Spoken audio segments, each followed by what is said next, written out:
Every person has a soul. One day, people learned that the soul has its own essence, anima. Sometime later, they learned to manifest it in the form of various abilities.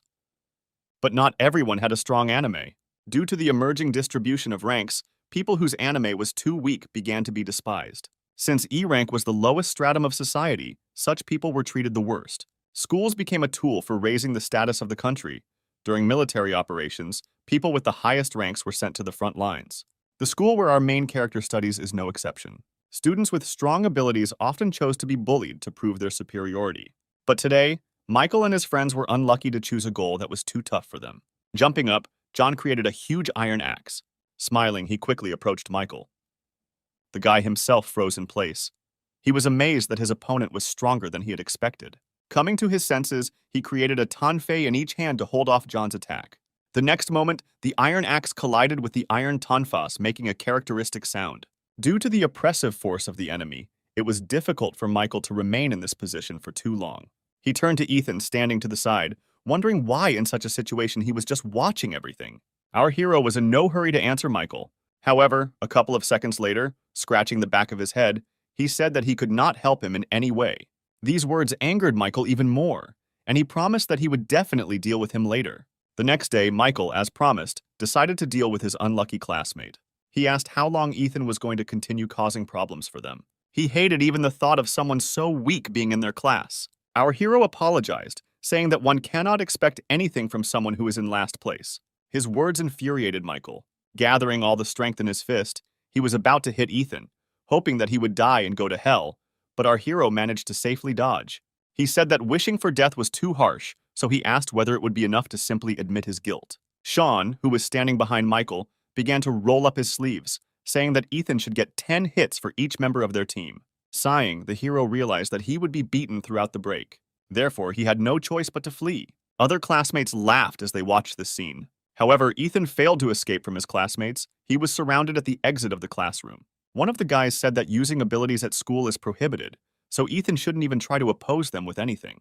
Immediately after this, our hero received a strong blow to the chest. Others watched Ethan being beaten, saying that F rank deserved only such treatment. They honestly didn't understand why someone like him would even come to school and disgrace their class. Slowly getting up from the floor, Ethan said that it wasn't his fault that Michael's team lost. Sean was about to hit our hero once again, wondering how Ethan dared to contradict them so brazenly. At that moment, the door opened and their class teacher, Mr. Thomas Reed, entered, announcing from the threshold that he had good news. Because of the teacher's arrival, Sean and Michael had to leave Eton and return to their places. Noticing that Mr. Reed was too joyful today, the students asked what was the reason for this. Someone shouted out the assumption that their teacher was finally getting married. Our main character managed to get up from the floor during this time and sit down in his place. Thomas could see that the hubbub in the classroom wasn't going to stop anytime soon and got everyone's attention by slamming his fist on the chalkboard, telling everyone to listen carefully. After that, everyone fell silent, and he said that their school had been awarded by the state. Glenn suggested that they had once again received some stupid offer from a dubious organization. When he asked how long they would continue to participate in something like this, the teacher came up to him and said that it was not he who decided this, and that they should just accept what was happening. Mr. Reed said it was all down to the achievements of the senior students. Afterwards, he returned to the board and said that from that day on, the school was becoming a site for combat exercises, so all students would be divided by military rank. Everyone listened carefully to their teacher, amazed that the school actually agreed to this. Meanwhile, Mr. Reed continued, saying that from this moment on, his charges become comrades in arms. He also said that all the teachers had been given a rank, so now he should be called the commander of the 10th platoon. Glenn asked what would happen to the students in the future. The man replied that there would most likely be many people willing to take on graduates of this school, after which he said that they needed to make every effort to attract someone more influential to their side. Ethan asked what would happen if one of the students did not want to be a military man. Mr. Reed looked at the guy who asked him the question for a few seconds, taking his time to answer, after which he said that no one is forced to become a military man against his will. If someone does not want to take part in this, then they should send a request for transfer to another school. The man said that Ethan should carefully consider the possibility of a transfer presented to him, because he himself understands his situation. The hero was about to answer something, but he was interrupted. Classmates sitting in front demanded from Mr. Reed an explanation of the reason why their school was turned into a military school so suddenly. Taking a box from the table, the teacher replied that he had mentioned earlier that the 11th graders had performed well. Emptying the contents onto the desk, Mr. Reed explained that they were the ones who helped give the school military status and all received the rank of sergeant. The next moment, everyone saw on one of the desks a lot of student tickets where the rank was indicated. Patting one of his students on the shoulder, Mr. Reed said that 11th graders are the hope for a bright future for their country.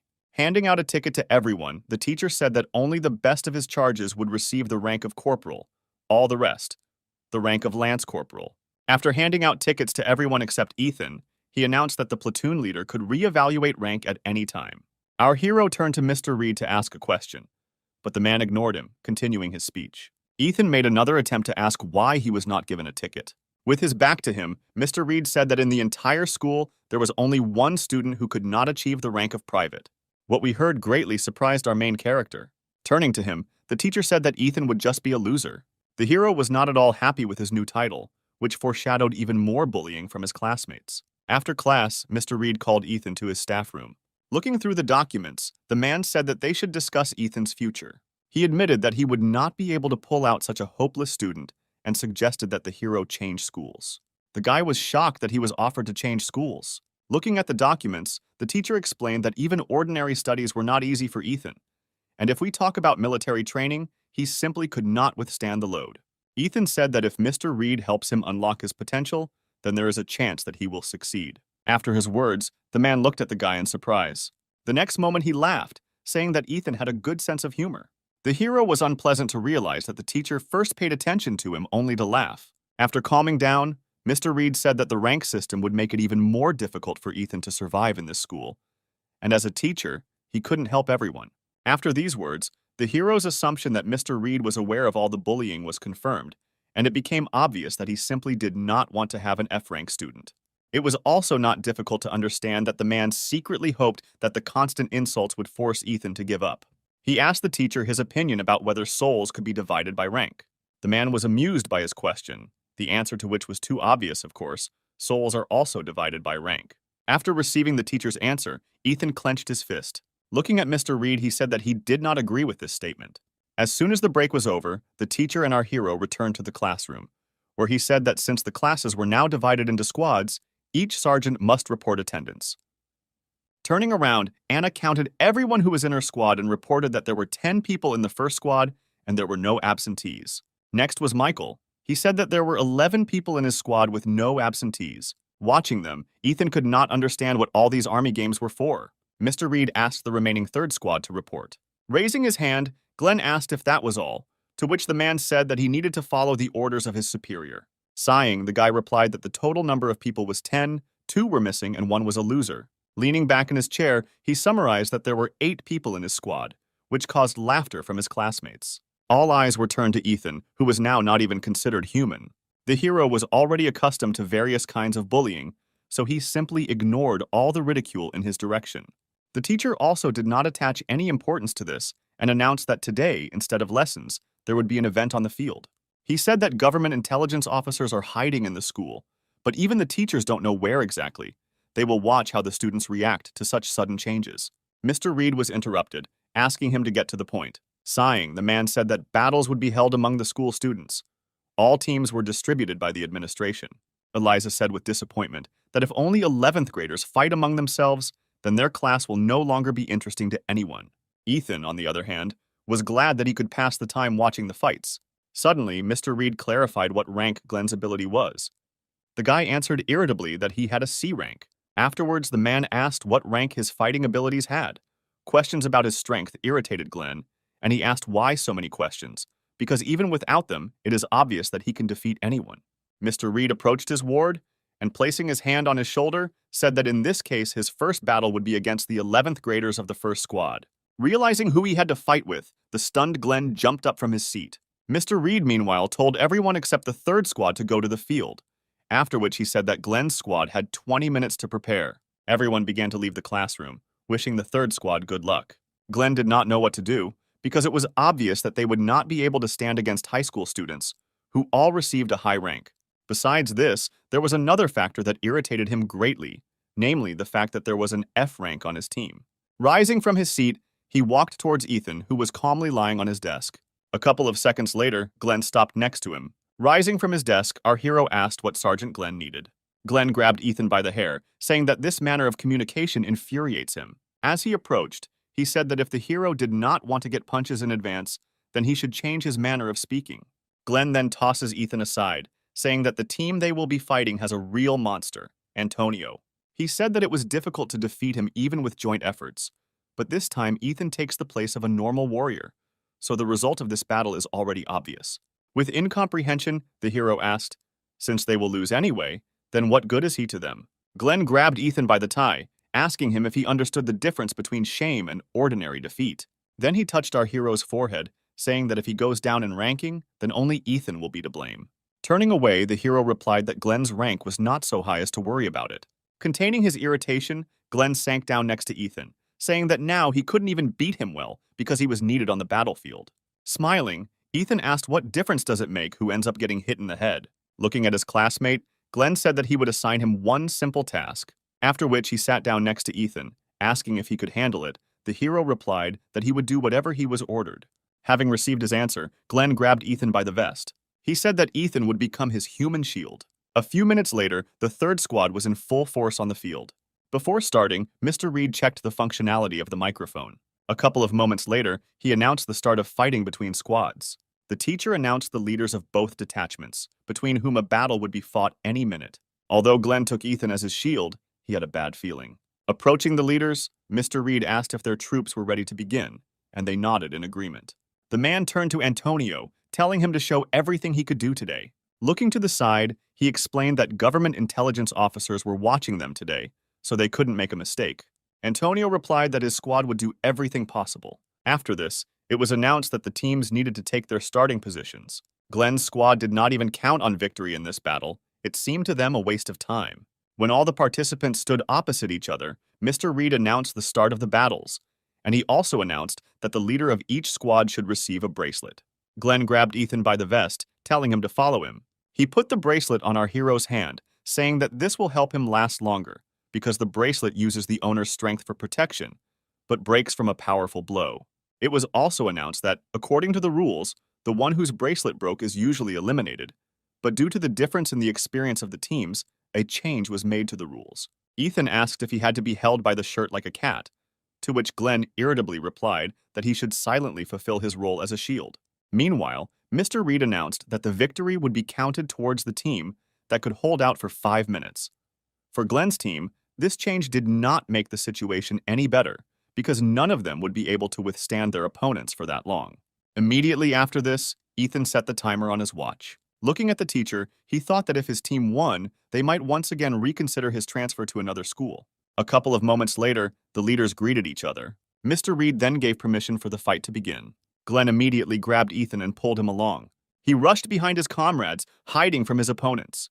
The guy hoped that in this way he would be able to hold out for these 5 minutes. As Antonio's squad began to advance towards them, one of the squad members asked what their formation was.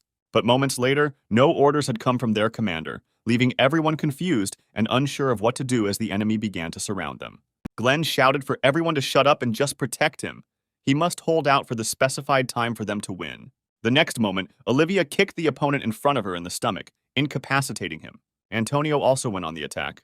In a matter of seconds, Olivia managed to defeat several opponents and collect their bracelets. When the girl looked towards Ethan and Glenn, the latter was overcome with real horror. The next moment, she ran towards them. Glenn pulled Ethan even closer to him, telling him that he had to stop Olivia and protect him by any means necessary.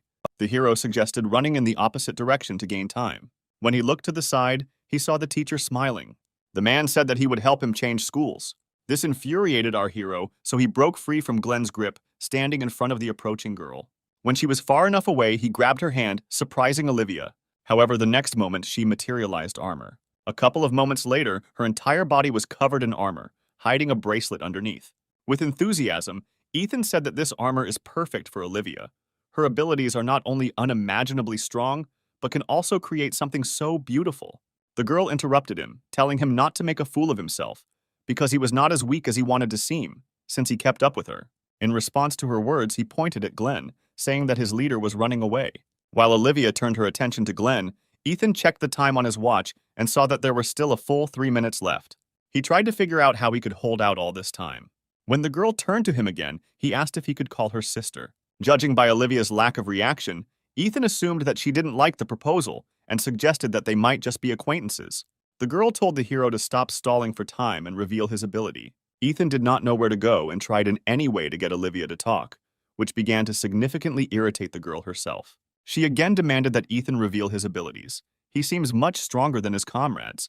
The hero asked her not to rush things. He said that she must be well aware of the importance of consistency, especially when meeting new people. Olivia could no longer listen to his empty chatter and began to approach the guy with a murderous aura. Noticing her changed mood, Ethan said that he would reveal his ability to her.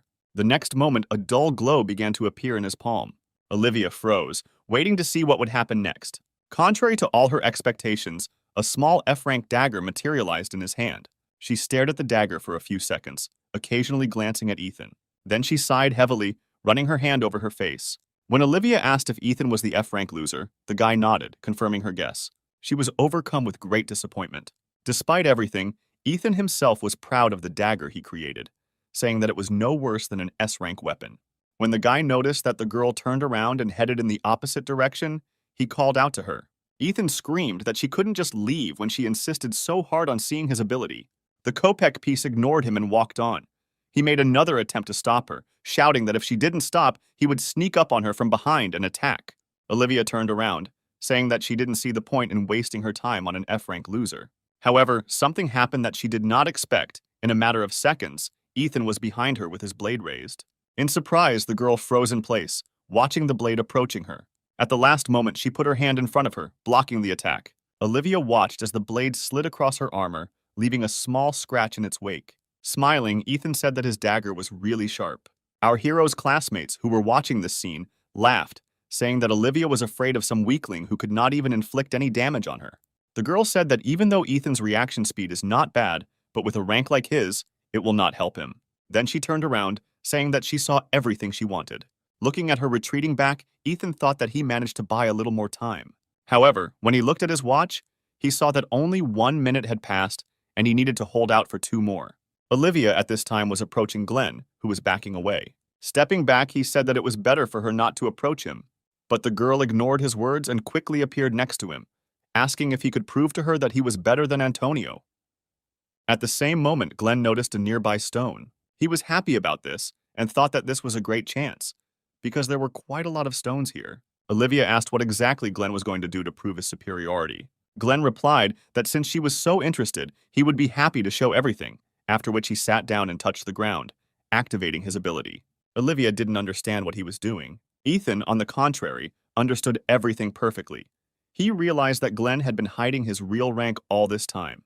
Our hero called out to Olivia, warning her that her opponent's technique was too dangerous. Glenn himself used extraction on one of the stones sticking out of the ground. A couple of seconds later, the guy towered over the girl, standing on a huge stone. Looking at Olivia, he said that the most interesting part of the show would now begin, after which he used the swing ability, which allows you to use the extracted object as a weapon. Everyone watched what was happening in amazement. Olivia guessed that all this time her opponent had been running away, looking for a suitable stone for his ability. The next moment, he lifted the stone on which he had just stood upward, as if it weighed nothing. Then he threw it at the girl. He said that with this attack, he would get rid of Olivia and prove his superiority to everyone. Glenn was so carried away by his fantasies that he did not notice someone else's presence behind him. The next moment, he was attacked by Antonio, pinning him to the ground. Glenn shouted that sneaking up on an enemy from behind is for weaklings. Turning his attention to Olivia, who had managed to build a shield that prevented her from colliding with the stone, Glenn realized that she was stronger than he had expected. Suddenly, the stone in front of her broke into many small pieces. Afterwards, the girl saw Antonio in front of her, who broke the stone with his ability. Looking at him, Olivia said that this was her opportunity to show herself, and he shouldn't interfere. The guy replied that it was too dangerous, and his duty was to protect his subordinates. Looking at him with displeasure, Olivia asked if he really thought that she herself could not cope with this situation. Antonio replied that he was firmly convinced that the girl would have done a great job herself. But the problem was different. Looking behind him, he nodded towards Glenn, who was rushing at him with a club, and said that this guy would not calm down so easily. Using his ability, Antonio instantly found himself behind Glenn and attacked him, throwing him over himself onto his back. Ethan, standing to the side, watched what was happening with interest. Suddenly, Antonio turned his attention to him, which made the hero tremble. Ethan shouted that he was giving up. He really didn't want to fight someone like Antonio. The guy who approached asked why Ethan warned Olivia about the danger before Glenn attacked. The hero replied that their sergeant can sometimes overdo it without thinking about the consequences. Continuing to approach, Antonio said that Ethan did not know how to lie at all. He, in turn, retreated back, recalling that a couple of seconds ago he had given up. However, Antonio ignored him and stood next to Ethan, intercepting his hand with the blade. The hero of the hands, due to such an unexpected attack, released the weapon from his hands, pointing it upward. But the next moment the dagger was already on the right, and he grabbed it with his free hand. Ethan swung it at his opponent. Antonio had no choice but to let our hero go. After that, he jumped back to a safe distance. He stared at Ethan, studying him. Taking a defensive stance, Antonio asked who he really was. Ethan replied that he was an ordinary warrior from the 3rd Squad of the 10th Platoon, with an F-rank ability. Antonio wanted to say something, however. At that moment, our hero's attention switched from the enemy to the wristwatch, which showed that he could hold out for only 1 minute.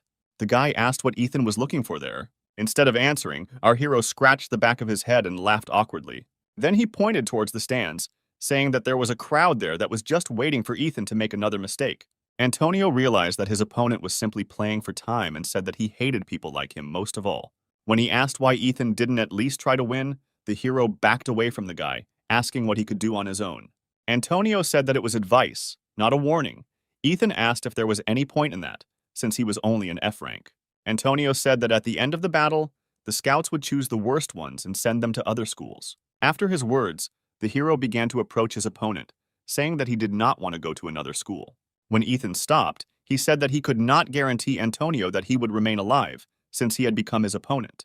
Immediately after this, a red aura began to surround our hero. It seeped out of his body, filling the surrounding space. The system reported that Ethan's physical indicators had tripled, and he could also see not only the level of someone else's ability, but how it worked, as well as its weaknesses. Ethan's condition will only return to normal if the opponent dies, or his soul essence is completely destroyed. The true ability of our hero is the skill of perfect execution with the enemy, which has an S rank. All this time, Antonio remained in place, observing the changes that were happening to the guy opposite. He assumed that the low-grade dagger was just a part of the manifestation of his true ability. Turning his attention to Antonio, Ethan saw that the opponent's ability was only a B rank, which was that he could catch any target. Antonio was shocked when our hero said that his ability was not as outstanding as he previously thought. The guy realized that he needed to be careful with Ethan, since he was able to see the abilities of other people. Meanwhile, the hero, surrounded by an aura of murder, pointed a dagger at the enemy, saying that he could no longer endure and hold back. He asked if Antonio could stop him. Without waiting for an answer from the enemy, he again asked whether he could cope with this task. Feeling completely superior to his opponent, Ethan changed his position. Rotating towards in one hand, he waited for Antonio to make his move. Classmates watching this did not understand why those two were just standing there. Michael, who was starting to get annoyed by this, shouted at Antonio to go on the offensive because he had come to watch Ethan being beaten. Antonio himself tried to determine how best to approach his opponent. Although our hero was not in a protected stance, he did not have any open areas to strike. Olivia also felt this strange aura coming from Ethan. This guy no longer looked like the loser he seemed to her at first. Looking at him, she felt fear. She tried to get her emotions under control, realizing that they had to help Antonio, and ordered everyone to attack Ethan. The next moment, everyone ran to carry out her order, attacking the enemy, but he deftly avoided them. Surrounding the hero from all sides, Olivia finally managed to reach Ethan. The next moment, our hero found himself pinned to the ground by Olivia. Dissatisfied with what happened, Antonio asked the girl why she did it. She replied that she was also obliged to protect all members of the squad in which she was a member. Antonio said that he did not need anyone's protection. Olivia's words about whether he was sure of this made him think. When the girl attacked him, the guy quickly left the line of attack. He also avoided a trap set by other members of the squad. It all looked more like a cat playing with its prey. Adjusting his tie, he replied that he wasn't sure he could really handle Ethan on his own. Noticing the shadow of a smile on Antonio's face, Olivia was shocked and did not hear his words that she had better dispel her ability before she got hurt. The next moment, her armor collapsed and began to disappear, causing the girl to fall into bewilderment. The others also didn't understand what was happening as they watched as their bracelets began to break without any reason. When Ethan noticed Antonio's gaze on him, he said that they had great teamwork. However, the guy still continued to gaze intently at the hero, causing him to be wary. Sighing, Antonio asked if Ethan had come to his senses. Ignoring this question, our hero turned to Olivia, saying that 5 minutes had already passed and they should get off him. Turning around, Antonio said that next time no one would bother them. Ethan replied wearily that once was enough for him. However, Antonio ignored him, advising him to practice a little before their next meeting. With doom in his voice, Ethan shouted after the departing guy that this time was enough for him, and there was no point in them meeting again. But he was again ignored. Following their sergeant, the rest of the squad members hastened to leave the field. Left alone, our hero tiredly sank to the ground. The shocked Mr. Reed announced the result of the battle, which was hard to believe. Glenn's squad won. At the same time, an important conversation took place in the director's office. Director Roger handed over to his guest the documents that he had previously requested. Taking in his hands a stack of documents containing students' personal files, he came across a recently revealed 11th grade student, Antonio. Patrick noted that in middle school, he did not have a single award, but in high school, all the victories were his. After reviewing all his data, he concluded that he was only able to get this far thanks to his rank. While studying the affairs of other students, his attention was drawn to the fact that one of the students had an F rank. He asked Principal Roger for details about this student. The man replied that Ethan had the lowest rank.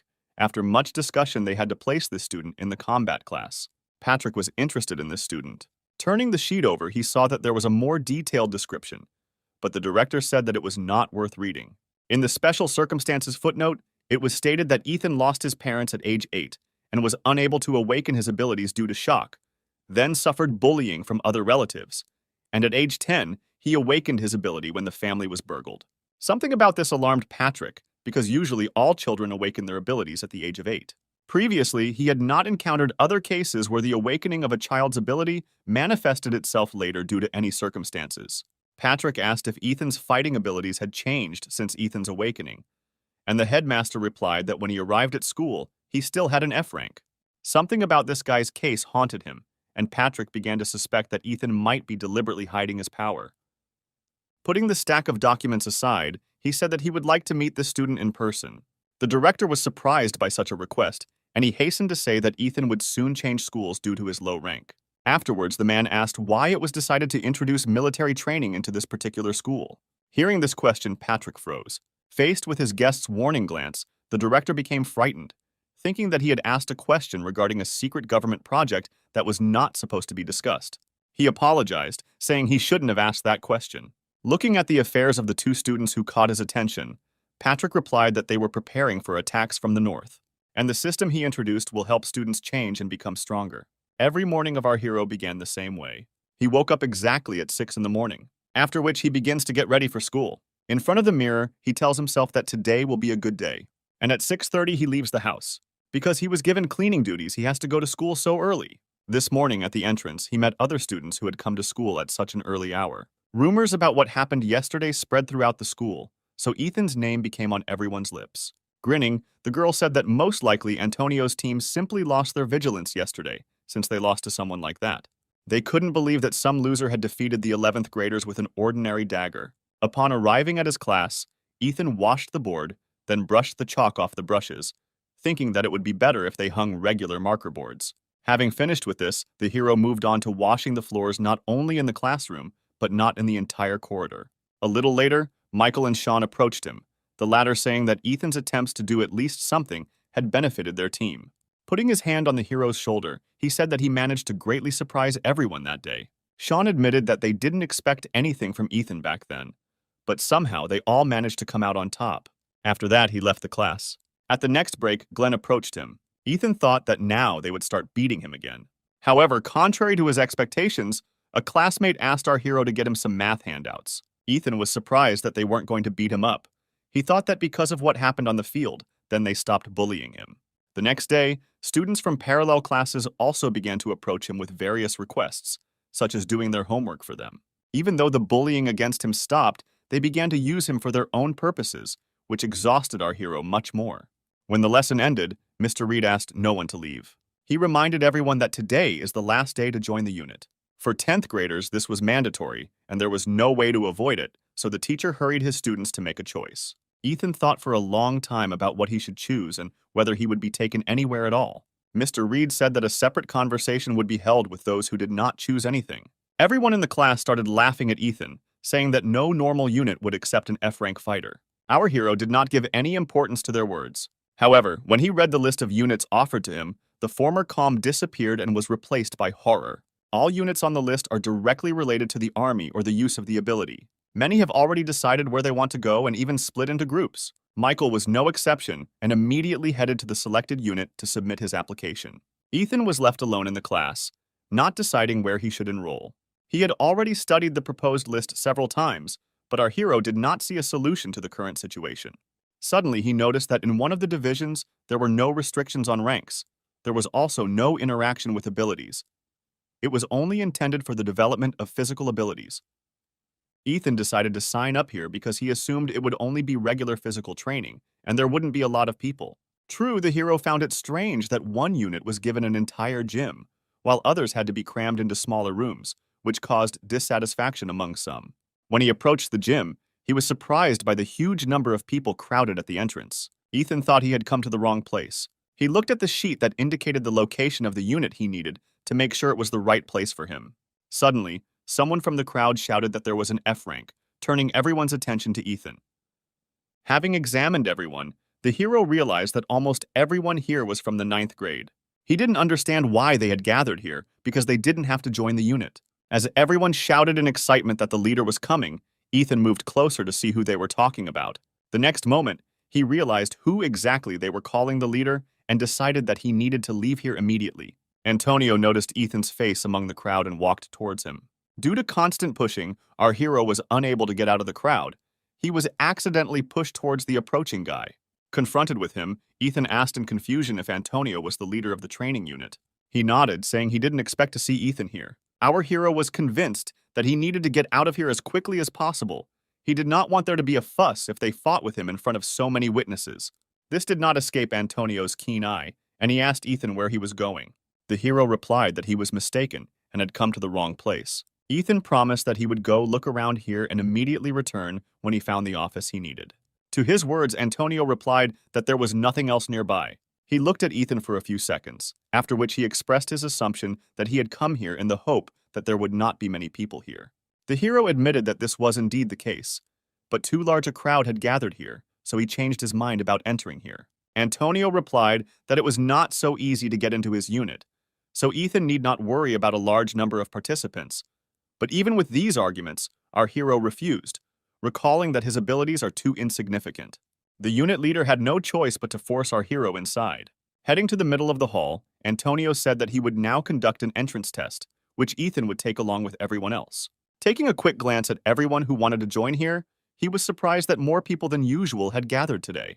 Then he announced that the testing would consist of simply repeating a couple of exercises for Antonio, namely 30 burpees, 30 push-ups, again 30 burpees, and 30 squats. When Ethan heard that only one who could complete 10 approaches would be able to pass, he thought it would be easier to die than to fulfill this condition.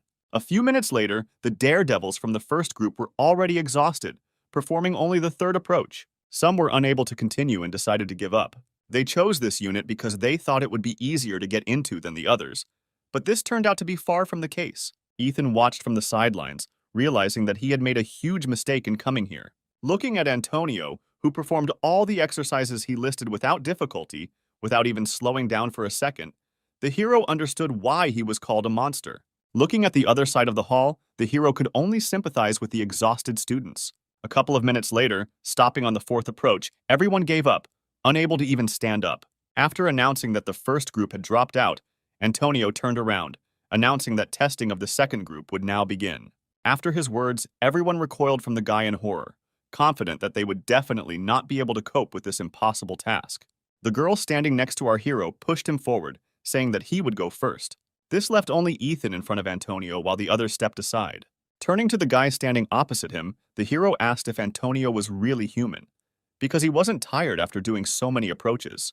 Looking at Ethan, the leader of the unit said that he should not try to stall for time like that time on the battlefield. Then he turned to those who decided to sit on the sidelines and said that the second group could begin doing the exercises, ignoring all dissatisfied objections. A couple of minutes later, while doing the exercises, Ethan's mood changed regarding this introductory task. At home, he often trained on his own so that he could defend himself. Although the hero thought that he was pretty good at sports, training face-to-face with Antonio awakened his competitive spirit. But unfortunately, our hero's reserve of stamina was far from that of his opponent. At some point, Antonio said that the second group was stronger than the first, so he decided that they should speed up a little. Ethan was sure that this guy took pleasure in tormenting other people in such a terrible way. After a minute passed at an accelerated pace, everyone except Ethan decided to give up and were now just watching what was happening. Seeing how our hero performed approaches on a par with Antonio, they could not believe that his abilities really had an F rank. Our hero did not intend to give in to his opponent, so he performed exercise after exercise, fighting his irritation towards Antonio. The leader of the unit himself was not even out of breath, calmly performing the exercises at a given pace. One of those watching lost count of which approach they were already performing. The girl sitting next to him suggested that the seventh had already gone. Hearing this, others began to support Ethan, recognizing that he was not as bad as they said he was. A smile also appeared on Antonio's face. He thought that it was not in vain that he had noticed this guy on the day of the battle. Ethan himself was already at the limit of his strength. Continuing with the exercises, Antonio said he was confident that the hero's reaction time that day was not just a coincidence, but that his well-developed stamina helped him maintain his pace. After these words, Antonio accelerated again, challenging Ethan. The hero could not believe that his opponent seriously decided to do this. Many thought that competing with a newcomer at such a speed was too cruel even for Antonio. But when they saw that Ethan was doing everything on par with the leader, they were very surprised. The second group began to support our hero, shouting that there was only a little time left and he would succeed. As he completed his final set, Antonio complimented Ethan on his excellent work. The next moment, joyful screams were heard in the hall. Having completed all the exercises, Ethan wanted to lie down and not get up. This pace was not usual for him. Congratulations poured in from the outside on the successful completion. He sank to the floor, thinking that since he was praised, then everything turned out not so bad. Standing next to him, Antonio extended his hand to Ethan, saying that he had been accepted into the training unit. Grabbing the offered hand, the hero thanked the guy and said that this was enough for him. Picking him up from the floor, Antonio said that Ethan could come here to train starting tomorrow. Trying to pull his hand away, the hero repeated again that what he received today was more than enough. Approaching him closely, Antonio said that training together was much more effective, and besides, he had been waiting for a suitable opponent for a long time. Ethan replied that if he had completed just one more approach, he would have died, and also reminded that Antonio is annoyed by people like our hero. Ignoring all his words, the guy slowly said that it took him a whole year to find a member for his unit. Ethan realized that he was completely unheard, and there was no point in arguing with Antonio. A few days later, our hero stayed after school to clean the classroom. He sighed heavily, thinking about the fact that he didn't want to go to training today. Ethan still couldn't believe that he actually ended up in Antonio's unit, despite the fact that he absolutely did not want to encounter him ever again. Because of this, everyone's attention was now focused on our hero, which he did not like very much. Every day, everyone began to tease him about his chosen unit. Some were jealous and tried to find out how he got to Antonio. Ethan tried several times to get out of training, but it turned out to be useless, because in such cases Antonio did not leave our hero alone for a minute. For a moment he considered breaking his arm, but he quickly dismissed this idea, realizing that even so Antonio would not leave him alone. Lost in thought, Ethan did not notice that there had been someone else in the class all this time. When the hero finally paid attention to the stranger, she asked him if he was studying here. Ethan nodded and asked what was wrong. The next moment, she took out her student card with a title, saying that if she was not mistaken, then in this school it is customary to greet her this way. Ethan was surprised when he learned that this girl already had the rank of corporal. Alicia asked what the title of our hero was, but he hesitated to answer. Noticing this, she demanded his name and rank in a commanding voice. Ethan immediately reported that he had been awarded the rank of Rookie of the 3rd Detachment of the 10th Platoon. Only then did he realize that he had answered her without thinking, because they had been forced to memorize it many times. Looking at Ethan, Alicia was surprised that he was just a newbie. After she extended her hand, saying that she was glad to meet him, the hero returned her handshake and asked what she was doing here. Alicia replied that starting tomorrow she would join the ranks of the 10th Platoon. After receiving her answer, Ethan smiled, saying that he hoped they would get along in the future, and then headed out. He said he still had work to do, so he had to go. Before Ethan could open the classroom door, Alicia grabbed his backpack and pulled him back. Then she pushed him against the wall. Ethan watched in surprise as the girl approached him and blocked his escape route. The hero said that he really needed to go. Looking into his eyes, Alicia said that first he should show her the school. Ethan had no idea what to do in such a situation, especially since Antonio could come here at any moment and then he would not be able to escape. The hero made another attempt, saying that he was in a hurry and she should look for someone else, but the girl stood her ground, answering that Ethan suited her perfectly. He realized that today was an extremely unlucky day, and he would not be able to get away from either Alicia or Antonio. Approaching Ethan a little more, the girl said that he should show her the school immediately. Sighing, the hero asked where she wanted. Alicia asked him to take her to Sergeant Antonio. The hero could not help but be pleased by such a successful coincidence of circumstances. He hoped that since he was busy because of Alicia, Ethan might be allowed to go home. He replied that he was just heading to Antonio. At the same moment, the object of their discussion appeared outside the door, clearly in a bad mood. The leader of the unit opened the door, making Ethan startled at the sudden appearance. When he asked if our hero had thought about skipping today's training, Ethan replied that he was just going to it. Alicia turned to the guy who came in, asking if he was Sergeant Antonio. He replied that she should communicate more respectfully with elders. The girl said that the distribution of ranks prevails here, rather than age. Approaching him closely, she asked if his rank was higher than hers. Without waiting for his answer, Alicia pulled away from Antonio, saying that they were about the same level. Loosening his tie, he asked if she wanted to make sure. Ethan noticed their belligerent attitude and asked them not to start a fight right there. Suddenly, Alicia switched the topic, asking if Antonio had a girlfriend. The guy replied that there was no one. Smirking, Alicia said that this is quite obvious. She is also very annoyed by such types as Antonio. He replied that in this regard their feelings are mutual. Then she took a couple of steps back, saying that he should come up with something for decency, be it a girl or a bride. When Antonio asked what Alicia was talking about, the girl replied that her family was quite conservative, so for his own safety, it was better for him to listen to her advice. Ethan, standing on the sidelines, had absolutely no idea what was going on, or what the relationship was between these two. Having lost interest in Antonio, the girl switched to our hero, asking if he wanted to date her. Ethan was surprised by such a sudden question from the girl. He asked why him. She replied that they were the same height, and she liked it when the interlocutor's gaze was on the same level as her. Confused, Ethan replied that it was too sudden and he needed to think, surprising Alicia with his reaction. For some time, she just stood there looking at the guy. Afterwards, the girl smiled, saying that he was embarrassed and looked quite cute. Approaching him, she asked what rank his ability was. Hesitating, Ethan replied that he had an F rank. Alicia backed away from him, saying he was lying. The hero replied that he was telling the truth. Taking a step forward, the girl said that such people simply do not exist. Antonio intervened in their argument and reminded him that it was time for Ethan to go to training. He asked the girl to leave so that he could pick up his ward. Sometime later, our hero was completing the last set of pull-ups. Seeing that Ethan's body was already trembling, Antonio said that he was only staying for the last time. When the hero sank to the floor in front of Alicia, the girl admitted that she thought that their training was just an excuse. But, to her surprise, the guys were actually playing sports all this time. Turning to the girl, Ethan asked her for help, since she decided to follow them. The girl replied that she did not see the need for it. The hero was amazed that only recently she demanded to show her the school, and now instead she is watching their training. Pointing to Ethan, she asked why Antonio was training with him. He replied that the guy was an ordinary beginner whom he decided to help, because for him, physical characteristics are more important than rank, and he had also been looking for a suitable partner for a long time. The girl smiled, guessing that the real reason was not so simple. Approaching Antonio, she said that she did not understand why waste her time on him, only if he did not see some potential in Ethan. The guy tensed after her words. Alicia asked him to tell her what Ethan was hiding. After what she saw during this training, the girl was sure that Ethan's abilities were much higher than just F rank. Antonio replied that he knew nothing. Alicia realized that it would be difficult to extract any information from him. Then she decided that it was best to ask Ethan himself about it. Lying on the floor, the hero replied that the girl was very mistaken about him.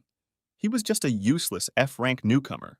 From his answer, it was too obvious to Alicia and Antonio that this was a lie, but they could not do anything about it. Sighing, the unit leader grabbed the hero by the shirt, saying that there was plenty of time to rest and they needed to continue training. The next day, Mr. Reed announced that there was a new student in their class. Looking towards the door, he told the girl that she could come in. A couple of seconds later, a smiling Alicia stood in front of the whole class. Everyone looked at her with interest, because it was the first time someone had been transferred to them. Alicia turned to the teacher, asking where her place was. The man replied that she was sitting on the horse with the first squad, but first she needed to introduce herself.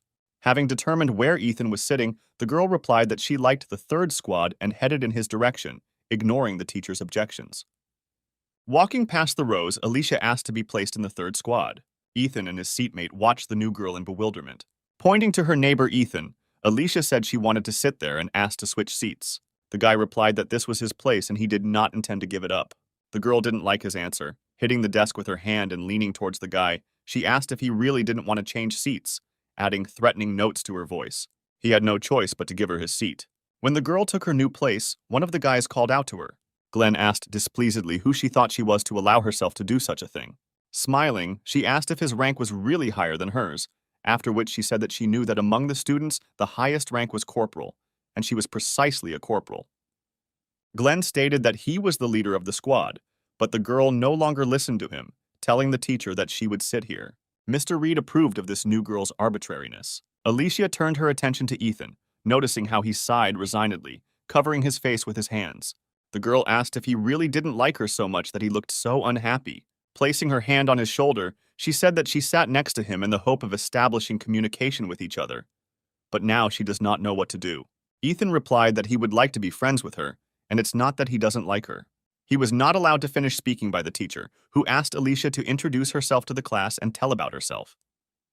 The girl inhaled, saying that she had already sat down. A moment later, she stood up and said that she would introduce herself from here.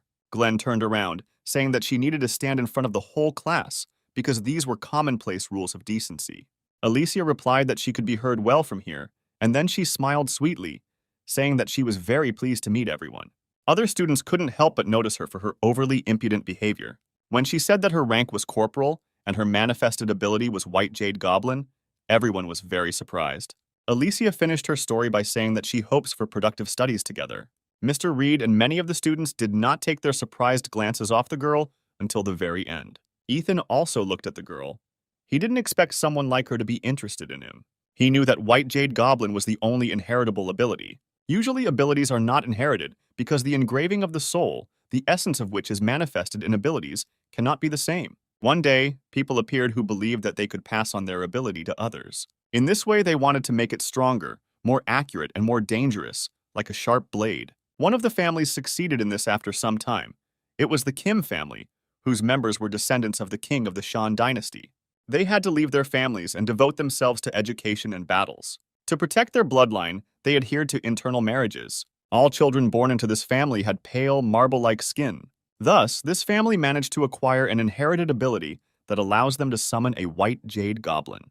But over time, it turned out that only the daughters of this family could summon the goblin. After several centuries, the family's numbers declined greatly, and the clan was on the verge of extinction. In the last generation, a child was born who could summon a sword-wielding goblin. The girl adopted all the abilities and hidden skills of her family. Currently, Alicia was the only one who possessed the highest level of swordsmanship. She was special from birth and was a true genius. Having finished telling her story, the girl asked if she could sit down. Mr. Reed, who had not completely recovered from the shock, replied that she could sit in her seat, after which he announced that from today, Alicia is the deputy leader of the 3rd Detachment.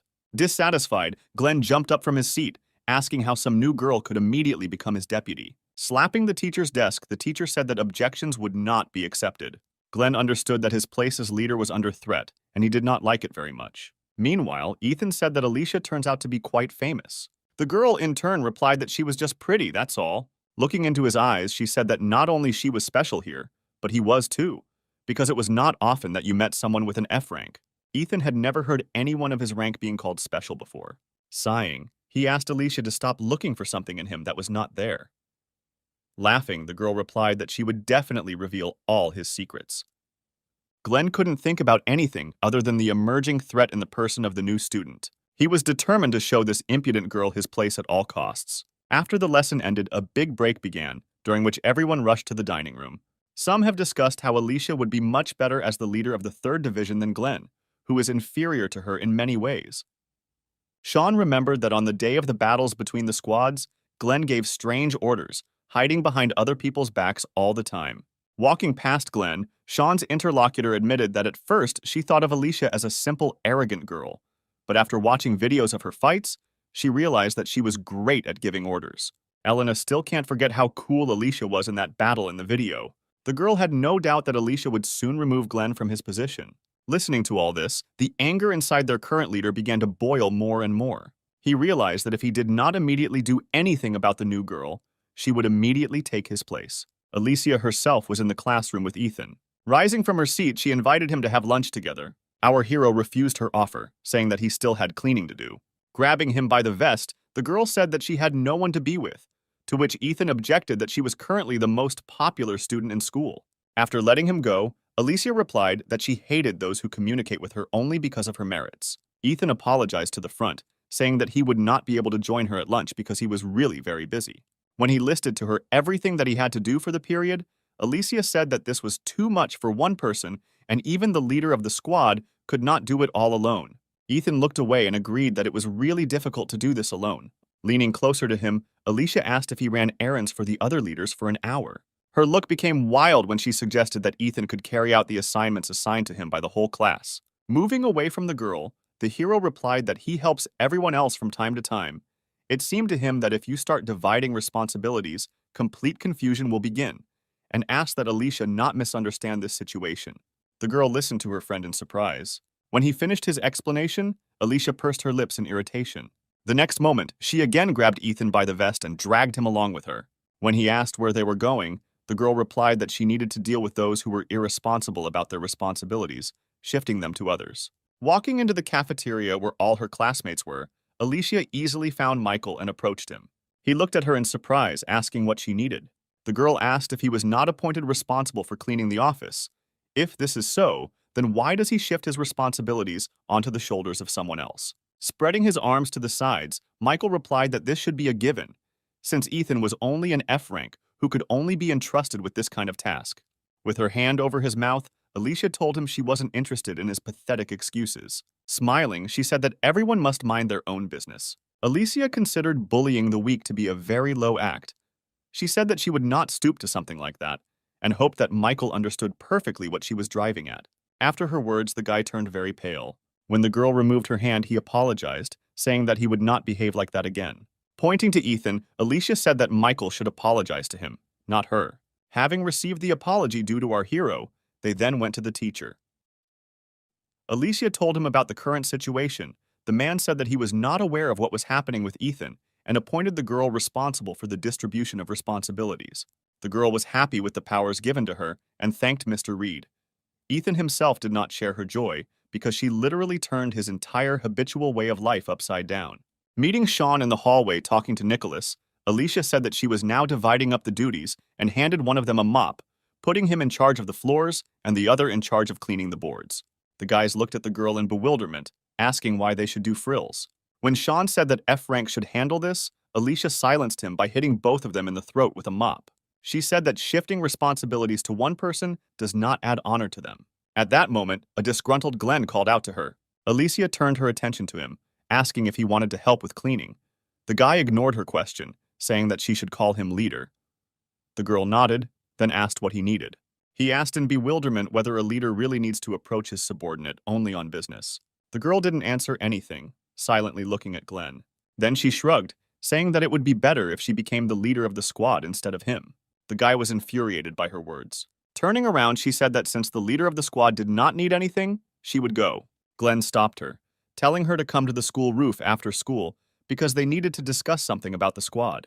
Ethan heard Alicia being called to the roof.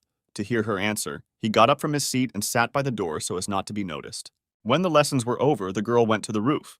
Our hero followed her, keeping his distance so as not to be noticed. Rising to the very top, the girl opened the door and walked out through it without the slightest hesitation. Ethan was in no hurry to climb higher, expecting that Alicia might change her mind and come back. He waited a minute, making sure that no one was going to come down from the roof. Only then did he rise higher, thinking that Glenn had made a big mistake by challenging someone like Alicia. The hero stopped near the slightly open door, carefully listening to the conversation. Alicia asked what exactly Glenn wanted to discuss with her, to which the guy replied that by coming here, she herself had to realize everything. Then he pointed to a group of his people standing behind him. Smiling, the girl said that their leader was far from a failure and was quite popular at school. Several dozen students from different classes stood in front of Alicia. Glenn said that since she is a member of his squad, he does not intend to give up in the future after today's conversation. Alicia wondered if the leader of her squad was so weak that he couldn't talk calmly without a crowd of his friends behind him. Her words made Glenn laugh. Trying to hold back the gusts of laughter, he said that it was time to teach his deputy a lesson. The surprised girl pointed to herself, asking what exactly they were going to do. Then she looked at Glenn, asking what exactly he was going to teach her. Kneading his hands, the guy answered, explaining in a more understandable language that he would make Alicia regret her behavior. The girl asked what was wrong with her behavior. Glenn replied that she must obey her leader's orders. His words made her laugh a lot. She asked why on earth she should do this. Alicia said that Glenn must either be stronger than her or smarter for her to obey him. But the guy standing in front of her did not fit any of these points, so she said that she did not recognize him as a leader. Glenn couldn't believe that Alicia actually dared to say something like that. He commanded those behind him to activate their abilities. The girl watched her opponents, assessing their strength. She replied that they had quite a few melee weapons, but they were completely ordinary, without any additional enhancements. Glenn was sure that so many opponents must have shaken Alicia's confidence. He asked if she felt insignificant when looking at his team.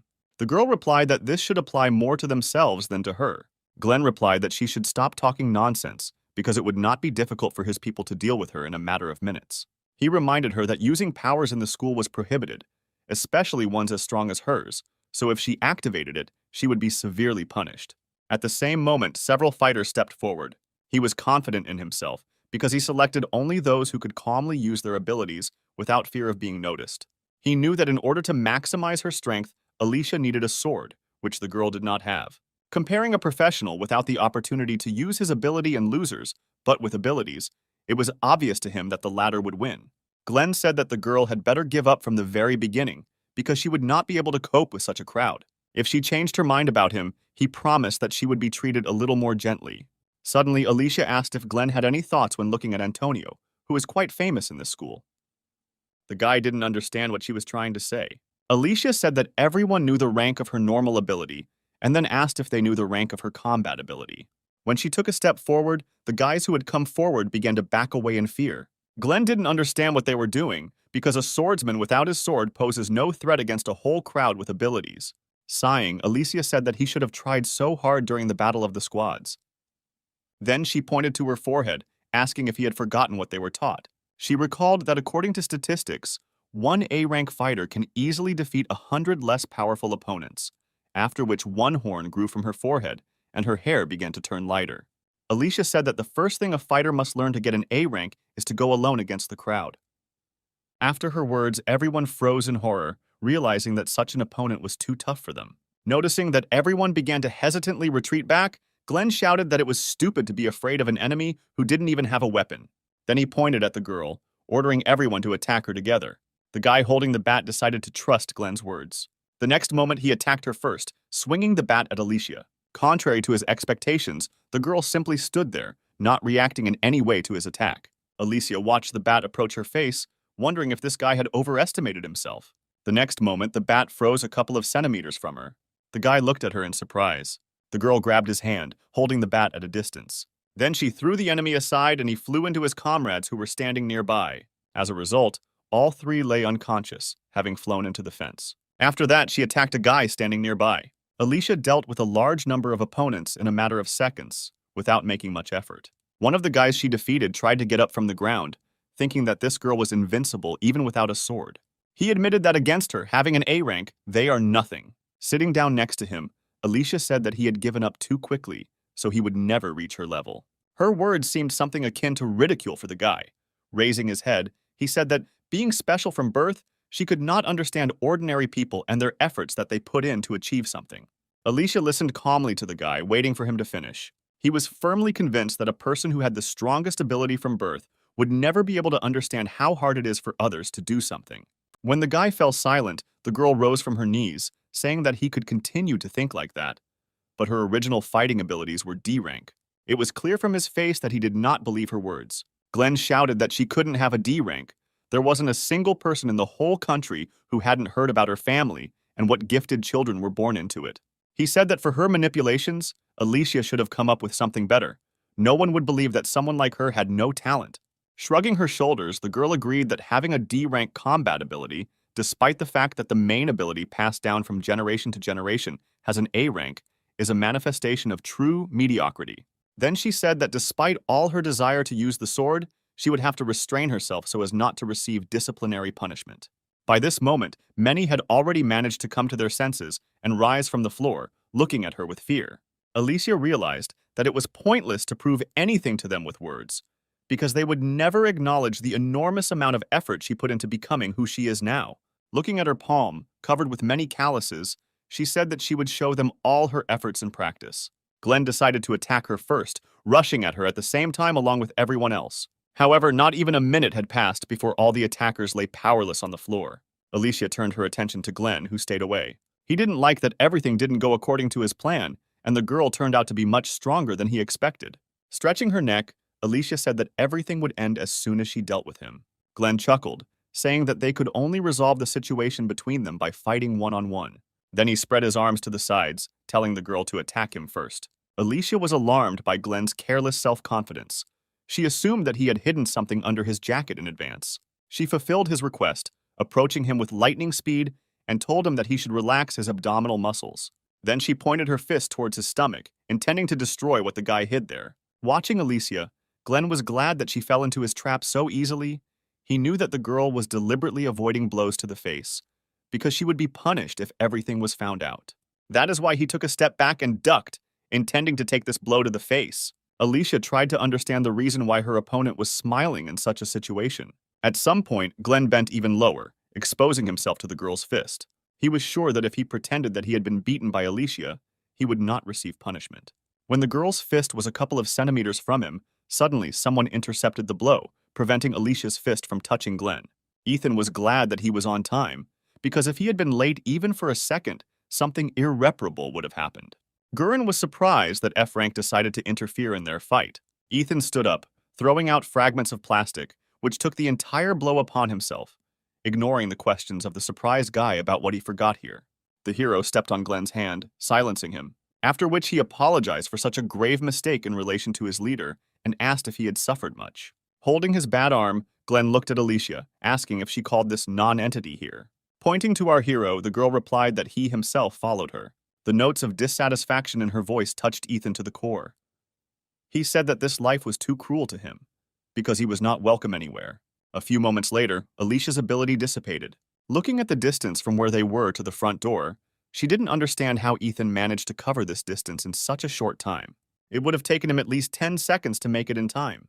Somehow he managed to get to them before her fist touched Glenn's face. He was also able to completely absorb her blow without getting hurt. The girl clenched her fist, realizing that this guy might be stronger than she originally thought. Feeling that something was digging into her palm, she unclenched her fist and was surprised to find pieces of plastic there. Our hero pointed to the sky, saying that the sun was already setting and invited everyone to go home, forgetting about what happened here. Rising to his feet, Glenn asked who Ethan thought he was that he dared to decide for others. He said that our hero and Alicia would be in big trouble if he complained to the teacher. Making the most innocent face that Ethan was capable of, he asked in surprise what he had done. He just protected his comrade in the squad, for which, on the contrary, he was entitled to praise. Alicia agreed with him, saying that their junior did protect Glenn's face. Because of this, there would not be enough arguments to accuse them of anything. The guy laughed at her words, saying that she shouldn't be so self-confident.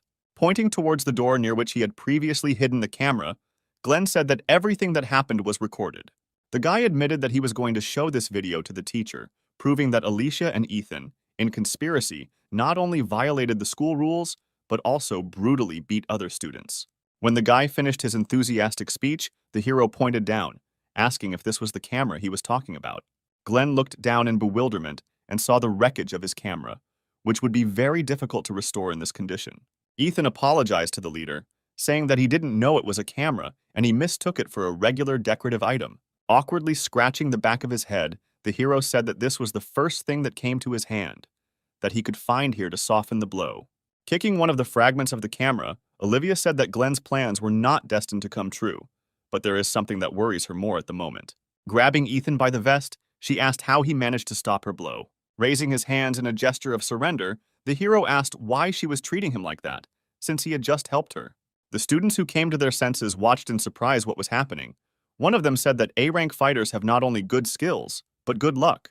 Alicia heard these words spoken and froze for a couple of seconds. Then she headed towards them, dragging Ethan along with her. The guys watched the girl, wondering what she was going to do. She suddenly told them to stop whining about their low rank and advised them to learn a lot from Ethan. Alicia said that they should seriously think about her words and what happened today, and then turned towards the door. Everyone just watched in surprise at the retreating girl, who was dragging our hero along with her. Glenn never moved from his place, even when the door slammed shut, leaving him and his defeated team on the roof. He lowered his head, clenching his fists. Glenn really lost today. That same night, Ethan had a dream about events that happened many years ago. In an apartment covered in splashes of blood, screaming heart-rendingly, a woman with severed limbs tried to crawl away from a little boy with a knife, calling him a monster. Blood covered the boy's entire body, strewn with countless bruises from beatings, which gave him a terrifying appearance. Standing in front of the man's corpse, the boy said that he was no different from his uncle and aunt, who raised him this way. At this moment, Ethan woke up, jumping up sharply in bed. The next moment, the alarm clock, set for 6 in the morning, rang. But the hero did not pay attention to this annoying ringing, being overwhelmed by memories from the past that haunt him in nightmares. He exhaled heavily for a few moments, returning to reality. He had stopped having this dream since entering high school, but recent events had caused his nightmare to return. A few hours later, while walking next to Ethan, Alicia noticed that something was wrong with him today. She asked if something happened to him. Smiling, Ethan answered in his usual manner that he was just a little tired, then changed the subject, asking where they were going after all. Looking at Michael's group walking next to them, the girl replied that she did not know this, because the teacher only told the sergeants detailed information. But most likely, they would have a joint lesson with the medical class. A few minutes later, they stopped near a tall building, after which Glenn said that they were there. Other voices were immediately heard from outside. Students from another school had been waiting for them for a long time and openly mocked our hero's class because they did not show their best side by being late on such an important day. An irritated Glenn approached them, asking who they were. The girl in front ignored his question and said that they were just interested in looking at Alicia, who was rumored to be extraordinarily beautiful and talented. Glenn said irritably that Alicia held the position of deputy in his squad, and if they had something to say, then they could say it to him. After his words, the students of the other school laughed, saying that their attempts to appear military looked stupidly funny. Glenn could not listen to this any longer, so he said that he was the sergeant of the 3rd Detachment of the 10th Platoon of the High School of Special Training, and then demanded that they tell him who they were. One of the girls asked who he thought they looked like. He replied irritably that they were the dregs of society. A man suddenly appeared and put his hand on the shoulder of one of the girls, saying that they should not quarrel with other schools. Lewis apologized for his classmates' behavior, saying they were a little worried. Then he extended his hand to Glenn, saying that he was very pleased to meet you. Glenn pushed away the hand extended to him, answering that Lewis should not waste his time and explain what was happening here. The guy suggested that Glenn calm down first so that they could have a normal dialogue. Alicia came out in front and said that he really should calm down and pay close attention to what he says, because their training rating has dropped a lot lately and they need to restore it. Afterwards, the girl turned her attention to Lewis and asked for forgiveness for Glenn's behavior. Lewis replied that everything was fine and then said that he was very glad to meet her. Alicia ignored his outstretched hand in greeting, saying that their squad had come for a joint lesson with the medical class. Then she asked what students from another school were doing here. Smiling, Lewis replied that they were the very class that should work together with them today.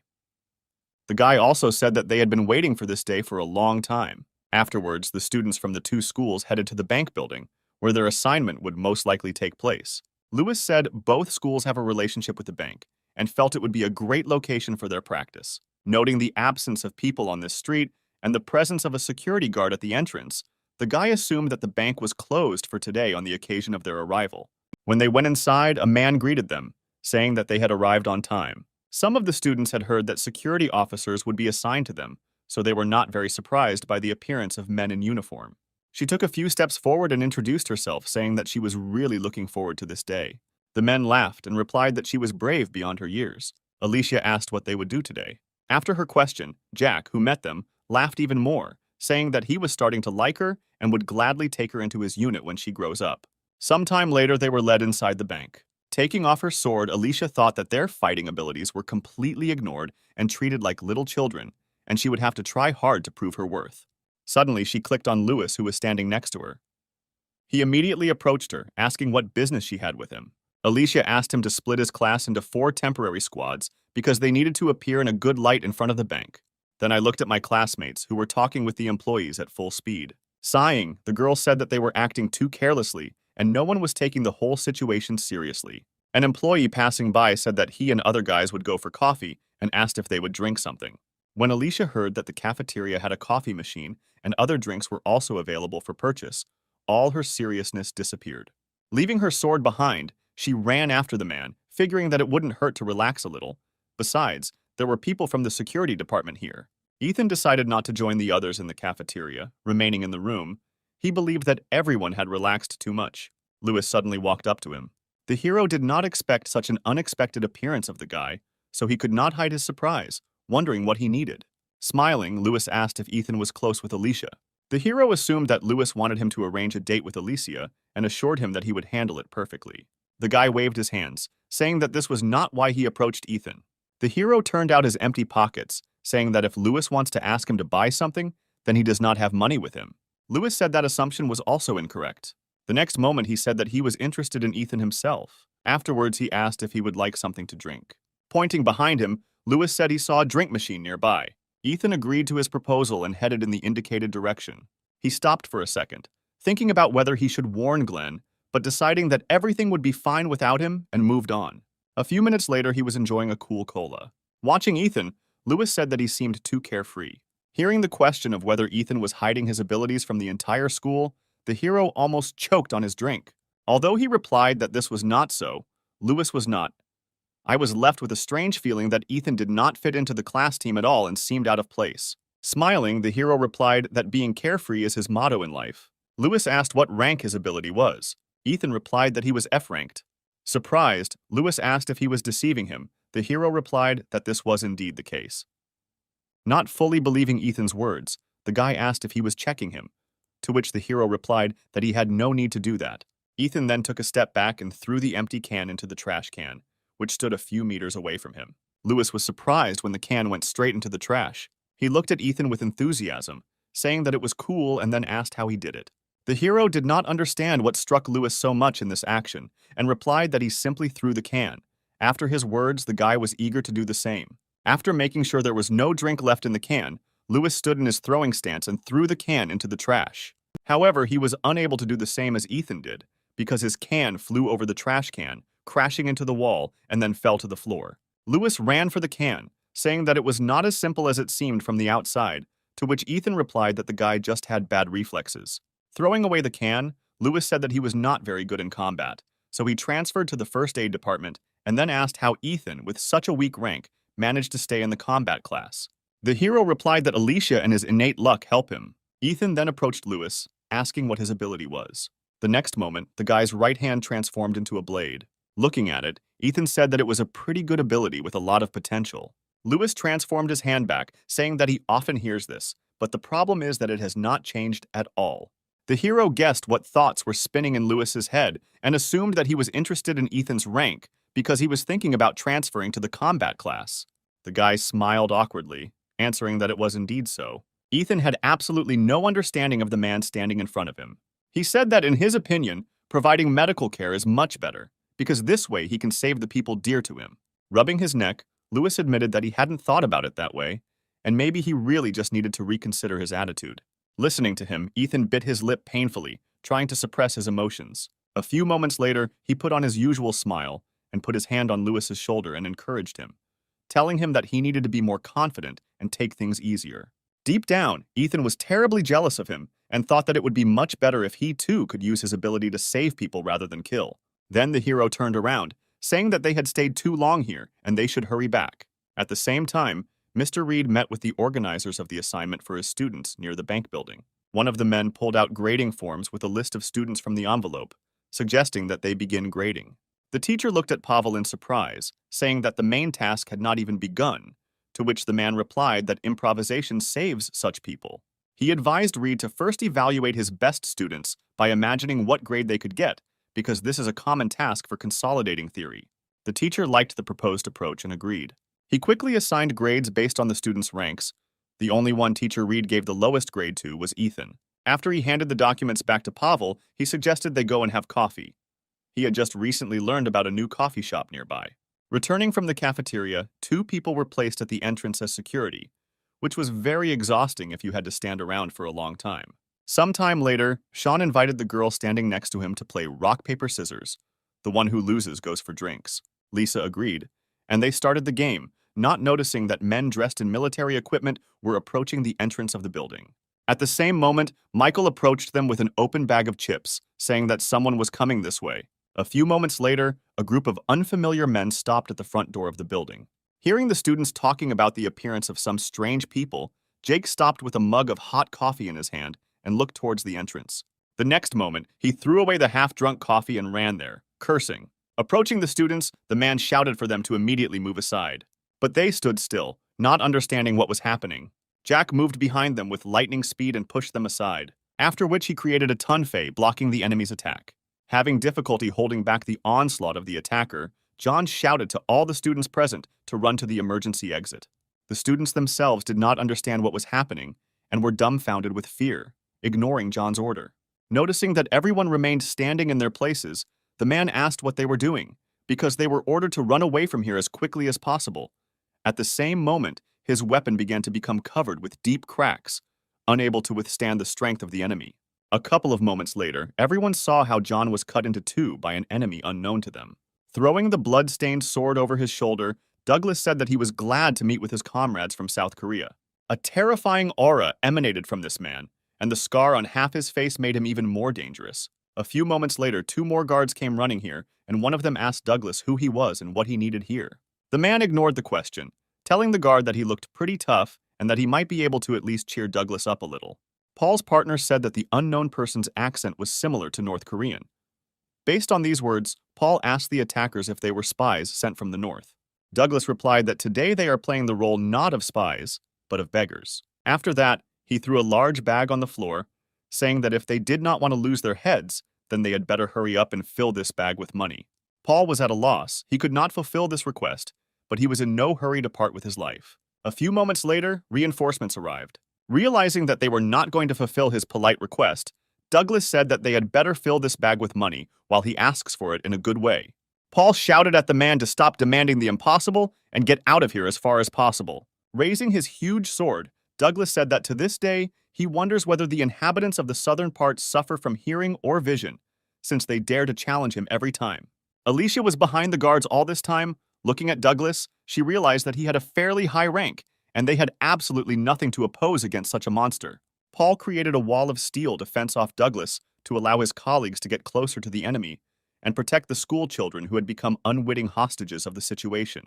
Alicia realized how reckless the man's action was and ran forward, shouting that he needed to get out of there. But she was too late. At the same moment, the wall built by Paul was destroyed in one blow. Alicia watched in horror as the guard's bloody body collapsed to the floor. Matt, standing nearby, staggered back, realizing that the man who could provide them with at least some safety was killed in a split second. The girl couldn't believe that Douglas dealt with an A-rank fighter so easily.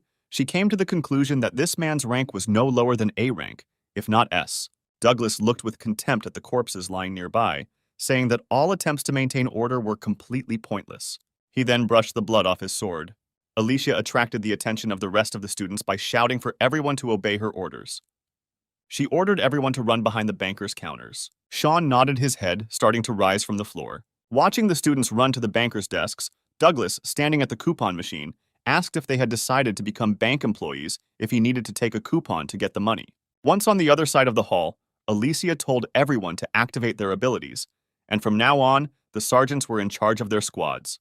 Having never received an answer to his question, Douglas continuously pressed the button to receive a coupon, saying that he would like to get some money. The sound produced by this device greatly hurt the ears of our heroes. Jumping onto one of the tables, Alicia said that everyone should get together. They need to hold out until the police or teachers come to the rescue.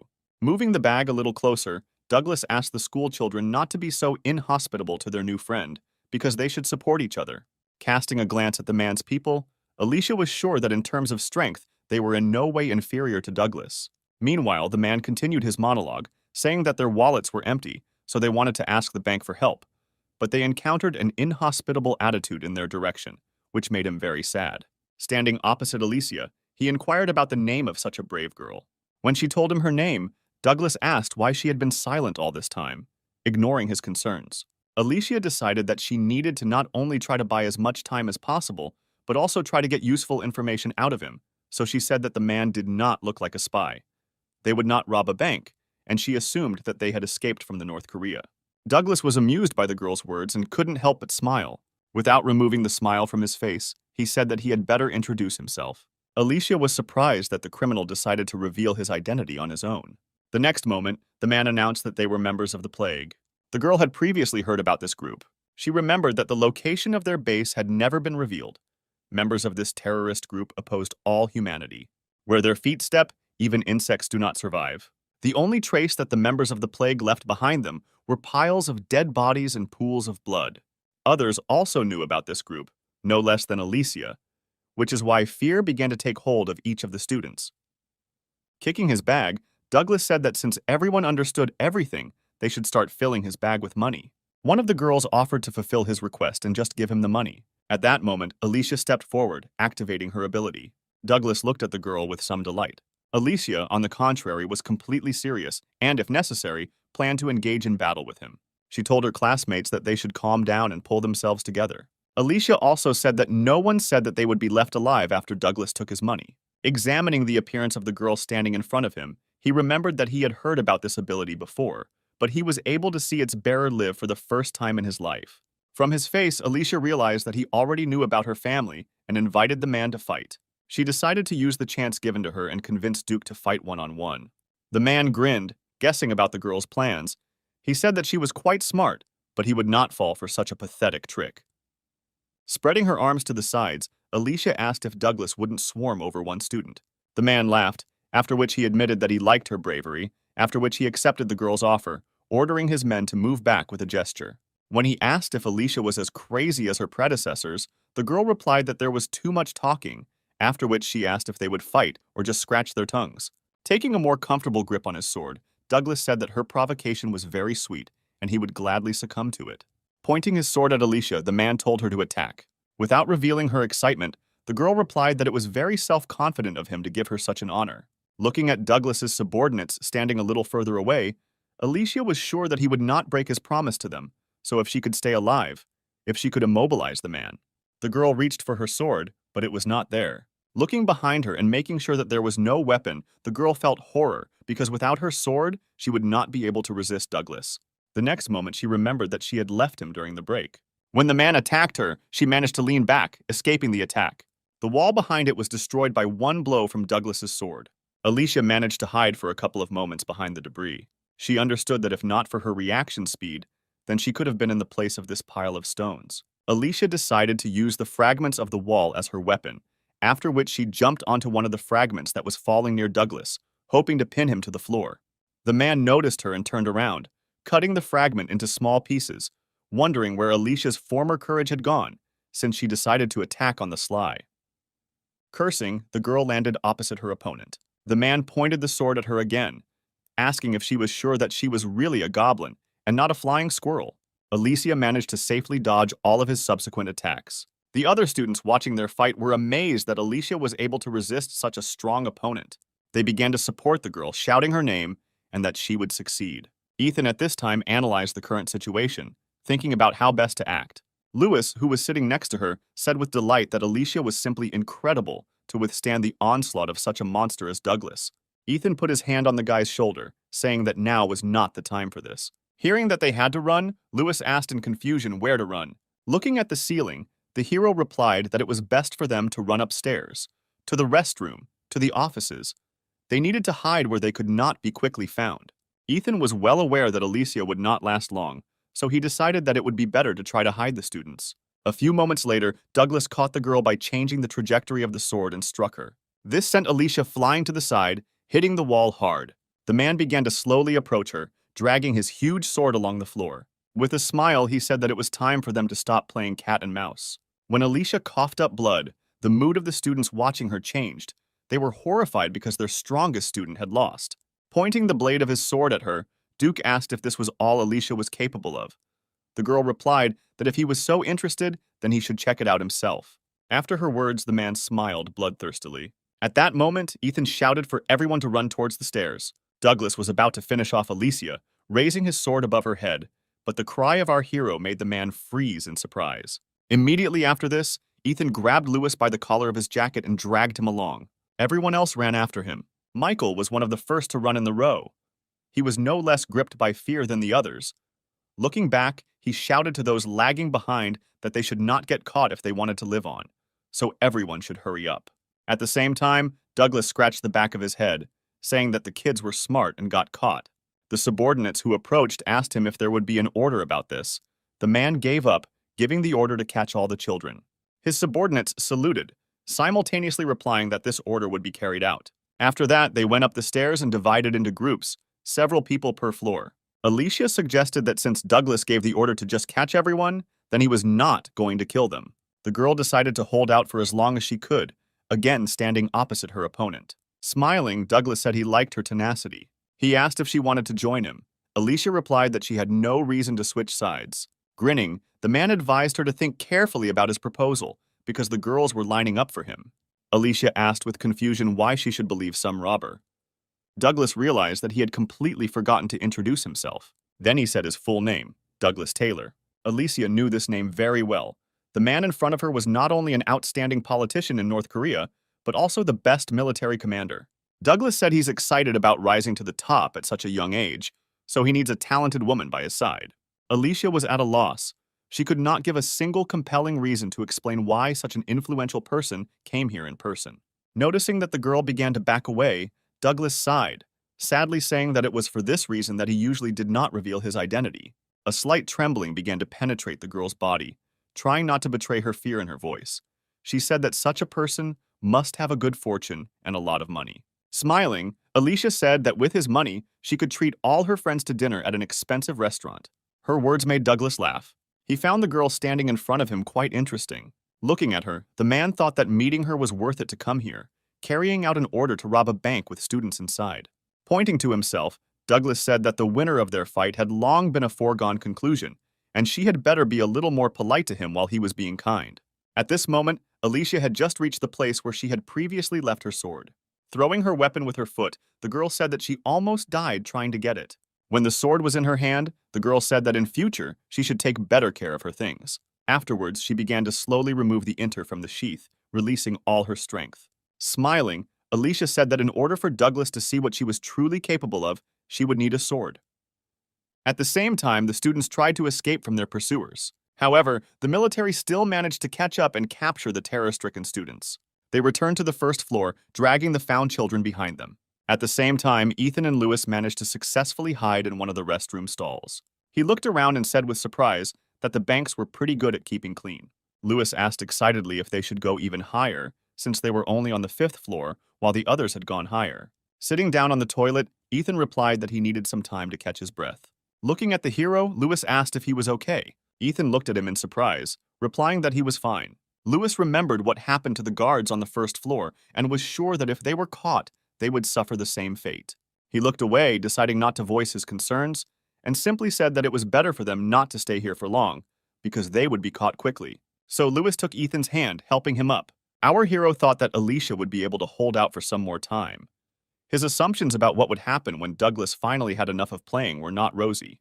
Ethan pushed the guy's hand away, saying there was no point in running. He said that they needed to fight, which caused confusion in Lewis.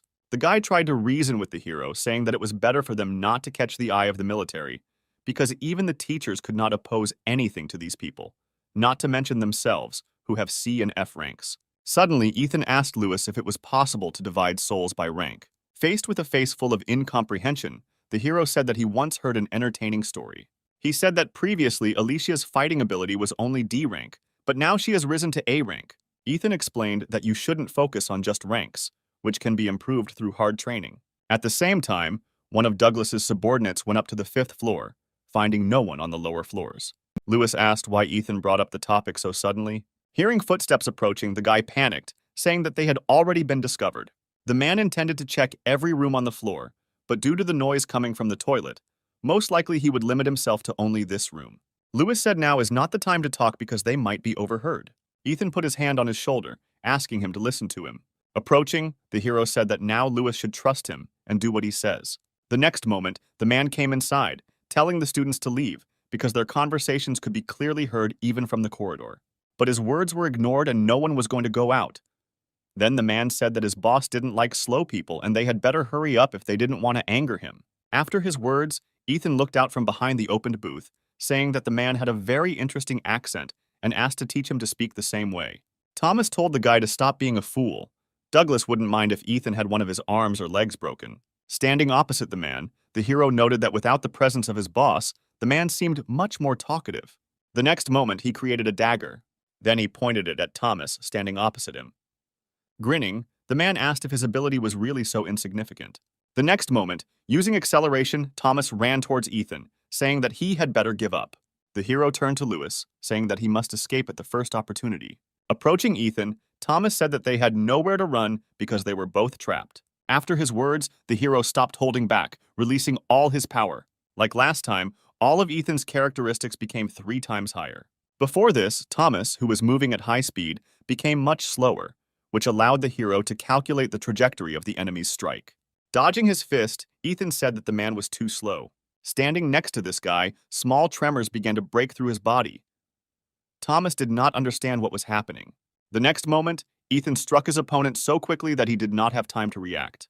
During this, he laughed like crazy, saying that he was very sorry. Thomas grabbed Ethan's hand and said that the guy was just crazy. The hero just smiled, looking appraisingly at the man, after which he said that it is quite convenient to be able to accelerate up to 100 meters per second.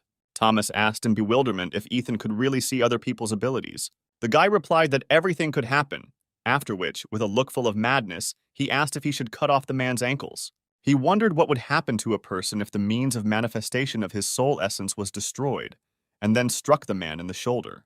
The more blood was on him, the more madness took over Ethan. The toy in his hands was too interesting, and he wanted to play with it fully, experimenting with what would happen if he hit this or that point on Thomas's body.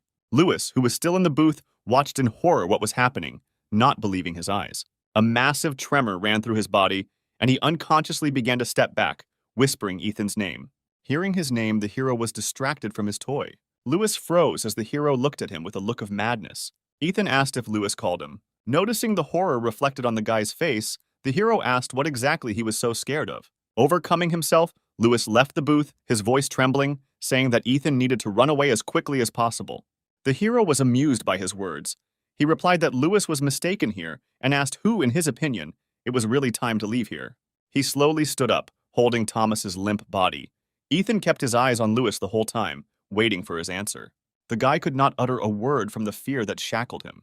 For several long moments, Ethan looked at Lewis standing opposite him. Suddenly, the madness receded and consciousness returned to our hero. At the same moment, a severe headache struck him. Ethan shook his head from side to side, trying to suppress his crazy side, causing his glasses to fly off to the floor. The next moment, the guy again grabbed the still conscious Thomas by the collar of his jacket. With all his might, Ethan shouted for Lewis to run away from here as quickly as possible. The guy flinched when the hero said that the essence of his ability, turning his hands into a blade, meant that Lewis's body could not be destroyed. Ethan advised him to think about it. Swallowing, Lewis complied with Ethan's request and ran towards the exit. After this, the hero exhaled with relief, saying that now he does not need to worry about witnesses. Thomas laughed and twirled his finger at his temple, saying that the guy had definitely gone crazy. Looking up at the man again with eyes full of madness, Ethan said that he would still have to carry out plan number 13. The man did not understand at all what this guy was talking about and thought that he definitely needed to report to his boss about this psycho. However, his plans were not destined to come true, because the next moment Ethan cut his throat. At the same time, Alicia felt much more confident when she finally had a sword in her hands. Douglas studied the girl's weapon with interest, saying that this sword matches her pretty face. Placing the sword in front of her, Alicia replied that he would change his mind after the first blow. Getting into a fighting position, Douglas asked if she was really so sure that she could defeat him. The next moment, he attacked the girl. Alicia blocked his blow with her sword. Douglas looked at her with eyes full of surprise. Smiling, the girl answered his question that her victory was already obvious. Alicia aroused more and more interest in him. Returning to the original stance, Douglas asked if she really did not recognize his abilities. Looking at her sword, he had a hunch that it was somehow weakening his ability. Douglas said that Alicia has a strange sword. The girl replied that many people told her that she robbed her family by taking this sword. She said that it was created specifically for fighting strong opponents. Thanks to the constellations printed on the blade, the sword has the power of stars, thanks to which the owner, having a high level of sword skills, can destroy an opponent of A rank and higher. Having finished her story, the girl attacked the man. The next moment, her doubles appeared on either side of Douglas. He laughed, saying that Alicia was quite an interesting opponent and asked again if she wanted to join him. The girl replied that her opinion had not changed at all since last time. Raising his sword above his head, Douglas said that it would be a shame to kill Alicia now, when he had not yet fully enjoyed their battle. Then he attacked the girl along with her doubles. Alicia managed to cover herself with her sword, flying to the side. But her doubles, having hit Douglas's attack, began to disappear. The man did not give Alicia time to rest, and immediately made another attack in her direction. The girl blocked his attack with her sword, but Douglas's pressure was too strong. The next moment, the man applied even more force, forcing the girl to fly to the side, after which he said that he was superior to her in strength. Grabbing her sword tighter, Alicia said that he had too much ego and ran towards Douglas. Approaching him, Alicia again created two doubles. They all attacked the man at once, who didn't even move when she used the technique again. Douglas struck fast and hard, getting rid of Alicia's doubles. The girl hoped that her doubles would be able to distract the man's attention, giving her a chance to attack when Douglas was open. But this plan failed. Her doubles disappeared too quickly, and Alicia found herself again alone with her opponent. Jumping back, Douglas said that he was starting to like her more and more. Alicia was no longer so confident in herself. Her opponent turned out to be stronger than she had expected. Douglas asked the girl if she still thinks that she is stronger than him. Without waiting for her answer, he said that what was shown should have been enough to convince Alicia to join him. Taking a stance, the girl replied that this was not enough for her. At the same moment, the military entered through the main entrance, dragging the escaped students with them. Alicia was surprised that during this time they had already managed to catch someone. Noticing that they appeared from the street, the girl assumed that all the police had come here because of such noise, but they could not do anything because of the hostages. Douglas asked why his subordinates only brought children from the street if they had previously gone to the upper floors. One of the men reported that they were divided into two teams, one of which carried out a raid on the upper floors, and the other waited outside the building to catch students jumping from the windows. He also reported that those who had not yet returned went up to the upper floors to look for those remaining. Alicia was very surprised when she heard that the men immediately went outside, and during all this time, the police did not make a single attempt to save the hostages. The current situation seemed too strange to her. Looking at Alicia, Douglas said that all her thoughts were written on her face. Throwing the sword over his shoulder, he said that all her assumptions about why the police had not arrived yet would be incorrect, because they had temporarily closed this bank using their abilities. When Douglas said this, it was as if she had been doused with a bucket of cold water. Meanwhile, the man continued, explaining that he would not carry out an attack without proper preparation, although the outside of the bank looks the same as usual, but no one will guess what is really happening inside.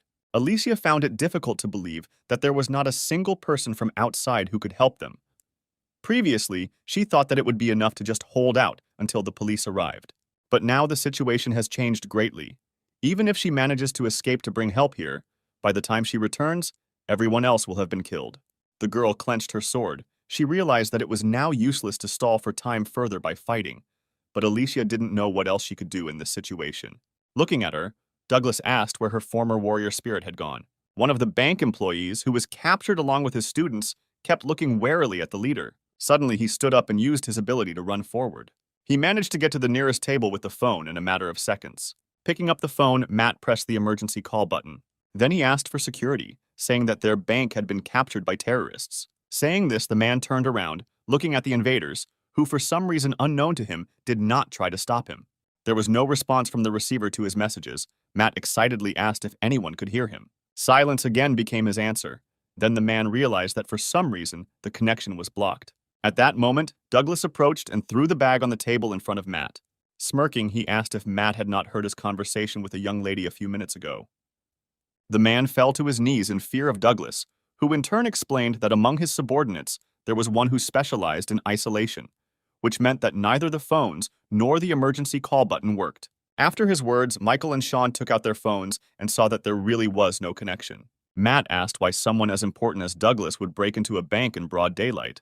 Tilting his head to the side, he replied that a man should not belittle his position because all professions are equally important. Not paying attention to his words, Matt shouted that if the special forces found out about his whereabouts here, then Douglas would be in trouble. Smiling, Douglas replied that the fact of the matter was that no one would be able to find out anything because of the isolation, which he had already talked about twice. After this, the man's gaze became more bloodthirsty, and a terrifying aura began to emanate from him. Matt froze in horror, realizing that he was about to be killed. The next moment, the sharp blade of Douglas's sword was pointed at him. The man said it was time for Matt to learn an important lesson. after which Douglas raised his sword over his head. At that moment, Alicia shouted at him to stop, calling him a monster. The man froze in surprise at her words. Turning to her, he asked if he really heard it wrong, and she really just called him a monster. Alicia suggested that they fight again to determine the true winner. She sincerely hoped that Douglas would agree and leave the man alone. However, contrary to her expectations, he replied that the girl had already suggested this to him earlier, after which he asked if she understood the meaning of the words she had said earlier. Raising his sword above his head, Douglas said she didn't have to answer. The next moment, he cut off Matt's leg, causing him to start screaming in severe pain. Alicia took a step back, watching such a terrifying scene. Ignoring Matt's pleas for mercy, Douglas raised his hand for another blow and said that if she knew what her words meant, she would never have called him that. The next moment, Matt's scream stopped, and the floor and walls were stained with the man's blood. Alicia closed her eyes at the last moment, not wanting to witness such cruelty. A few moments later, Matt's severed head flew near the girl. She opened her eyes when she heard something fall and, holding back a scream, took a few steps back. Douglas pointed the sword at her, saying that since she decided to challenge him a second time, he would not be as courteous to her as before, but would simply cut off her legs and arms, after which he would carry them with him in a bag. He said that he would do Alicia great honor by giving her death by his hand. Suddenly, the door leading to the stairs opened, making a loud sound. Everyone in the room turned their gaze in that direction. The next moment, Lewis came out with his hands up. Douglas turned to him and asked who he was. One of the subordinates came forward saying that he would immediately grab the stranger, but Douglas stopped him. Lewis felt very uncomfortable being under so many eyes studying him. He thought that Ethan had been wrong in his assumptions, saying that it would be hell when he warned him about the situation on the first floor. Looking at the students trembling in fear and the pools of blood on the floor, Lewis was sure that this situation was much worse than just hell. In the bathroom stall before Thomas walked in, Ethan told Lewis to run to the first floor as soon as he activated his ability and tell everyone that he was here. The guy asked in bewilderment how he could leave Ethan alone in such a dangerous situation. Smiling, the hero asked Lewis to just trust him. Now he was on the first floor, and all he had to do was reveal Ethan's location in order to fulfill his request. When Douglas asked the guy to introduce himself, he gave his name and said that he was a 10th grader from medical school, after which he said that all the money was on the 5th floor. Grinning, Douglas asked if the safe was really located in such a strange place. Lewis explained that his friend had moved everything there earlier. The man was alarmed by the guy's words about this strange friend. Without turning around, he asked his subordinates why those who went upstairs to look for students had not yet returned. Looking at the fighters standing behind him, Douglas asked menacingly why they were standing here doing nothing while a child was walking around the floors of the building. One of the subordinates sat down on one knee in front of his commander, bowing his head. He said that he would check everything himself and bring the child here. As Douglas approached him, lowering his sword near his leg, Joshua began to beg the man for a chance to correct his mistake.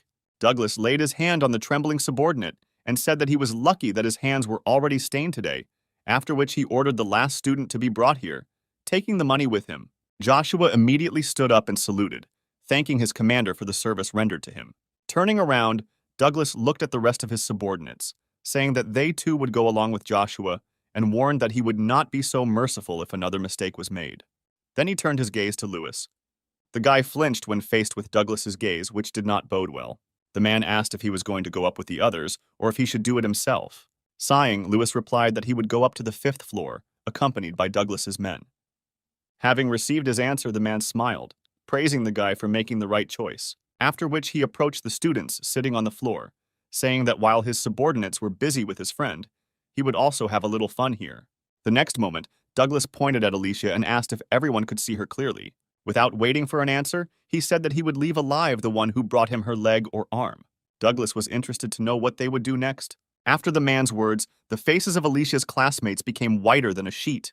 Clenching her fists and lowering her head, Erica asked if they should really go against Alicia.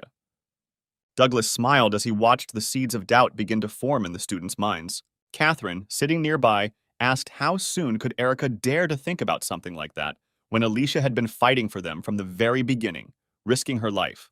Erica looked at Douglas and replied that now the situation has changed and everyone has known the winner for a long time, and besides, it will depend on him who will be left alive. Suddenly, Douglas asked if anyone had a watch, saying he would start the timer because he was tired of waiting. After his words, the two guys said that they simply had no choice, and Alicia had a wealthy family that could provide her with a good life even without a pair of limbs. The girl herself was very unpleasant to listen to such words, but she perfectly understood that their lives were at stake. Lewis suddenly walked up to her. Alicia asked indifferently what he needed. The guy whispered that she shouldn't worry, she just needed to hold out a little longer. The girl looked at him in surprise, asking what this meant. But Lewis only smiled back at her. Alicia said that he should have stayed in his hiding place further, because now the opponents had one more hostage. The guy replied that he had come to help. Hearing his words, everyone else looked at Lewis as if he was crazy. One of the men, a former bank employee, scornfully asked if the guy wanted his hand in gratitude. Lewis ignored the question and turned to Alicia. He smiled and said that he and Ethan were now best friends. The next moment, Douglas destroyed one of the nearby tables, drawing attention to himself. Rubbing his neck, he said wearily that he would kill everyone here if he was kept waiting too long. The next moment, trembling with fear, everyone began to apologize to Alicia, saying that she should understand them. Without taking their eyes off the girl, they said that they simply had no other choice. Douglas turned to Lewis, asking whose side he was on. Smiling awkwardly, he replied that he would take Alicia's side. The man grinned and then said that in this case he would also need part of this guy's body as payment for saving one life. Everyone looked at each other excitedly when they heard that the number of those who could survive had increased to 10. Lewis smiled awkwardly, asking Alicia if she could protect both of them. The girl called out to Douglas, calling him a North Korean puppet. The man turned around, asking how long she would continue to address him so disrespectfully. Alicia ignored his question, asking what would happen if she simply killed all the hostages. Would he then leave her and Lewis alive? She argued that everyone should have a chance to survive. The next moment, Douglas's booming laughter was heard in the room. He said that Alicia was saying some pretty funny things. He accepted her offer, promising that he would leave them alive. Alicia clenched her sword, pointing it at the students standing opposite her. Seeing that she was serious, they cowered in fear. The girl said that she too had no other choice but to stay alive in this way. Catherine looked uncertainly from Alicia to Douglas. The man, smiling bloodthirstily, asked what everyone was waiting for. They just needed to choose, namely, a part of Alicia and Lewis's body or their own heads. Catherine turned back, saying that in such a situation, it would be fair to save the majority. She tried to convince Alicia, saying that it was too selfish of her to kill them all for 2 lives. Alicia replied that she had no other choice. Then she created clones and ran towards Catherine.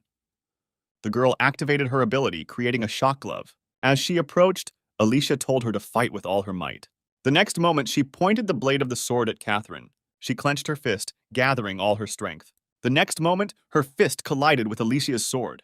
As soon as the double was dispelled, the real Alicia appeared in front of the girl. Catherine pulled back, not understanding what had just happened. Pulling her towards her, Alicia delivered a powerful blow to her opponent's stomach. The next moment, she whispered in Catherine's ear so that she would listen carefully. Then she asked the girl for a favor. Catherine's eyes widened in surprise. When she finished, Alicia threw the girl towards the other hostages. Catherine showed no signs of life, lying unconscious. Everyone began to discuss the fight they had just seen. After looking at Lewis, they decided that he would be easier to defeat than Alicia. Hearing their plan, the girl sighed heavily. The next moment, she stepped forward, telling Lewis to stay behind her. Watching this, Douglas could not hold back another burst of laughter, hiding his face with his hands. Raising his head, he said that this spectacle was becoming more and more exciting. Not everyone in this room shared his opinion. They had to desperately cling to life, playing by the rules of this crazy man. Alicia stood with her sword pointed towards her opponents, ready to fend off their attack if they dared to attack her. Douglas, having recovered from his fit of laughter, shouted for them to amuse him even more by killing each other. At that moment, an empty Coca-Cola can flew past him, attracting the man's attention. He turned around with a murderous look and asked what it was. However, there was no one behind him, only an open door leading to the stairs. Ethan, who threw the can, stood a little further from the entrance so that he would not be noticeable. He smiled bloodthirstily, glad that everything was going according to his plan. Douglas picked up the can, trying to figure out where it came from. Looking at this half-Coke can, Lewis immediately knew who exactly threw it there. The next moment, the man turned around and threw the can, so that it bounced and fell near the door. Douglas noticed the silhouette of a man at the entrance, and grinning, asked if he was Lewis's mysterious friend. Instead of answering, the guy attacked the man. Douglas dodged the weapon thrown at him, after which he irritably asked if he was suicidal for deciding to attack him in such a way. However, when the man looked down to understand what exactly he was attacked with, he froze in place. He saw that it was torn pieces from the masks of his subordinates, whom he had sent to explore the upper floors. Douglas looked in surprise again towards the door, where a young man unknown to him had stood a few seconds ago, but he disappeared as suddenly as he had appeared. He had absolutely no idea what was happening here. Grabbing his sword, Douglas thought that the boy had made a mistake by underestimating his opponent. The next moment, he slashed the air with his sword, putting all his strength into this blow. No one understood why Douglas launched powerful attacks, cutting through the air above him. A few moments later, he stopped and the ceiling suddenly began to collapse. Everyone watched in horror as the collapsed part of the ceiling fell on their heads. Alicia ran to the center of the room, where the ceiling collapsed, creating clones along the way. She made it in time and managed, together with her clones, to hold this concrete layer over the heads of the hostages, before anyone could get hurt. Douglas, without the slightest surprise in his voice, noted that the girl was very strong, after which he asked to be patient a little, because he still needed to meet someone. Alicia looked at him with hatred, not believing that he was actually going to kill them all. Having come to his senses, he looked at the girl and said that if even one person moves, everyone will die. As soon as the hostages relaxed and were glad that everyone was saved, Douglas again knocked the air out of their lungs. Turning around, the man added that now is the perfect moment to cut off Alicia's limbs. He advised them to carefully consider his words. At that moment, the girl asked if he really thought that she would just stand there and wait until she was dismembered. With a mocking grin on his face, the man replied that if everything was different, she would not be standing now with a heavy canvas on her shoulders, after which he said that he needed to leave for a while. Immediately after this, he jumped into the passage he had made in the ceiling, flying through floor after floor. Alicia and the rest of the students remained in their places, afraid to even move. Suddenly, the girl said that she wouldn't last long, and if they didn't want to die, then everyone should come out from under this broken ceiling. Lewis ran up to the girl and shouted that everyone should really get out of there. However, a woman who came forward stopped the guy, saying that if everyone came out, they risked dying at Alicia's hand in the future. Sean, who was sitting in the trap, shouted out that otherwise, if they stayed here, this block would crush them to death. Michael approached Lewis, saying that he should move away, because earlier Alicia said that she would kill them all, so now they have a great chance to do it first. Lewis asked in bewilderment if no one saw how she rushed to save people. He tried to explain to everyone that Alicia did not really intend to kill anyone, because if this were not so, she would not be standing now, holding the collapsed ceiling. He suggested joining forces and running to the exit, even if enemies were waiting for them outside. Together they could break through. Michael interrupted him by asking what would happen to them if Douglas decided to return at that moment. Catherine, who had come to her senses, intervened in their argument. The girl looked at Alicia, who was holding on with all her strength. At the same time, Ethan heard footsteps behind him and turned around, saying that his guest was a little late. After looking around, Douglas asked if there was anyone else here besides them. It was difficult for him to believe that some schoolboy had dealt with a squad of his best fighters alone. Noticing that the man was staring intently at the corpses of his people, Ethan said that he had to have fun with them for a long time. With a look full of madness, the guy said that he would have managed it faster if they had attacked him with the whole crowd at the same time. Smiling widely, the man thought that the girl he had fought with earlier had impressed him greatly, but the guy standing in front of him was able to completely outshine her. Douglas wondered where this monster came from. Ethan ignored his question and ran his index finger along the blade of his dagger with a bloodthirsty smile on his face. Douglas extended his hand to the guy, asking if he wanted to join him. He even promised Ethan a good position if he accepted his offer. After his words, the hero put his palm to his face, carefully thinking about something.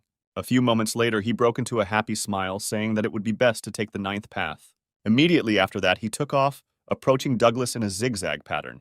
The man stood up when the guy was close enough. Catching the right moment, Douglas attacked Ethan, but he dodged his sword. The man made several more attempts, but the hero never fell under a single blow, jumping from side to side. Then, Douglas decided to show the guy one of his trump cards, using one of the strongest attacks in his arsenal. However, this time our hero safely escaped the attack, moving behind his opponent. Douglas did not expect that he would catch the guy with his last attack, because it was made for a completely different purpose. Seeing Ethan running towards him, the man grinned, thinking that the boy had fallen into his trap. No one knew that his ability allowed the sword to pass through surfaces. When the man activated his ability, Ethan had the opportunity to study it, quickly approaching his opponent. Once at a sufficient distance, the smiling hero said that Douglas had a rather long name for his ability. The man froze for a couple of moments, not understanding how this brat knew about his ability. This hesitation was enough for Ethan to push off from the sword and jump behind Douglas, simultaneously asking why the name was so long. The man did not move, trying to understand what had just happened. Having landed not far from him, the hero did not stop bombarding the man with questions. With his back to him, Douglas lowered the sword raised above his head. He asked Ethan if he was able to see the abilities of other people, to which he received a positive answer. When the guy asked why he had several pluses near his rank, and what the gain factor was, the man shuddered. He asked what the annoying brat's name was. The hero, with a crazy expression on his face, said his name, drawing out the syllables. After this, Douglas asked whether his ability was related to vision, and said that if he really could see the ranks and abilities of people, then Ethan would have no equal in his squad. The hero interrupted the man, saying that Douglas was the strongest person he had met recently. The man did not understand why he suddenly started talking about this, and asked once again if the guy wanted to join him. Completely ignoring Douglas's words, after staring closely at the man, Ethan said with displeasure that he only saw 9. Not understanding what the guy meant, the man asked what else he could see. The hero replied that he saw only 9 ways to kill him. The man was surprised that this guy could even do such things. Covering his face with his palm, he said that he was jealous of Ethan. Taking the dagger more comfortably, the hero said that one way would be enough for him to kill his opponent. Grinning, the man said that he was very sorry that their negotiations ended so quickly, after which they rushed at each other with bloodthirsty smiles. At the same time, Glenn was hiding in the control room. He deliberately disabled the elevator so that he would not be found so quickly. He reasoned that this building was located in the city center, so a simple call would be enough, and the police would immediately rush here. The guy decided to sit here longer because he could get into trouble if he left his shelter too early. Ethan raced towards Douglas with a crazy smile. He read all the man's attacks and dodged them with ease. Now Ethan disappeared right from under Douglas's nose, quite angering the man. He looked up and saw that this guy was sitting on the blade of his sword. Ethan smiled contentedly. He enjoyed pissing off his victims.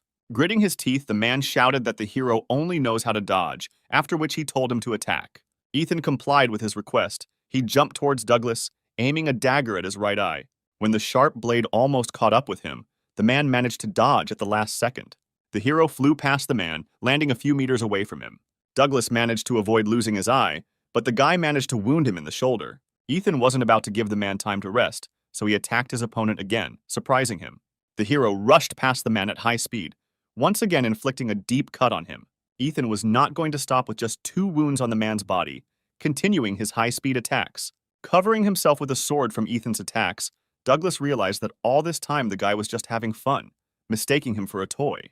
During one of the next attacks, the hero asked in a bored voice if he would wait for an attack from his opponent in return. Then he stopped in front of the man, saying that he was already bored with their game and it was time to end. Smirking, Douglas said that if he continues to hide his main trump card, he will definitely die here. The next moment, the man extended his hand to Ethan, who noticed that it was shrouded in something strange. His eyes widened in surprise. He did not expect that Douglas would have such a surprise in store. He understood that if the man touched him, it would be bad, so the hero jumped back with lightning speed. Once at a safe distance, Ethan carefully examined the man standing opposite, whose hand was enveloped in strange tentacles. The guy asked in bewilderment where Douglas got 2 abilities, since a person can only have no more than 1, because everyone has only 1 soul. He tried to determine the level of this strange ability of the man, but all information about it was blocked. Ignoring his question, Douglas said that speed would no longer help Ethan.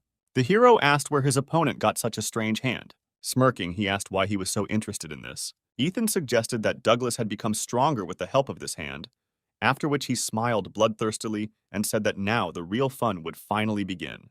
Pointing at Ethan, the man told him to stop being a jerk because if he kept fighting like this, he would end up without a scratch. When the hero asked in surprise if Douglas was going to run away from him, the man smiled bloodthirstily, answering that he had not heard these words for a long time. Ethan asked how his opponent decided to escape from him. Smirking, Douglas replied that he had one way in stock, after which he squeezed his sword tighter, saying that he would remember such an interesting opponent. The next moment, he pointed his sword upward and, using his ability, began to cut his way out. A few moments later, the roof of the bank building was breached. When this happened, the walls of the building shook as if from an earthquake. There was a huge hole in the roof, running through most of the bank's floors. Hearing a loud sound, Glenn came out of his shelter and froze in shock when he saw the floor and ceiling pierced through. He walked closer and looked down, thinking that Alicia couldn't do something like that, so it was most likely Douglas's doing. As soon as the passage was ready, the man jumped up. Watching him, Ethan asked if Douglas wanted to play hide and seek with him. The hero happily said that he liked this idea and would also join the man. Looking over his shoulder at him, Douglas said that he should stop joking, because just anyone could rise to such a height. However, the next moment, Ethan jumped after him, flying several floors and ending up near Douglas. Looking at the approaching guy, the man thought that if he didn't quickly get away from here, he could really get hurt. At the same moment, he noticed Glenn on the top floor, looking at him in surprise. Smiling, Douglas said that luck was on his side today. The next moment he jumped onto the roof, Glenn did not immediately notice the guy chasing the man. When he recognized him as Ethan, he was surprised to ask what he was doing here. Instead of answering, the hero rushed at Glenn, completely forgetting about Douglas. He was delighted at the appearance of another new toy. At that moment, the hero's consciousness became clouded for several moments, and he simply flew near his stunned classmate. He looked behind himself in surprise, watching how Ethan, who had just been burning with the desire to kill him, was now lying on the floor. When he fell, he hit himself quite hard so he could not get up immediately. Glenn ran up to him and asked the lying guy where he came from here. Watching them, Douglas asked the blonde guy if he knew this crazy man.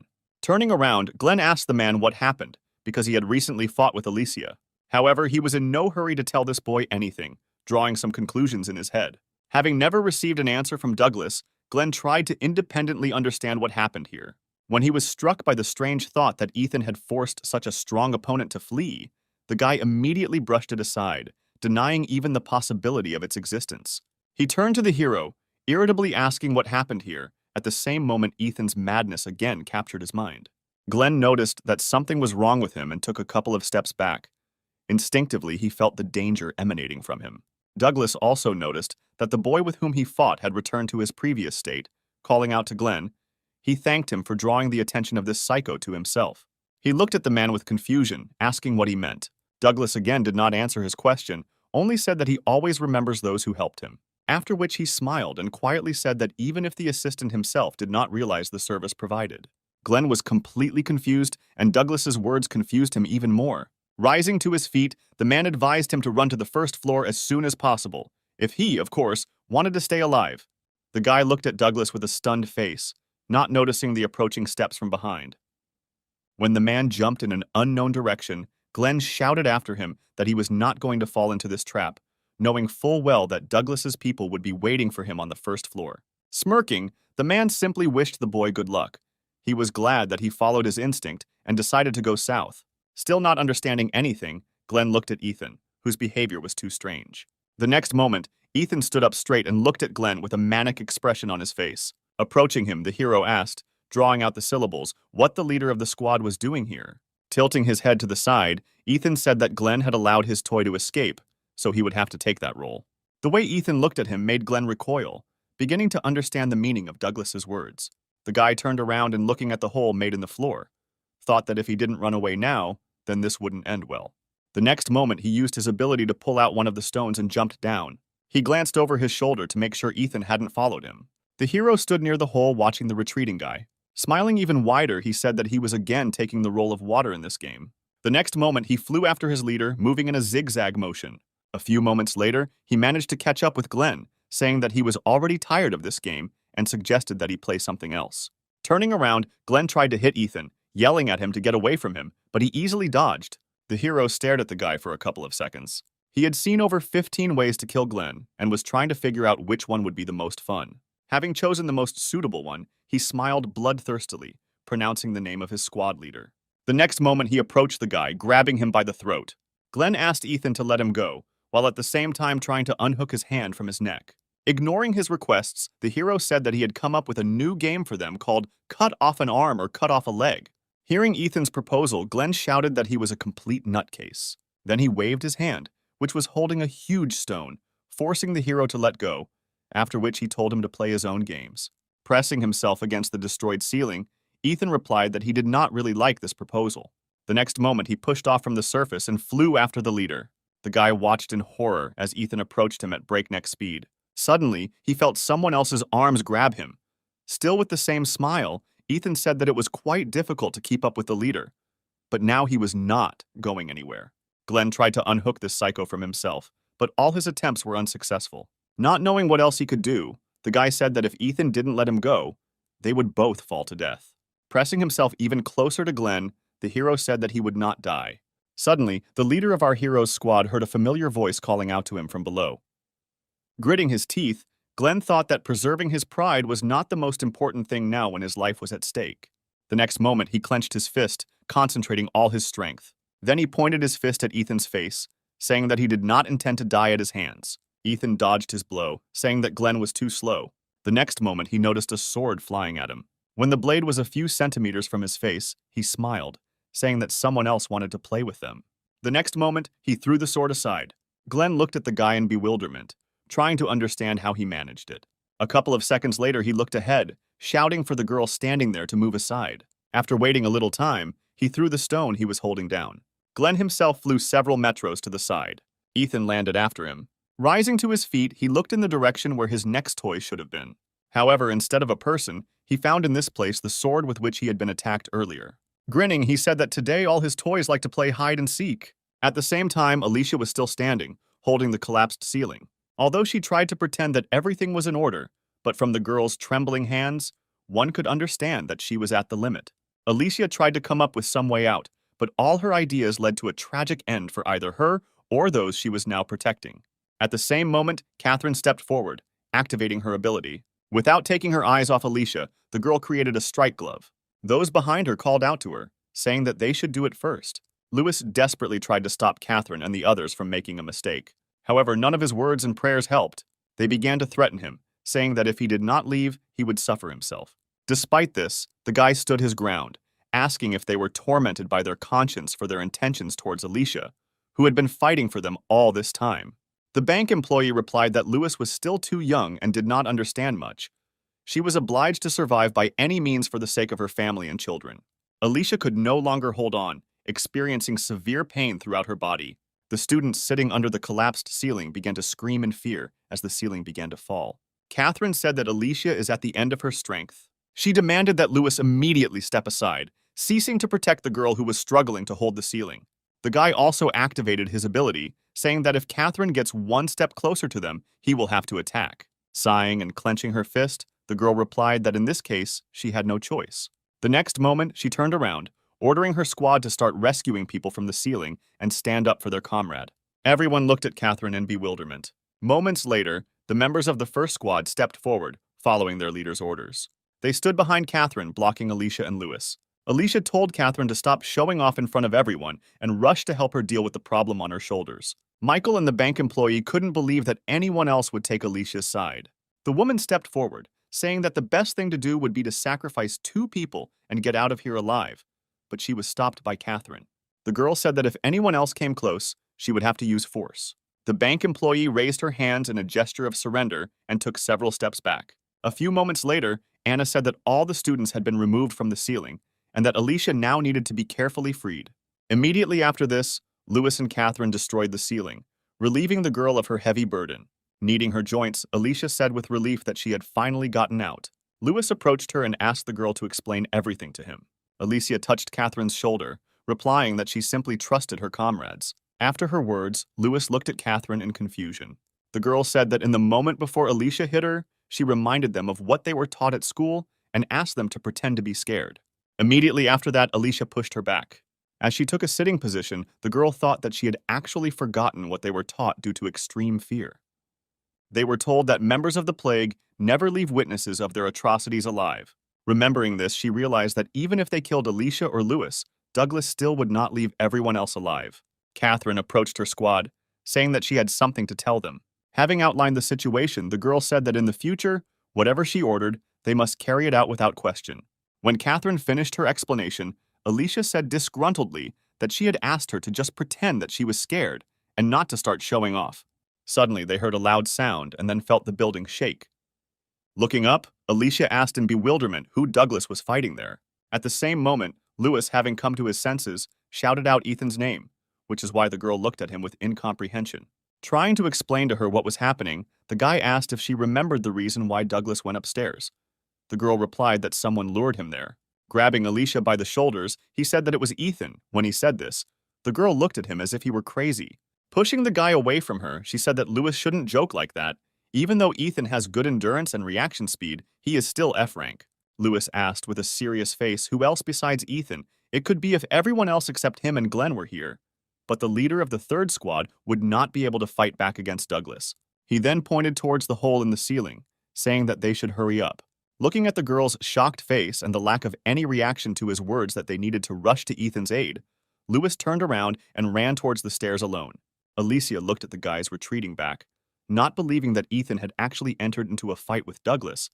But judging by Lewis's face, he definitely wasn't joking. Although she understood everything with her mind, It went against the usual image of Ethan. The girl got angry when she thought that the guy might die at the hands of an enemy that even she could not cope with, and involuntarily activated her ability.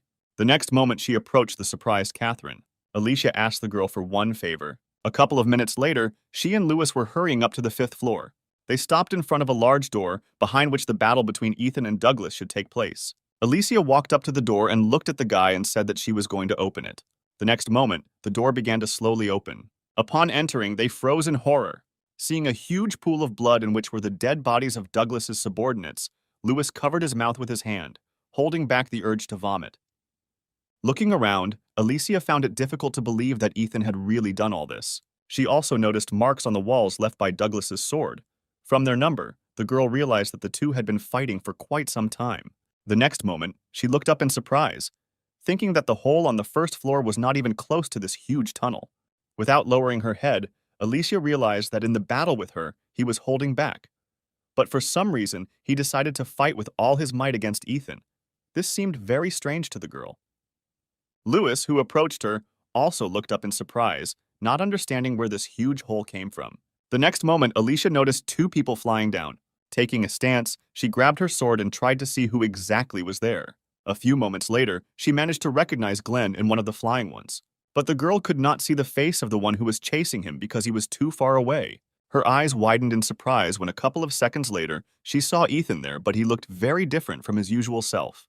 Lewis, standing next to him, asked in confusion what was going on. It seemed to Alicia that Glenn was in danger and took her sword out of its sheath. The next moment, she threw it, aiming at Ethan, turning it around so as not to seriously injure the guy. After that, she grabbed Lewis's hand and ran with him to the side, away from the hole in the ceiling. A few seconds later, a huge stone fell to the floor, raising a column of dust. Rising to his feet, Glenn looked in horror in the direction where Ethan was supposed to land. At that moment, Alicia ran towards him. The girl asked the guy what happened here. Before Glenn could say a word, Ethan's voice came from behind Alicia and Lewis, causing them to turn around. The hero approached them with a smile on his face. Seeing that all his comrades were assembled, he stopped, and with a satisfied face invited them all to play. This was the first time Alicia had seen Ethan in this state.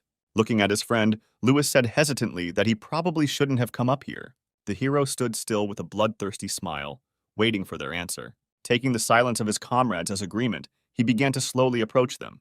When Alicia asked if he really was Ethan, the guy looked up at her, saying that she had a rather interesting ability, but it was useless. The girl asked in bewilderment what this meant. In response to her question, Ethan repeated that her ability was too useless, which angered the girl. Glenn, standing next to her, said that this was no longer the F-rank loser they knew before. The guy had already opened the door, about to leave here, when the girl turned around, asking what he meant. Glenn explained that Ethan was chasing Douglas around the entire building. In return for Alicia's help earlier, he advised her to run away from here as far as possible, while Ethan was busy chatting. Remembering what this guy had become after he finished speaking, Glenn said that if they wanted to survive, they had to escape. Immediately after that, he ran down the stairs, ignoring Alicia's request to explain everything properly. When Lewis said that Ethan had become even crazier than before, the girl asked in surprise if he had seen the hero in such a state before. The guy replied that that time he was more sane and it was possible to talk to him. Ethan did not pay attention to their conversation, looking at the girl with interest. He thought carefully about the best way to kill her, trying to see new ways. A few moments later, his insane laughter rang out. Covering his mouth with his hand, Ethan said that he could not stand it any longer. Smirking sarcastically, Alicia said that with such patience he would not get far. The girl said that it was not so easy for her to please, and then asked if he could claim something with such behavior.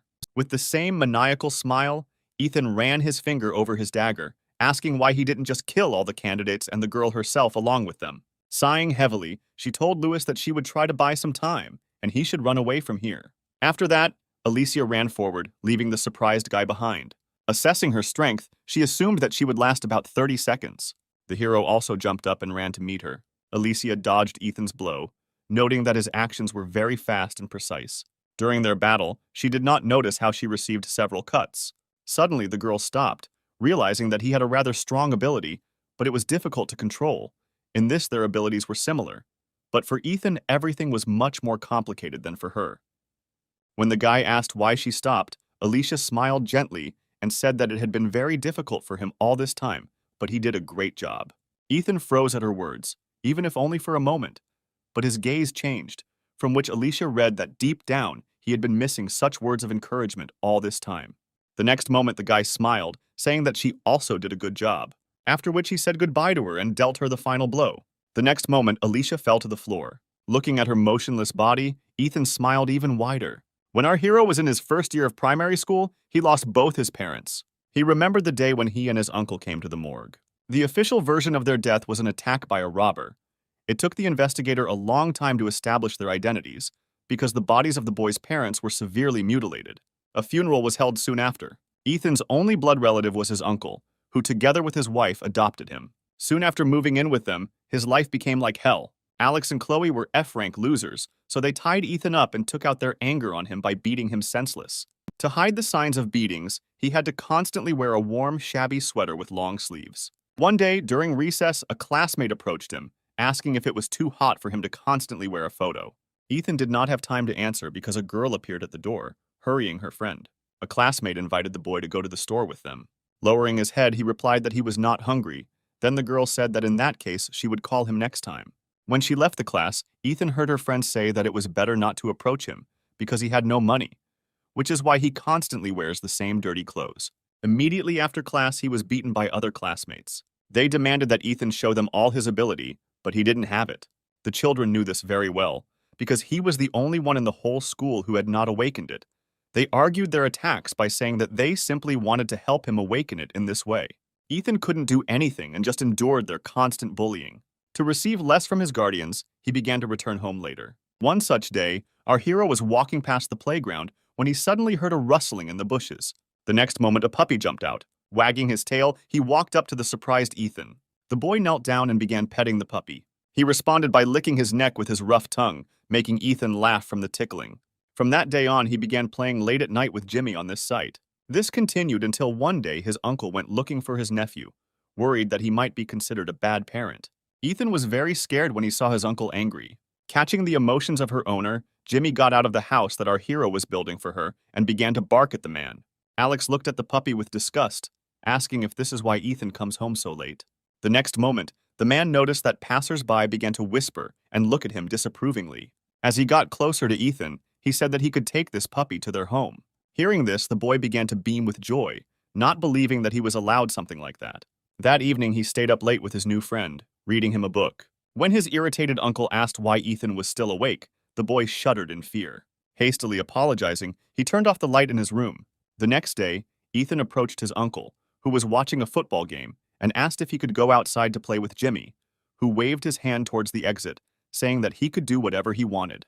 The boy beamed with joy. After that, he and his friend walked towards the exit to the street. Sometime later, they came to the playground where they usually played after school. Ethan was really happy that he finally had a friend.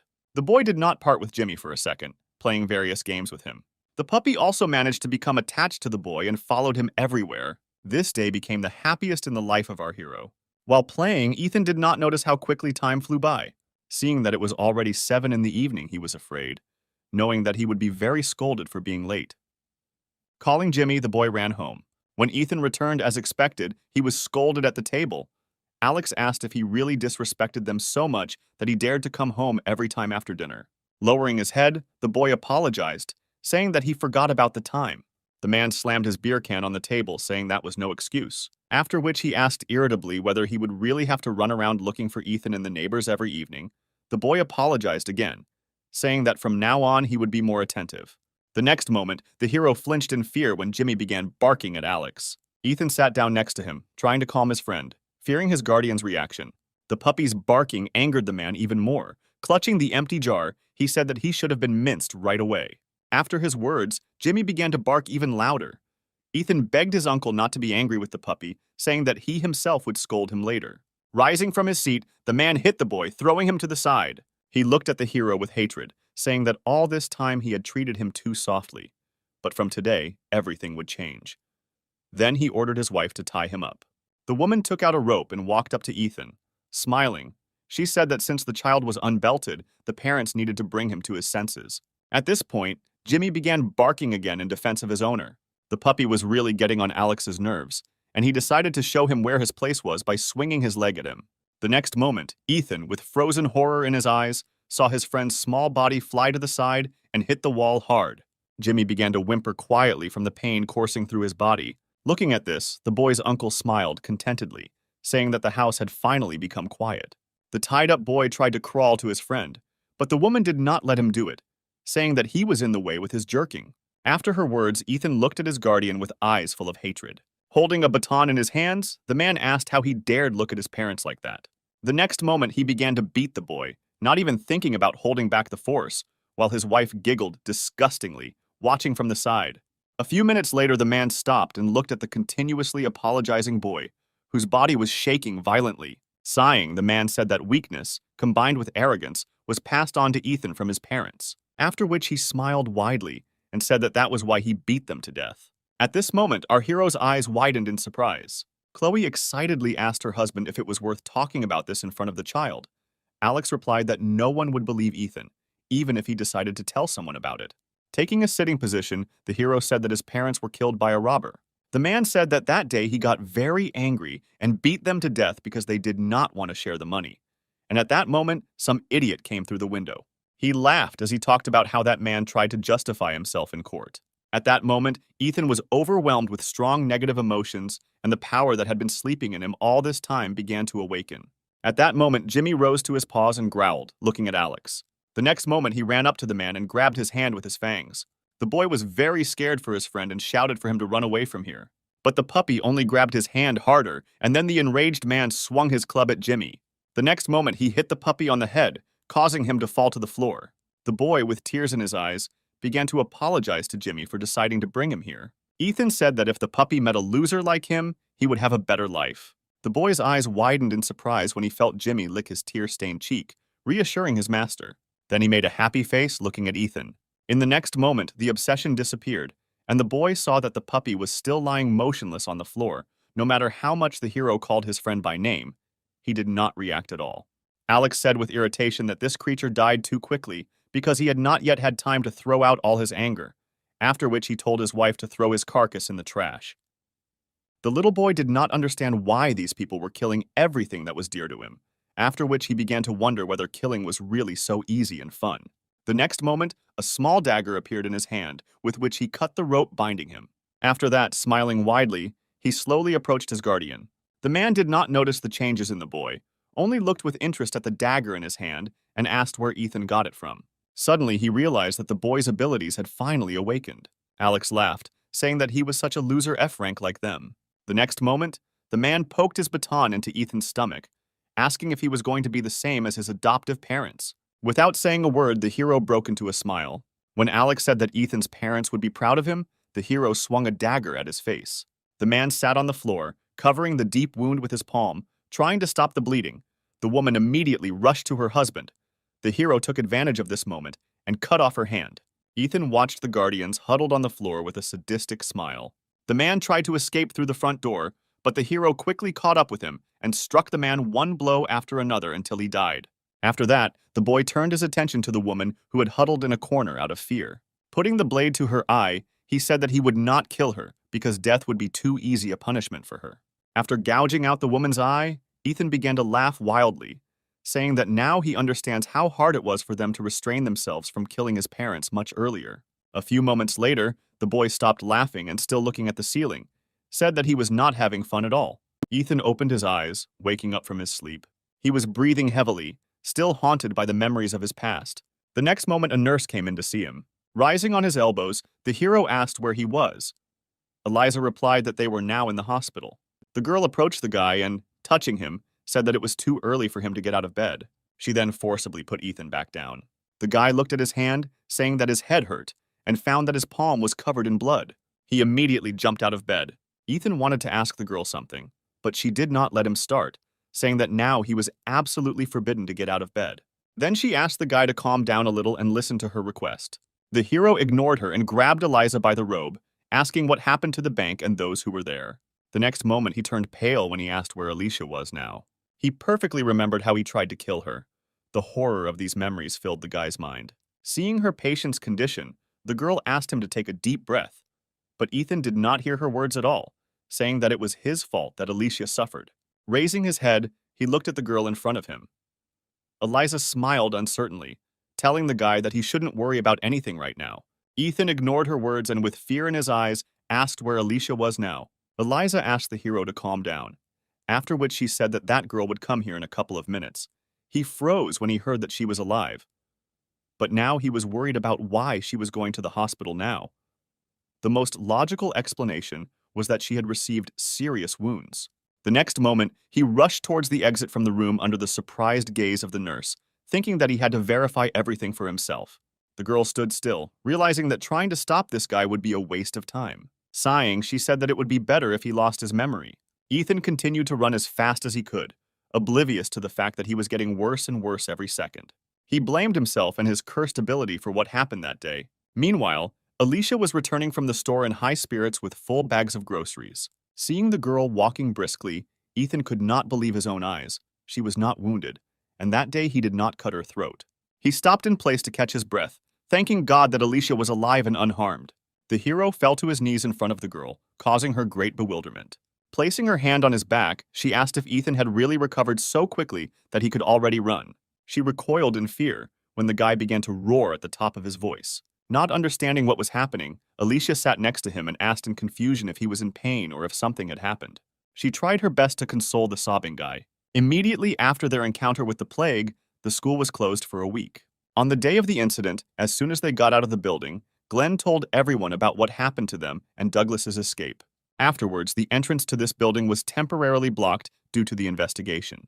Alicia was interviewed, asking for details about her battle with the leader of a terrorist gang. Immediately after this, the girl visited Ethan, who was in the hospital. She wanted to tell journalists about him and his merits, but they simply wouldn't believe her. Looking at Ethan, the girl thought that if she had not seen everything with her own eyes, she would never have believed that an F-rank student fought back against Douglas Taylor himself. The moment the guy raised his dagger to attack, Alicia was sure that she was about to be killed. But contrary to her expectations, Ethan only cut off her horn, deactivating her ability. She looked at him in surprise, not understanding why he changed his mind. The girl noticed that his gaze became more conscious for a reason unknown to her. The next moment, he lost consciousness. Alicia put her hand up to prevent him from falling to the floor. She tried to bring the guy back to consciousness, but he did not react to any of her actions. Taking Ethan by the hand, she said that he should stop crying and get up from the cold ground. Ethan raised his tear-stained eyes to the girl and began to apologize for what happened. The girl got tired of listening to this, and she pulled him towards her, forcing the guy to switch his attention. Looking into his eyes, she said that he did not hurt her and that she was completely fine now. But her words made the guy cry even more. A week later, they returned to school again. After that incident, everyone began to look differently at our hero's class. Ethan was tired of their constant talk about meeting the plague. Our hero couldn't stop thinking that even though these were criminals who intended to kill them, the way he treated them was too much. He still had before his eyes the scene where he stood in a pool of blood among a bunch of opponents he had brutally killed. Previously, Ethan thought he could take control of his power, but he was wrong. The hero did not stop blaming himself for the fact that Alicia could have died because of him, but she was lucky because her ability was miraculously turned off. He did not want a similar situation to happen again, so Ethan decided that he needed to study his ability well, and for this matter, he needed a person who had already seen it in action and had enough knowledge. This man was Antonio, who developed his strength to the limit. Antonio was surprised to see Ethan there and asked if he should rest all week. The hero replied that he needed to ask something. Antonio stared at him for a few seconds. Interrupting the exercise, he asked what worried our hero so much. When Antonio came down, Ethan asked him if it was possible to divide souls by rank. He explained that the essence of a person's soul manifests itself in the form of a person's abilities, which determine a person's position in the ranking. Antonio asked Ethan if he was interested in what effect the rank letter had on the soul. Looking at his hands, the hero nodded. When Antonio said that rank has absolutely no effect, Ethan looked at his interlocutor in surprise. He explained that rank only gives access to various skills, but has absolutely no effect on a person's soul. A single tear rolled down the hero's face. For the first time, someone told him that souls cannot be divided by rank. The next moment, tormented by doubts, he said that a person's powers directly depend on the rank of the demonstrated ability. Antonio replied that this was true, but it did not affect the soul.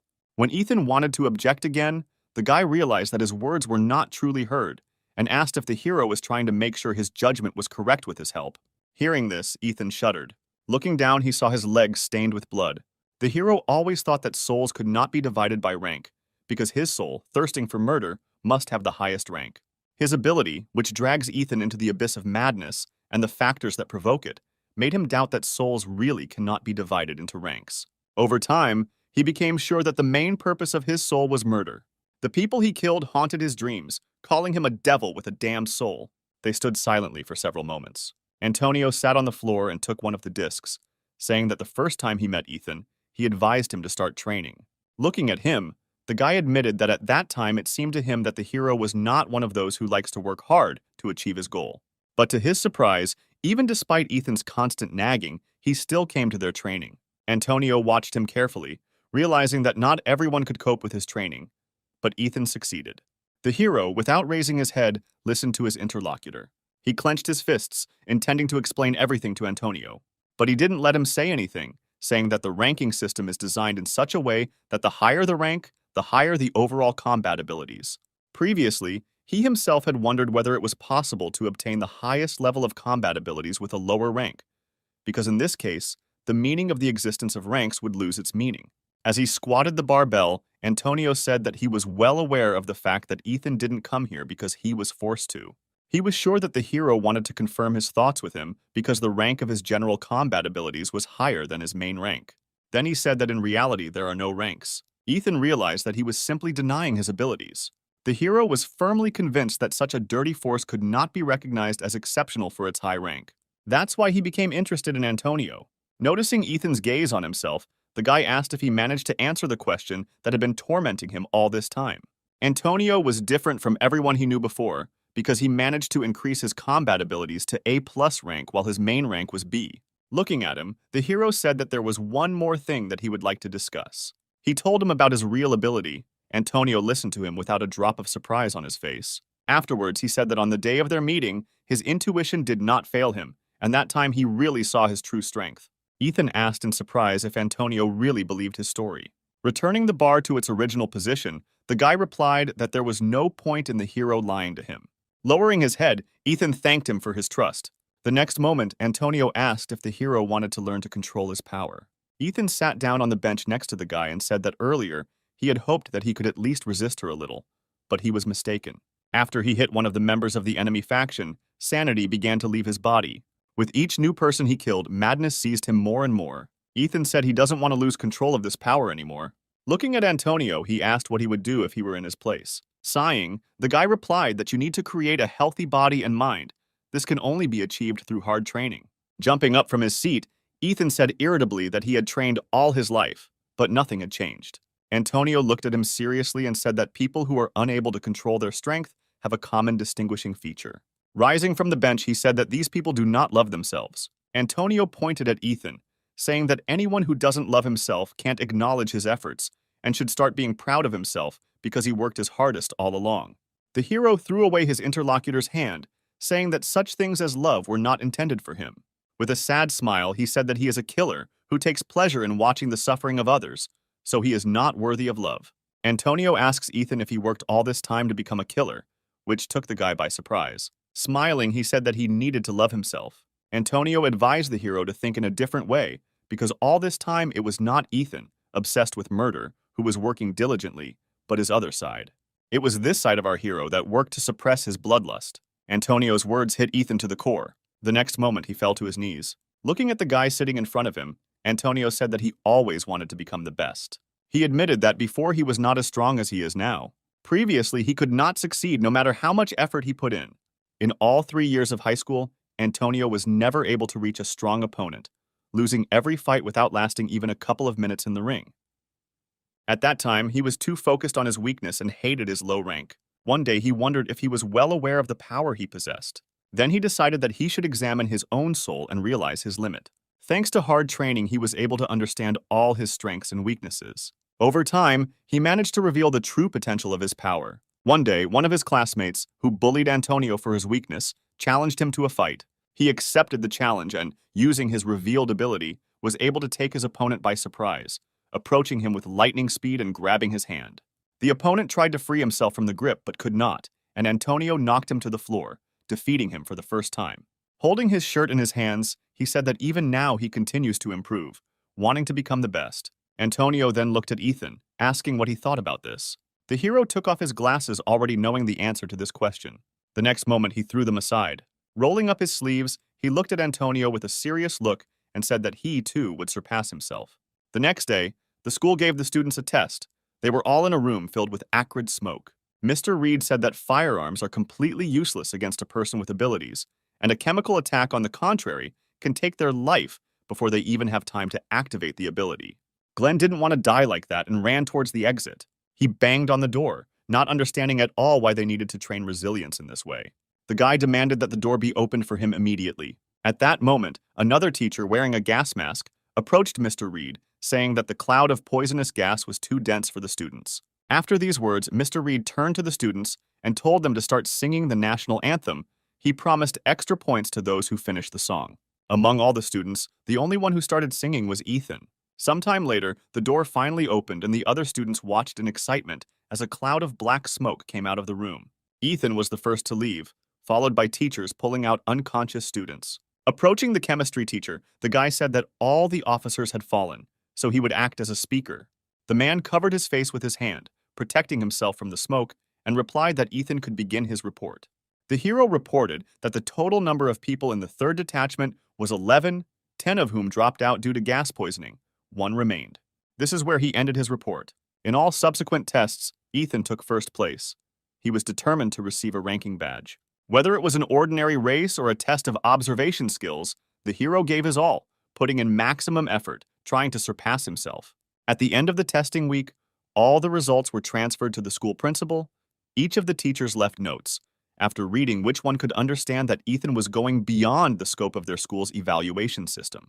The man reread the documents he received several times. He didn't understand how an ordinary F rank had such good physical attributes. Teacher Reed said other students received high test scores. Looking at him, Roger replied that this was not enough. The teacher looked at the man with confusion. Rubbing the bridge of his nose, the director announced that the 998th Brigade was heading to their school. He threw a folder on the table, saying that they did not like the fact that their school was now supported by the state, and most likely the school would be disgraced after their arrival. The man pulled the calendar forward, reasoning that the 11th graders were fine. The problem was only with the 10th grade. The director said they needed to step up their training. Mr. Reed asked what kind of training we were talking about. Roger placed a calendar in front of the teacher, answering that short-term training was needed to increase the students' fighting strength. Then he smiled meaningfully, saying that the 10th graders would be sent to their training base. The next day, our hero's class was busy unloading heavy boxes. Alicia looked at Ethan in surprise and asked why he was carrying 2 boxes at once. Smiling, the guy replied that since they were training now, he didn't want to miss this opportunity and get pumped up. The girl said that during lunch he also trained. Without removing the smile from his face, Ethan replied that this training was a little different. Sighing, the girl turned around and said that they had better hurry up. As they passed by their classmates, who were struggling to hold 1 box, Ethan noticed their surprised looks. He turned to Alicia, saying that everyone was looking at her. She replied that this was not surprising. This was her daily reality. Ethan paused for a moment, taking another look at his classmates. The next moment, he said that today they were looking at the girl especially closely. Alicia replied that this time they were looking at Ethan, not her. The hero looked at the guys in surprise, not understanding how he could attract their attention. When he suggested that it was because of his beauty, the girl faltered. The next moment, she said irritably that she would pretend as if she had not heard anything. Ethan continued on his way, looking around. Because of this, he did not notice how he bumped into Glenn. Unable to maintain his balance, the hero fell. Ethan apologized to his leader, saying he was distracted and didn't see him. Encountering the guy's caustic gaze, the hero smiled awkwardly. Glenn wanted to say something but changed his mind. He turned around and walked on, telling Ethan to look at his feet more often. Approaching Alicia, the hero said with amazement that their squad leader had somehow changed. When he asked what this could be connected with, the girl looked at him skeptically. The next moment, she asked if Ethan really didn't understand why no one had been bullying him lately. When Ethan, with a face full of incomprehension, suggested that it was because he was communicating with her, Alicia sighed and wearily replied that it was because he had become different, and everyone felt it. A few minutes later, they entered the building. Ethan followed the girl, asking her various questions. When he asked why Alicia didn't ask anything about his ability, she stopped. Putting the box on the floor, the girl replied that she was not interested. Ethan said he could explain everything to her. Smiling, Alicia said that he shouldn't try to attract the girl's attention in this way. Hiding her embarrassed reaction, the girl said that she restrained herself only because she was her, but others in her place would have fainted. Smiling awkwardly, Ethan said that he had already told Antonio everything. Hearing this, Alicia, in a fit of rage, grabbed the hero by the vest. Shaking the guy, the angry girl asked why he didn't go to her first, completely not noticing that they were no longer alone in the room. Glenn, standing next to him, looked at Ethan with hatred. He perfectly remembered the feeling of fear that he felt when he was in front of him that day. If he had not followed Douglas's advice, he would definitely have been dead. Glenn did not understand at what moment everything turned upside down. He turned around, deciding that he needed to look into everything carefully. Ethan smiled awkwardly, saying that he would tell her everything when they were alone, because now people were looking at them. Alicia let the guy go, telling him not to dare tell anyone else about this. The hero looked at the boxes they brought and asked why they were carrying them. The girl replied that it was to prepare for training. Ethan did not understand what she was talking about and asked what kind of training. Leaving the room, Alicia replied that they would have special training. A few hours later, they were given bags of equipment and uniforms, after which they walked from the school to the school base. Glenn was very unhappy that they were forced to trudge so far across the entire city. Ethan, in turn, thought that he should have taken 5-kilogram weights with him. Hearing this, Alicia looked at him in bewilderment, asking if he had sunstroke. The girl asked why he had previously tried with all his might to avoid training with Antonio, but now he was so involved in sports. Ethan froze in place, not having listened to the girl. The next moment, Alicia also stopped, noticing a bank building that was painfully familiar to them. Ethan tried to divert the girl's attention by saying that if he were in Antonio's place, he would already be carrying a 10-kilogram Hera in each hand. Alicia gave him a skeptical look, saying that interacting with this jock was taking too much of a toll on him. When the teacher suddenly announced that they were taking a 10-minute break, Ethan noticed the girl's changed expression and asked if she was okay.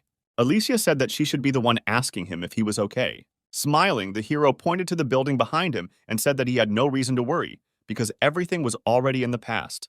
After his words, the girl breathed out a sigh of relief, thinking that she had worried about him in vain. At the same moment, someone approached her. Several passers-by surrounded the girl and began bombarding her with questions and asking for her autograph. Alicia smiled, thanking these people for their support. She was sure that this was all thought out by the director and that the break in this place was specially planned to advertise their school.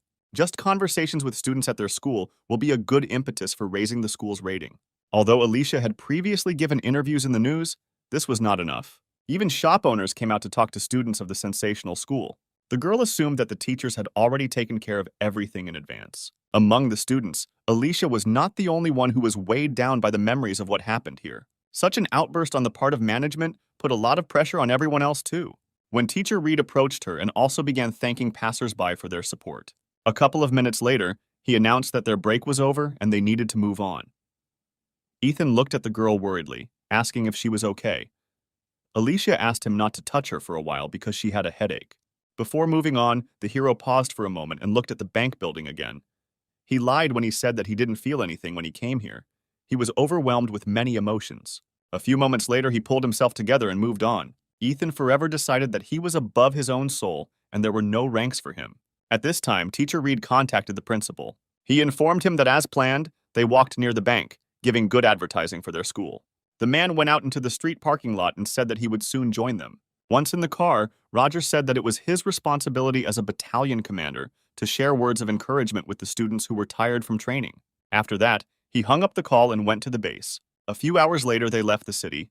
Teacher Reed stopped, warning that the path further would be very steep, so they needed to take a long break. Alicia took off her bag and called Ethan over.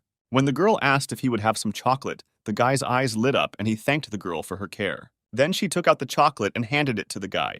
Ethan turned around when he heard the sound of an approaching car. The next moment, a white car stopped right in front of Alicia and our hero. When the door opened, a man came out and said that it was too hot in here. Teacher Reed ran up and greeted Principal Roger. He nodded to the man and then turned his attention to Alicia, asking if she was coping here. The girl replied that she did not have any problems. Hearing her answer, the man laughed contentedly, saying that this was not surprising and that he could rely on her. When he noticed the guy standing next to her, he immediately introduced himself, saluting the director. The man had heard Ethan's name too often lately, so he immediately remembered that this was the same F rank who had distinguished himself. He looked at the hero with dissatisfaction, saying that earlier it was said to address him not as the director, but as the battalion commander, after which Ethan apologized for his mistake. The girl watched this and saw that the director was too biased towards the hero. The next moment, he said that the guy looked somehow more cheerful, unlike the other students. Ethan excitedly began to talk about his training, but the director interrupted him, telling him to open his bag. The expression on the hero's face at that moment gave way to surprise. The man explained that they were conducting an inspection and asked Teacher Reed to give him a list with all the necessary items. Alicia watched as Ethan took out the entire contents of his bag. She knew that this guy was not the type to forget something, but if he accidentally missed something, the director would jump at this opportunity to belittle him. After going through the entire list, the teacher said that everything was in place. The man meticulously examined the list. The next moment, he smiled maliciously, saying that Ethan had not taken everything out of the bag and asked to show him what was there. The hero smiled and replied that he took something with him to train during breaks. The next moment, he took out several bags of sand, weighing 5 kilograms. The surprised man asked if he knew why they had come here. Ethan replied that they would have partisan training, where they would train not only strength, but also endurance. When Roger wanted to ask the hero another question, the teacher decided to intervene, noticing how desperately he was trying to set this guy up. He said that their break was over and it was time for them to move on. After his words, the man got back into the car. Alicia looked at the teacher, not understanding why he decided to intervene. The coaches were already expecting their players and watched from above as they almost reached their base. Noticing Alicia in the crowd, Olivia said that among all of them, this girl was the most worthy and worth testing. Antonio kept his gaze on Ethan, saying that it would be best to focus on him. Olivia mockingly said that he was an ordinary loser with a low rank and not worth wasting time on. She didn't understand Antonio's strange obsession with this guy at all. The girl knew that Ethan had good endurance and speed, but that was all. His ability is too weak. Antonio said that she shouldn't be so prejudiced towards him. Sighing, the girl said that because they trained together, he thinks Ethan is cooler than their first squad. Antonio looked at the girl seriously, saying that this guy was not just better than the first squad, he was much cooler than their entire platoon. Olivia's eyes widened in surprise when she heard his words. The next moment, turning her head towards him, with a threat in her voice, she asked Antonio to repeat again who is cooler than whom. The guy said that her attitude towards Ethan is based only on the previous battle of the squads, and she does not take into account his recent successes at all.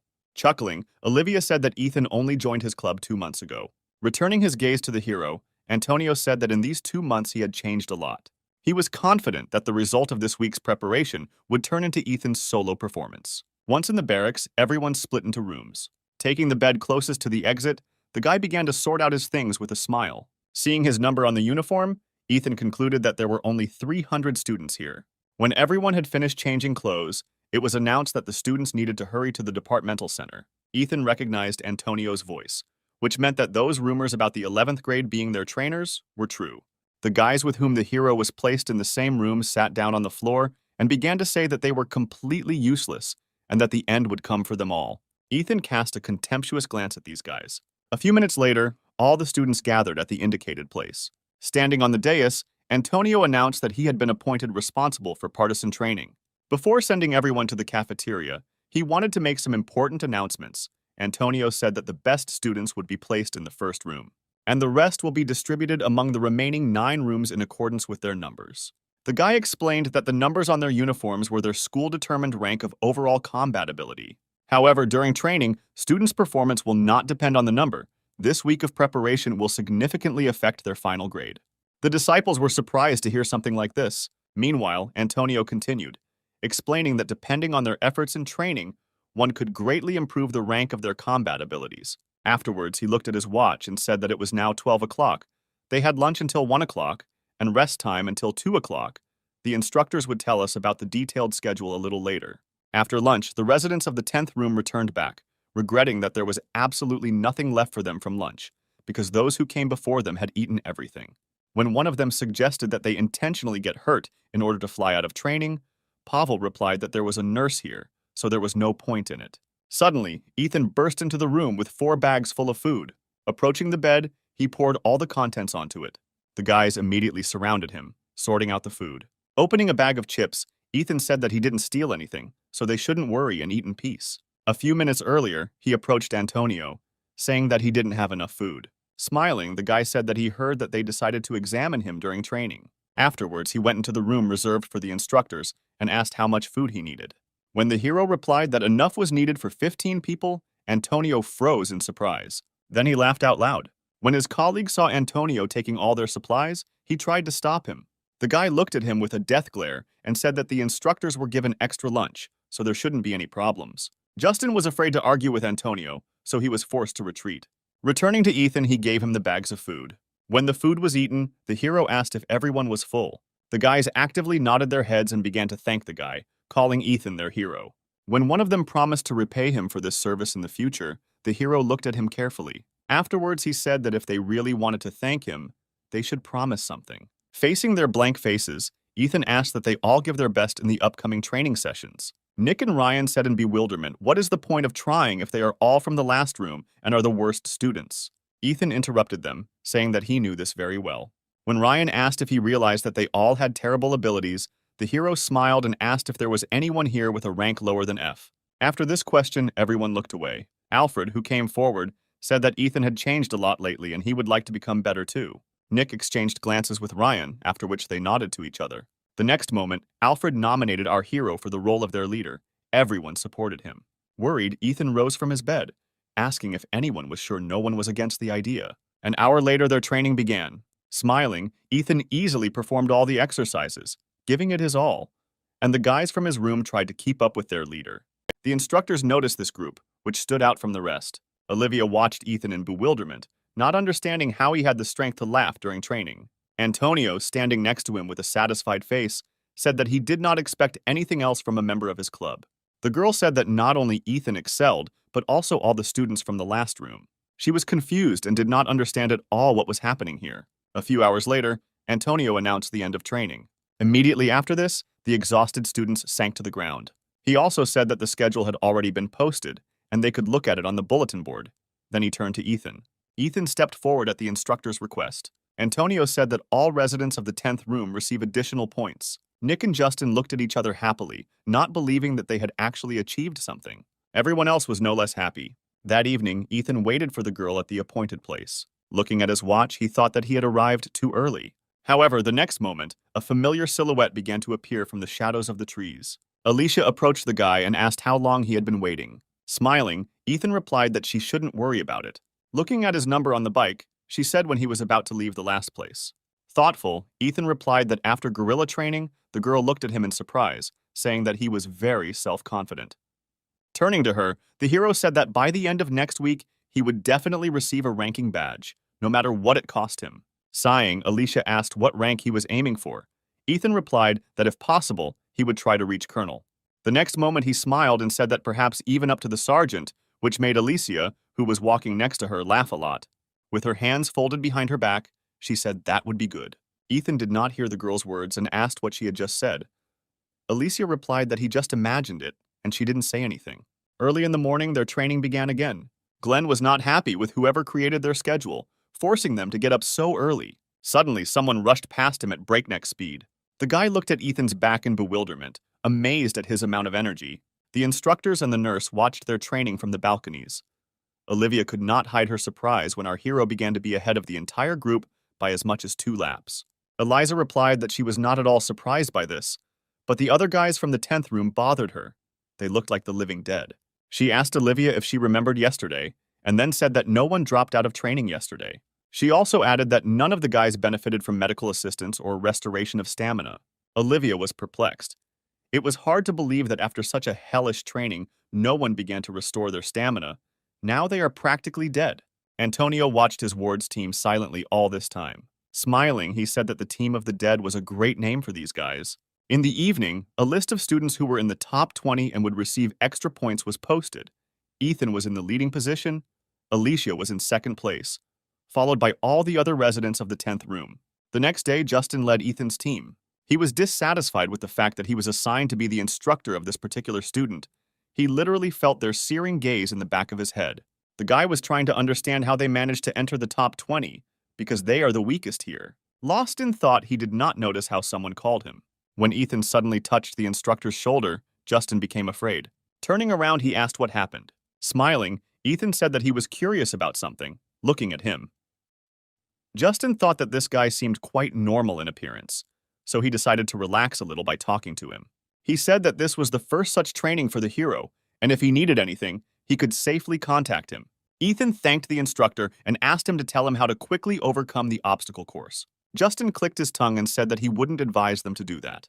The hero looked at him in bewilderment, asking the reason because extra points are given for quickly completing tasks. Justin replied that points would be given only after completing the entire training. Antonio would meet them at the physical training tasks and give them additional tasks while all the other students completed the obstacle course. When he heard a strange laugh behind him, he turned around looking at Ethan in bewilderment. Smiling widely, the hero asked his team if they had heard everything. Punching himself, he said that the faster they finished, the higher the score they would get, and the longer their training would be. Looking at them, Justin realized that it was Ethan who was at the head of these psychopaths. Soon, everyone successfully completed the obstacle course, with the exception of Ryan, who was afraid of heights. Mary, standing next to Justin, asked if he had instructed them correctly, because they could not complete this task so quickly. The guy handed the girl a progress report, and she was surprised to see that absolutely everyone had passed. Touching the bridge of his nose, Justin said that she simply didn't see them at the very beginning. When Ethan says jump, everyone jumps. If he says climb, then everyone climbs. Mary had a hard time believing his words, because during the Battle of the Troops, this guy constantly ran away. At the same time, Ethan encouraged his comrade, shouting that he would succeed and that he should be braver. Ryan looked down at his leader, thinking that he shouldn't let their entire team down because of his fears. The next moment, he jumped down, screaming in horror. When he was downstairs, our hero rushed to happily hug the guy, saying that everyone had done it. Justin, with a skeptical expression on his face, said that they would now go to Antonio's training. Throwing his hand up, Ethan happily said that it was time for training. Everyone picked up his cheerful mood and followed him. Covering his face with his hand, Justin invited Mary to switch teams, but she refused, wishing him good luck. On the third day, Antonio said that they would train their own abilities. He said that this workout was scheduled for another day, but due to the extreme heat, changes had to be made. Everyone began to discuss the training ahead of them, making assumptions about exactly how it would go. Concentrating, Antonio thought that even though the weather had disrupted the entire schedule, it was not critical, because in such heat, the limit of endurance becomes more obvious. The purpose of this training is to ensure that all students can continue to fight using their ability even when they are at their limit. Previously, they only used abilities when she was in her normal state, but today, they can unleash their full secret potential. He was confident that at the end of this training, students with strong will would become even more interested in their abilities. Announcing the start of the training, Antonio warned the students that it would be aimed at using the ability. He then pointed to the boulders behind him. When the guy said that they must use all their strength to break them, the students shuddered in horror. Meanwhile, Antonio continued, explaining that each of them will try their strength depending on the serial number. Those who fail to reveal their strength must give way to the next student. Many were confused because their abilities were too weak or unsuitable to break such a block. Overhearing their conversations, Antonio said that they should not draw any conclusions so early. Approaching one of the boulders, he said that many of them already knew his ability. Afterwards, the guy stood with his back to them, concentrating. Taking a stance, the guy activated his ability. The next moment, he moved with lightning speed to the boulder and squeezed it with all his might. The stone began to crack under his fingers. Ethan watched Antonio in amazement. A few seconds later, he managed to lift this huge stone with his bare hands. Suddenly, he tightened his grip and slammed the boulder onto the ground with all his might. The next moment, it split into pieces, raising a large column of dust. Antonio turned around and walked towards the students. One of Ethan's eyes changed color to red, and he could see that this guy was much stronger than when they first met. Not only can he now move quickly over long distances, but the weight of the chosen target no longer matters to him. Looking at Antonio, the hero hesitantly scratched the back of his head. It was even difficult for him to imagine how much he needed to train in order to progress so far. All the students lost their last shreds of confidence when the instructor said they needed to do the same. Seeing such a reaction, Antonio, with a threat in his voice, asked if everyone understood their task. His gaze gave the students goosebumps. They realized that they would not leave here until they completed what the instructor had just shown them.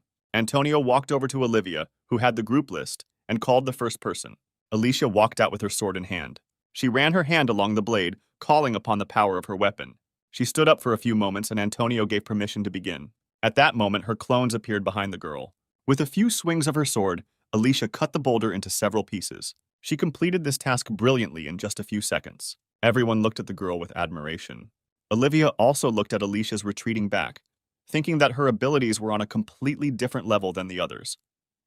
Then she called the next student. Using his ability, Glenn pulled a huge tree out of the ground and walked towards the instructors. The guy was determined to show everything he was capable of. He didn't want to be inferior in strength to Alicia, or even that loser with an F rank. He stood in front of the boulder and raised the tree trunk above his head. The next moment, he hit the stone with all his might. No matter how much Glenn hit the boulder in front of him, there was no result. Watching this guy, Olivia thought that in his ability, he was somewhat similar to her. A few minutes later, the tree could not stand it and broke. When Glenn irritably threw him aside, Antonio said that he didn't have to worry, because when evaluating him, he would take into account the guy's ability itself. Then he called the next person. The third student also coped with his task brilliantly, breaking the stone into 2 parts. And sometime later, Antonio called the last one from the list. Ethan stepped forward. He chose the largest boulder among the remaining ones and approached it. Everyone looked at him in surprise, not believing that he could actually handle it. Many were sure that this task was only meant for someone like Alicia or Antonio. The next moment, they remembered that this guy is the leader of the 10th team, whose members seemed to have broken free and did not give up until the last breaking boulders. Meanwhile, Ethan activated his power and created a dagger. The students looked at him in bewilderment, trying to understand how this guy was going to destroy such a block with such a small weapon. The next moment, the hero looked at Antonio with a silent question in his gaze. The guy understood what exactly Ethan was asking permission for and silently nodded his head. Having received permission, the hero closed his eyes and carefully began to release his dark side. He concentrated all the energy in his right hand, preventing it from getting out of control and taking over him completely. Perceiving the change in Ethan, Glenn stepped back in horror, afraid that he would turn into a psycho again, like that day. Alicia also became worried and unsheathed her sword, preparing to attack him at any moment. A few moments later, Antonio gave permission to begin the task. The hero squeezed the blade tighter in his right hand and covered his mouth with his left, biting the inside of his palm. The next moment, he made a series of quick and precise swings with his blade, causing the boulder to crumble into small pieces.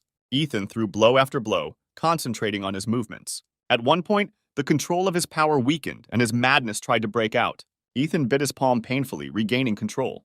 Olivia watched the guy's actions in a stupor, not understanding where the F rank got such strength. Looking at his watch, Antonio said that there was still a little time left. A couple of moments later, the boulder broke into small pieces, raising a huge column of dust. Ethan, sitting on his lap, tried to deactivate his ability, but it was beyond his control. Antonio approached him and told him to call him if he needed help. Ethan thanked him and, biting his lip painfully, tried to once again take control of his power. He could not afford to constantly rely on the help of others. Looking at his hand, he wanted to at least partially learn to control his ability. When the dust fell to the ground, all the students began to look at each other in surprise, not understanding where that boulder had gone. Standing next to the hero, Antonio smiled and said that he had succeeded. Rising to his feet, Ethan showed him his right hand, saying that this was only possible thanks to his help. He smiled contentedly because he had managed to master a partial killing skill that had an A rank. Running to Alicia, the hero said that although it was not perfect, he did it. Looking at him, the girl admitted that he made her seriously worry. She wanted to say something else, but at that moment, Ethan was surrounded by members of his team, and with eyes full of admiration, they began to shower their leader with congratulations.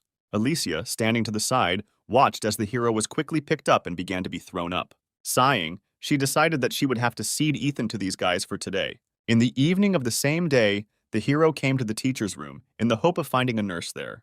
But no one opened the door for him. No matter how much he knocked, Ethan thought that the girl had gone somewhere. He intended to wait for her arrival, because since the start of training, the guys from his room had never once asked for help to restore their stamina.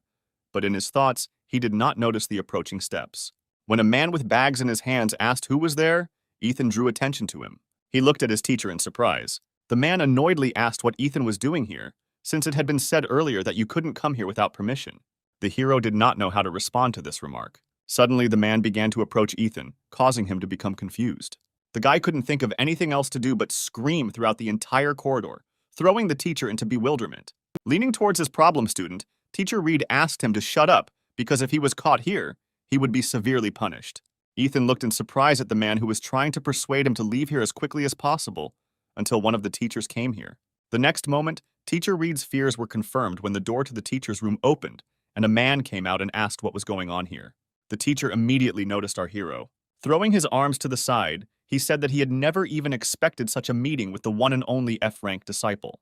Approaching the hero, the man mockingly asked if he had come to complain to his teacher about the too difficult training. Mr. Reed decided to intervene before it went too far and told Ethan to go back to the barracks.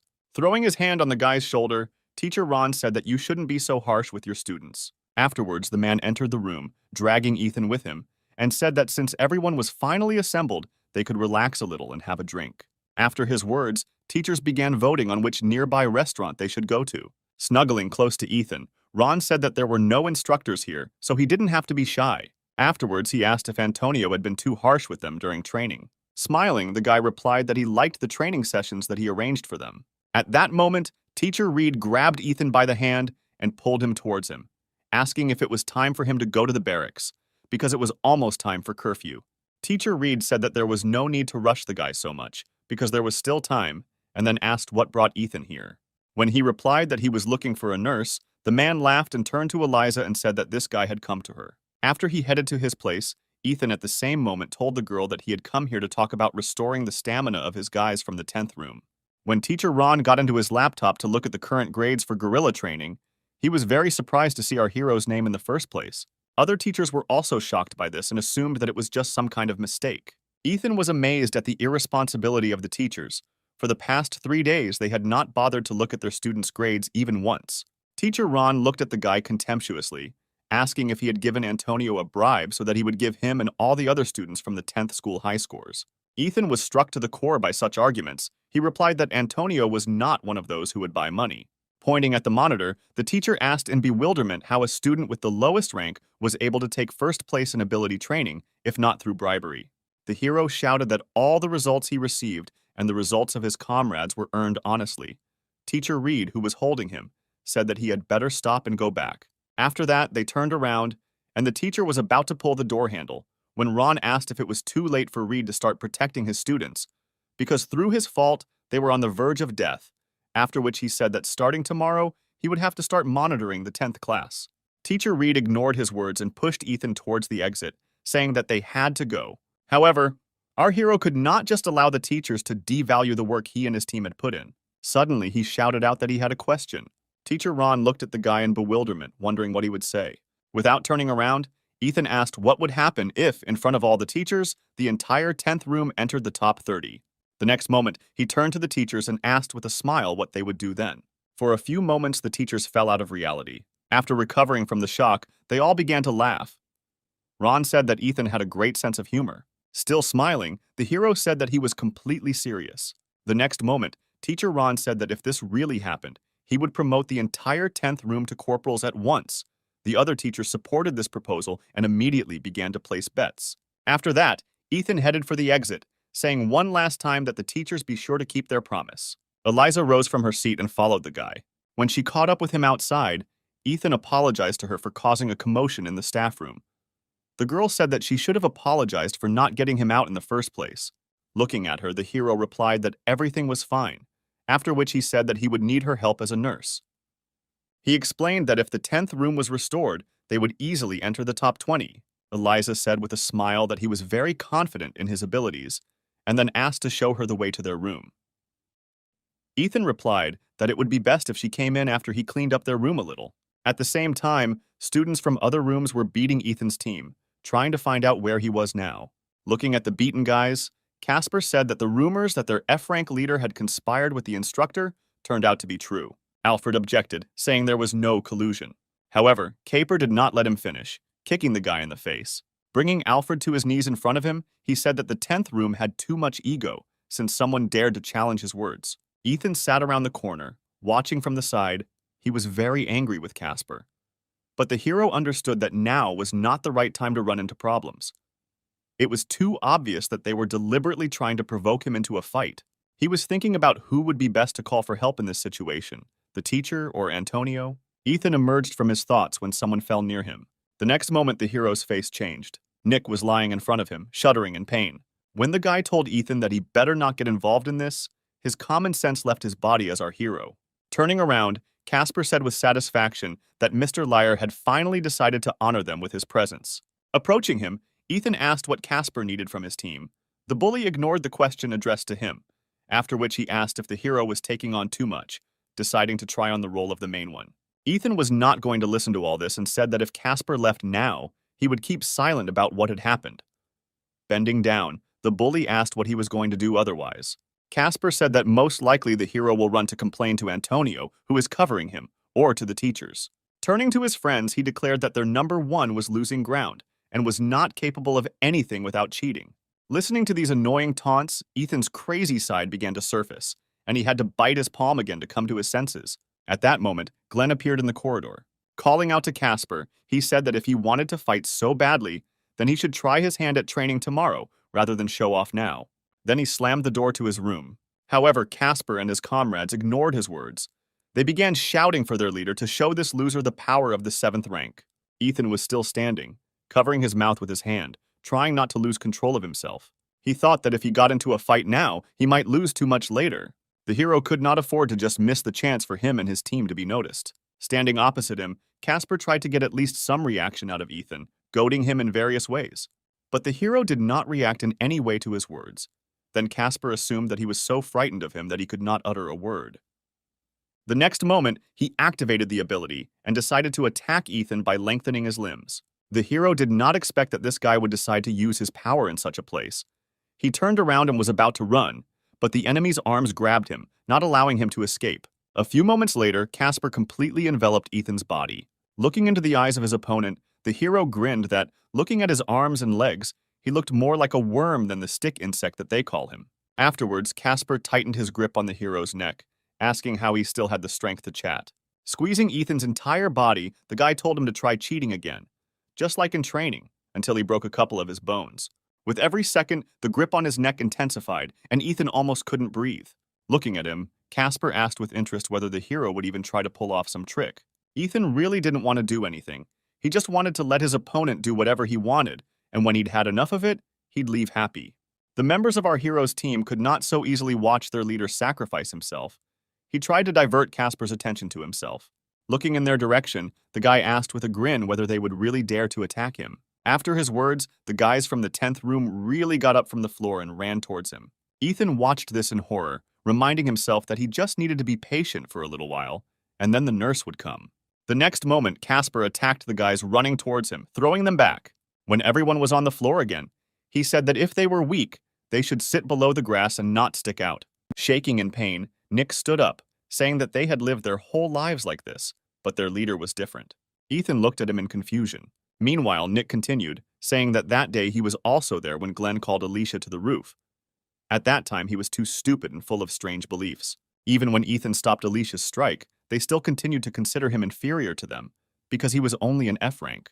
Hanging his head, Ryan admitted that he too was there that day. Nick turned his gaze to the hero, saying that he was mistaken all this time, because unlike them, who only supported Glenn's cruelty, Ethan was the only one who tried to stop the fight, which is why he is much more amazing than them. These words affected our hero. The next moment, the guys got up from the floor and again ran towards their offender. Casper again threw them aside with one blow. He said with irritation that since his words did not reach them, he would have to show everything with a concrete example. Ethan, looking at his guys, realized that he was very mistaken in thinking that everything could end so easily. After all, it was he who taught them not to give up. The hero remembered that he promised Alicia that he could get his rank badge this week. It was because of his selfish desire that he argued with the teachers, saying that his team could get into the top 30. Just his desire does not mean that other guys want it too. Ethan realized that today they would fight to the last, even knowing that their opponent was much stronger than themselves, because it was he who taught them this. The next moment, he created a dagger. Noticing this, Casper said with a grin that this was not the first time he had seen his pathetic ability. Ethan ignored his words and turned to his team members, telling them to listen carefully. Looking at Casper, he said that if they fight only with the help of their strength, they will not be able to defeat even such a pathetic insect. Having loosened control over his power, Ethan said that Casper was too presumptuous, relying only on his ability. The next moment, he threw off his opponent. Taking a stance, the hero said that to win it is not at all necessary to have a strong ability. Casper looked at the guy in front of him in bewilderment, trying to understand how he managed to free himself from his grip. The next moment, Ethan approached him.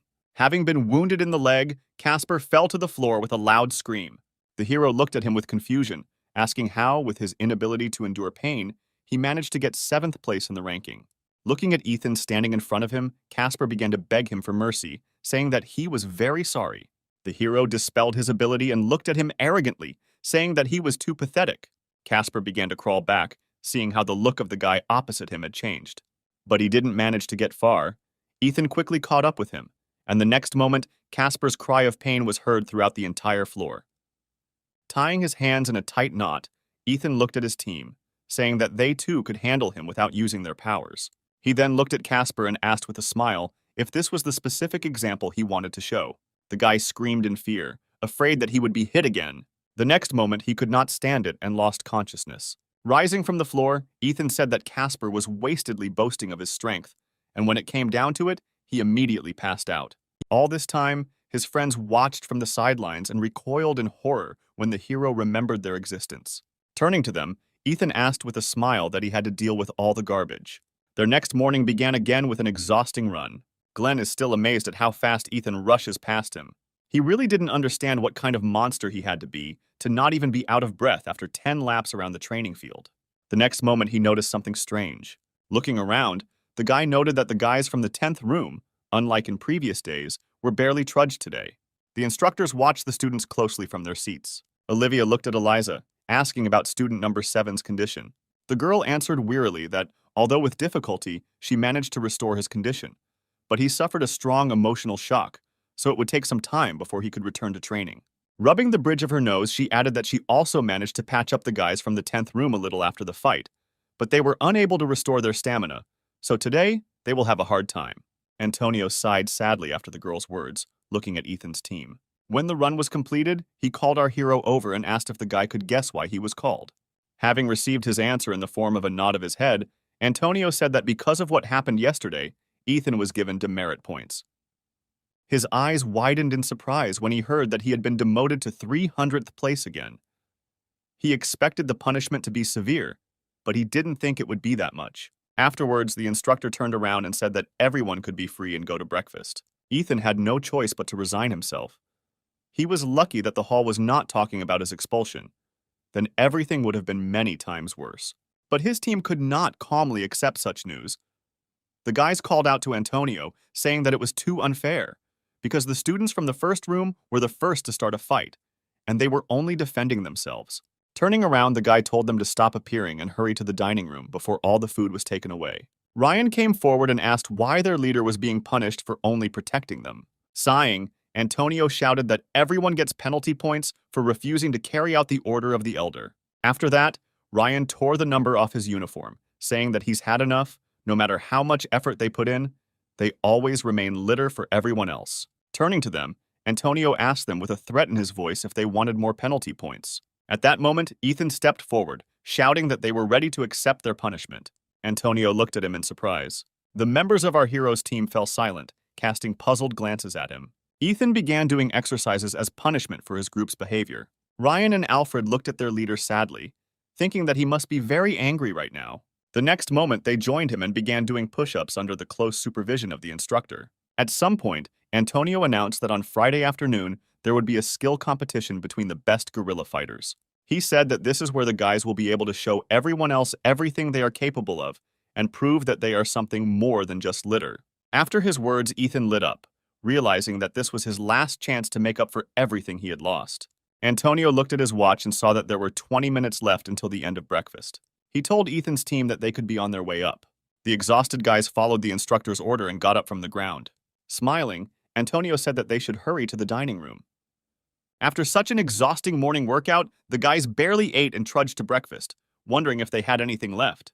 At the same time, Teacher Ron came out of the cafeteria. He immediately noticed Ethan and his team approaching. Approaching the teacher, the hero greeted him and asked how breakfast was. The man replied that the food here was not to his taste and it would be better to eat ramen. After the man's words, the guys from Ethan's team glanced displeasedly at the teacher. He noticed that their team was the last to arrive this morning, making it more obvious that they had been using dirty tricks in the previous days. Smiling, Ethan replied that they simply did not have any strength left due to hunger. At that moment, the teacher approached him, saying that strange information had reached him, that one of the best students had been knocked out yesterday. The hero realized with horror that Casper was in Teacher Ron's class. Meanwhile, the man continued by saying that witnesses reported that Ethan was the one who beat his student. The next moment he laughed, patting the hero on the shoulder. The man said that his student was always good at telling jokes, but this time he outdid himself by coming up with the idea that a 7th-ranked fighter could lose to an F-ranked 300th. Ethan couldn't believe that this teacher didn't value him so much that he didn't even believe his own students, who were participants in yesterday's incident. Ron said that starting tomorrow, the teachers will train with them. Although this is problematic, It is the only way to prevent cheating. Teacher Reed and an exhausted Eliza approached them and intervened in the conversation, saying that breakfast was about to end and everyone should hurry up. A few moments later, Ron's teacher was led towards the exit of the building. After that, all the guys ran to the dining room, praying to God that there would be at least something left there. Ethan remained in place. He had a bad feeling. The next day, as promised, the teachers joined the students in training. Teacher Ron noticed that Teacher Reed wasn't even out of breath as he performed the fourth set of squats, 50 times each. Approaching him, Ron said that he would not have expected anything else from the physical education teacher. He was doing an excellent job with the exercises. Olivia, who was observing the students, noted that the students were not in the best condition today. The teachers are trying to monitor them, but due to the fact that their training is not going well, the students' mood is also lost. She also noticed that many were never able to regain their stamina, so now they are just sitting out. What alarmed her most was the students from room 10. They became even more like zombies. To her surprise, this also affected the motivation of the other teams. Ethan and his guys were much more helpful than she had originally thought. Olivia looked at Antonio, wondering what he would do. The next moment, the guy told everyone to stop doing the exercises and listen to him carefully. Afterwards, he said that he perfectly understands that many want to save their strength for the competition. So now one person from each room will be selected to participate in the training competition. Ethan became interested when he heard that the room with the most points would go to rest for the rest of the training. The next moment, he stepped forward, introducing the 10th room. Teacher Reed wanted to follow him as a representative of the teacher's room, but Ron came up and said that he would feel too sorry for the children if they confronted the physical education teacher, so he would go himself. Reed looked at the man walking forward in confusion. A couple of minutes later, the remaining students also chose their representatives and they came forward. Ethan thought that getting first place and then resting would be pretty great, but if he overdid it now and spent all his energy here, he would not be able to show himself in the competition. The next moment, Teacher Reed approached him, saying that with him, our hero would not be able to cheat. At the same time, Antonio began to explain the rules, saying that students who finished with one exercise move on to the next. Those who do not have time are eliminated. Then he added that everyone else, except team representatives, should return to training. The time Antonio spent explaining the rules was enough for our hero to decide that for the sake of the guys on his team, he should no longer hold back. A couple of minutes later, they started doing the exercises. The teacher, who was full of energy, unlike the students, completed the exercises with ease. Looking at him, the other students were afraid that they might fly out too quickly. A few moments later, their fears were confirmed, and Antonio said that students from rooms 4, 7, and 2 had dropped out. Looking at them, Teacher Ron grinned contentedly. However, when Ethan, standing next to him, said that he had already completed the 9th exercise, the man looked at him in surprise, thinking that this guy was much faster than he thought. At the same moment, Antonio announced the elimination of several more students. Ron remembered that this Ethan was just an F rank, and it would not be difficult for him to bypass such a weakling with a little effort. A few minutes later, the hero announced that he had completed the 11th exercise, causing the man to freeze in shock. Looking at their confrontation, Alicia realized that it would not end so quickly and had absolutely no desire to take part in it. When she got up and walked towards the rest of the guys, Antonio said that the first room was eliminated. Meanwhile, the hero continued his competition with the teacher, ahead of him by several exercises. The man could not overtake him, which greatly infuriated him. When Ethan began to perform the 3rd set of exercises, Teacher Ron could hardly keep up with him, every now and then glancing irritably in the guy's direction. The man was already on the verge of fainting when the hero announced the completion of the 9th task of the 4th approach. The next moment, the teacher looked at Ethan furiously and said that he could not sit and watch the hero's team get an undeserved rest. On the 7th approach, the man could not stand it. Under Ethan's surprised gaze, he gave in, saying that this guy was a real monster.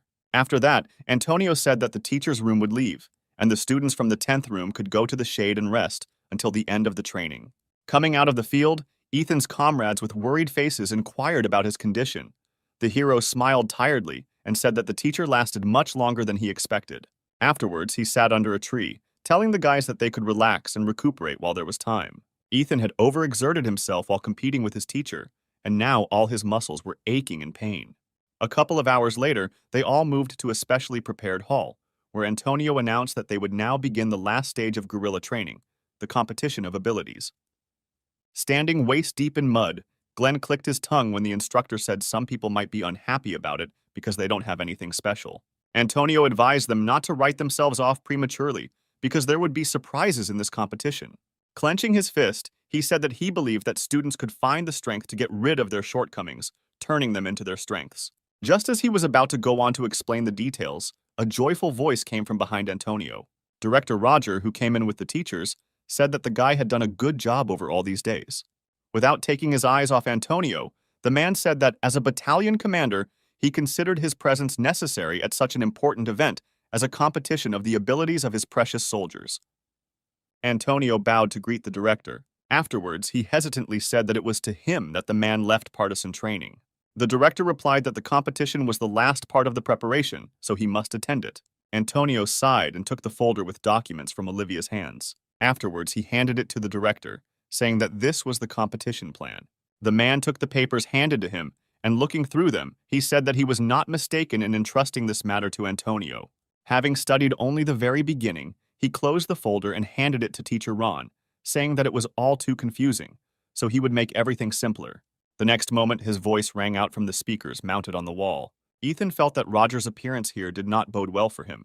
Looking at the students, the man said that he would now explain to them the rules of the competition. He said that the competition will be held both with and without the use of the ability. Anyone who ends up outside the field is immediately eliminated. Those who raise both hands are also considered losers. The same applies to those who lose consciousness during the battle. After this, the director announced that the briefing was over. Antonio approached him and asked how the man was going to separate the students. The next moment, Roger came to his senses, saying that he had forgotten to tell about the most important thing. All 300 students would take part in this competition at the same time. The students looked at him in confusion when he said that in this royal battle, each of them would be assigned a certain rank. Meanwhile, the man continued, saying that the longer they last, the more points they will receive. If they contribute to the elimination of other participants, they will also receive points. At that moment, Eliza approached him, reminding him about the safety bracelet and the rule regarding those who break it. Showing everyone his hand with a bracelet, Roger said that each of the participants should receive a protective bracelet from the nurse. It is designed exactly the same as the one used in previous competitions. It absorbs the damage received and breaks. Usually breaking a bracelet means defeat, but if someone wants to continue the battle, Roger will accept their persistence and allow them to continue participating. Eliza was horrified by the man's words, and Olivia couldn't believe that he had pushed back all of Antonio's plans for such a stupid idea. Ethan looked at his watch, thinking that he had no choice. He needed to try to last as long as possible and score more points. Although he was able to control his strength yesterday, in his current state it might be too difficult for him. Looking at the surprised reaction of the students, the principal said that they must learn to remain calm in any situation. The next moment, he looked at the wall clock and saw that it was 2 minutes past 2 o'clock in the afternoon. Then he said that they would start at exactly 2 o'clock. Alfred said in disappointment that they wouldn't even be given time to get used to the mud in which they were standing. Ethan looked at Antonio. He looked at the students sympathetically. The director announced that the conditions for this competition were too harsh, which went against what they had been practicing throughout this entire week. A couple of moments later, when the clock was exactly 2, the director announced the start. Michael immediately chose his target and told his guys that they should focus on the unarmed Glenn. Hearing this, the guy shuddered. He understood that he could not cope with all of them without the necessary strength. He began to run away from a group of opponents who had turned against him. A few moments later, Glenn was pinned against the wall, creating a taufe in his hand. Michael said that he would deal with him before he had time to find an object to use his ability. Grinning, the guy said that none of his opponents looked around at all.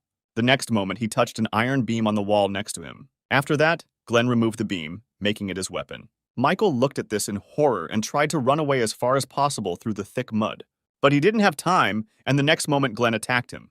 Surrounded, Alicia looked towards the fighting Michael and his guys, telling the guys around her that everyone there was fighting so hard that they should join in too.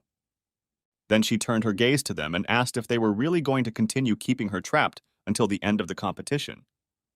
The next moment, she activated her ability, telling them to try and catch her. Immediately after this, the girl ran forward. Ethan's team stood aside all this time. The guys asked him what they should do because the director loves people with unusual abilities. The hero was in no hurry to answer. He thought that Antonio would first let them get used to it, and based on the results of the battle, would assign each student his own rank depending on their abilities. But due to the rules introduced by the director, students with stronger abilities will draw all the attention to themselves, and it will be quite difficult for other students to achieve high ranks. Ethan was pulled out of his thoughts by Ryan's call, asking him to pay attention to what was happening. The next moment, a guy stepped forward, saying that our hero's team would have to disappear before the competition without abilities began. Ethan created a dagger and shouted to his boys to prepare for battle. The next moment, the two teams ran at each other. Dodging the enemy's attacks, the hero shouted to his team to try to hold out until the start of the competition without abilities. Roger, who was watching the battles, said with satisfaction that the kids were doing a good job, but Antonio did not share this opinion. He said that the disciples had not even warmed up yet, and those with strong abilities would gain too much of an advantage. After his words, Teacher Ron approached him, and placing his hand on his shoulder, whispered that although Antonio was an instructor, he was a battalion commander, so he should refrain from such comments. The man heard his words and, laughing, said that everything is in order. The teacher needs to take into account the fact that this boy put a lot of effort into preparing for the competition. Approaching the director, the teacher said that he was absolutely right. Rubbing his chin, Roger said that the students should take extra time. After that, he picked up the microphone and announced that in 30 seconds, they would move on to the no-ability competition. Ethan began to strike more actively after the director's words. He shouted to his guys that they only had 30 seconds left to hold out. All this time, another part of the students was chasing Alicia, trying to catch her in various ways. She smiled, saying that she was already tired of playing catch-up with them, so it was time to finish. The next moment, the girl created her clones and ran towards the guys. Some immediately found themselves out of bounds. Glenn has successfully resisted his opponents all this time. He swung the beam from side to side, aiming at his opponents. From his strong blows, the students' bracelets broke, taking all the damage upon themselves. Watching this, the director rubbed his palms contentedly, saying that Alicia and Glenn were showing excellent results, so he wanted to watch the ability competition a little more. Hearing this, Antonio looked at him displeasedly, saying that this would not be fair to other students. After his words, Roger clicked his tongue. The next moment, he told everyone to stop using the ability. After his words, the students froze in place. The students who were fighting Ethan's team decided that they should switch opponents for this round. The hero himself relaxed a little, glad that they managed not to fly out. But he was not sure that he could hold out until the very end, because his stamina was already running out. Standing opposite the opposing team, Alfred said that at this stage, they would not be able to be caught, even if all the guys from the first room united. The next moment, Mina and Matthew nodded to each other and ran behind their team. Michael, who noticed this, looked at them in surprise. A couple of moments later, Mina shouted to her boyfriend that now was the right time. He nodded and asked the guys from rooms 2 and 3 to keep their word. After that, they pushed the students standing in front. Michael looked at them in bewilderment and asked what they were doing. The next moment, several more guys from Michael's team were attacked. Jacob asked if Mina and Matthew really decided to go against their own comrades. The girl replied that the first thing they needed to do was get rid of competitors, because while everyone was resting, they managed to negotiate with other rooms. Matthew admitted that at first he doubted whether they would succeed, but the situation worked out well when all the students were drawn into this brawl. After his words, Michael was attacked and thrown into the water, not giving him the opportunity to rise. At the same time, Ethan's team watched from the sidelines, awaiting orders from their leader. The hero looked at his guys, noting that they were also at their limit. If the competition with abilities began again, they would not last long. He desperately tried to think of a way out of this situation. Looking at him, the guys realized that Ethan was just as confused as they were. Ryan drew the leader's attention to him by shouting his name. Without turning to him, Ryan said that all this time Ethan was wasting his strength for them. But now the zombie squad can only do one thing. The hero looked at him incomprehensibly and asked what he was talking about. Ryan shouted that they must prove to everyone that they are no longer those weaklings, and do not intend to back down at anything. The other guys stepped back from them in bewilderment. They didn't expect that Ethan's team still had the strength to fight. The next moment they attacked, Ryan replied that they were already tired of holding back their strength. Looking at the crazy eyes of these guys, the team surrounding them began to run away, overcome with horror. The zombie team was too dangerous in the eyes of others. Ethan himself watched his boys with an unblinking gaze. Glenn looked at them in bewilderment, saying that they belonged in a zombie movie, not here. At that moment, Alicia approached him. The guy turned to her and shouted for her to get out of here. He stopped short when the next moment he saw a crowd surrounding him. Glenn asked with irritation why she brought so many people here with her. Alicia asked in surprise if he was jealous of her popularity for an hour. The guy realized that she had brought them to him on purpose. The girl extended her hand to him, saying that it was time for them to go. The elapsed time should have been enough for him to gain enough points. Hearing their conversation, the other students came to the conclusion that the two had conspired. If they joined forces during the competition of abilities, they would definitely not win. The next moment, the crowd attacked Alicia and Glenn, intending to throw them out of the field. Seeing this, Teacher Ron excitedly looked at the principal, who was distracted by messages on his phone at the time, and said that he should take a look at what was happening. The man was perplexed when he saw that two of the best students had dropped out. He could not believe his own eyes. Not understanding how it happened, Antonio approached him and said that he was not at all surprised by this turn of events. The director looked at him in surprise, asking what he meant. Antonio explained that those two could easily go against this crowd during a competition using abilities, but in a normal battle, they would have a difficult time. The other guys understand this, so they decided to team up to get rid of stronger opponents while they are vulnerable. Initially, it was quite obvious that in competitions without using an ability, those who relied only on their strength would be the main target. After listening to Antonio, the director said that in the future, this situation will help Alicia and Glenn become better. But in fact, he was very worried, because the press had not yet arrived, and the best students had already dropped out. The last hope he had left was the guys from first room. However, moments later, they too were eliminated, leaving Roger horrified. Grabbing Teacher Ron, he demanded from him an explanation of everything that was happening here. Why all the strong students were dropping out so quickly.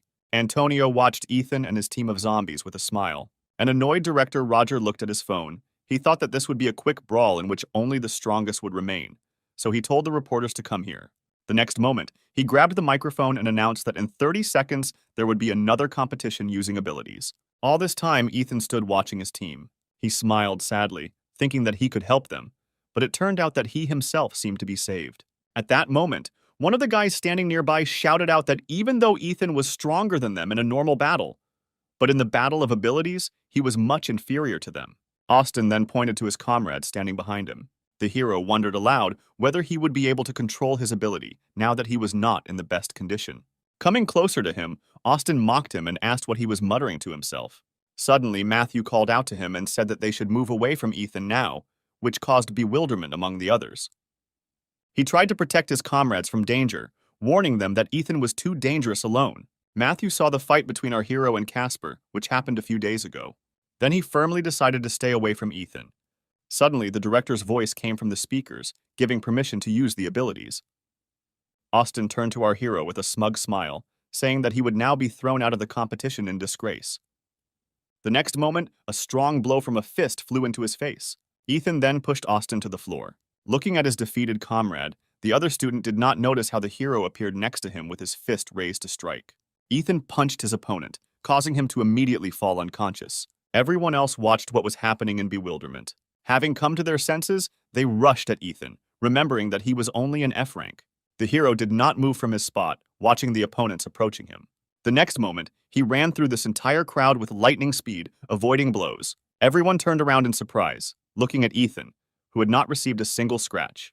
The guys again raised their weapons to strike, intending to repeat the attack. However, the next moment, all of their weapons shattered into small pieces. One of the guys looked at Ethan, dumbfounded. The hero looked at his opponents with a murderous look, telling them to get out of here. The fear-stricken boys immediately raised their hands, shouting that they were surrendering. Frightened, Mina stumbled back, grabbing her boyfriend's hand.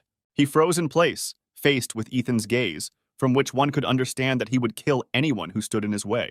A guy approached him and grabbed Matthew by the shoulder, saying that he and his girlfriend had to get rid of all the high-ranking guys in exchange for not being touched by others. Matthew shrugged off his hand and asked in bewilderment since when was 300th place considered a high rank. Ben recalled that it was Ethan who took first place throughout the entire guerrilla training.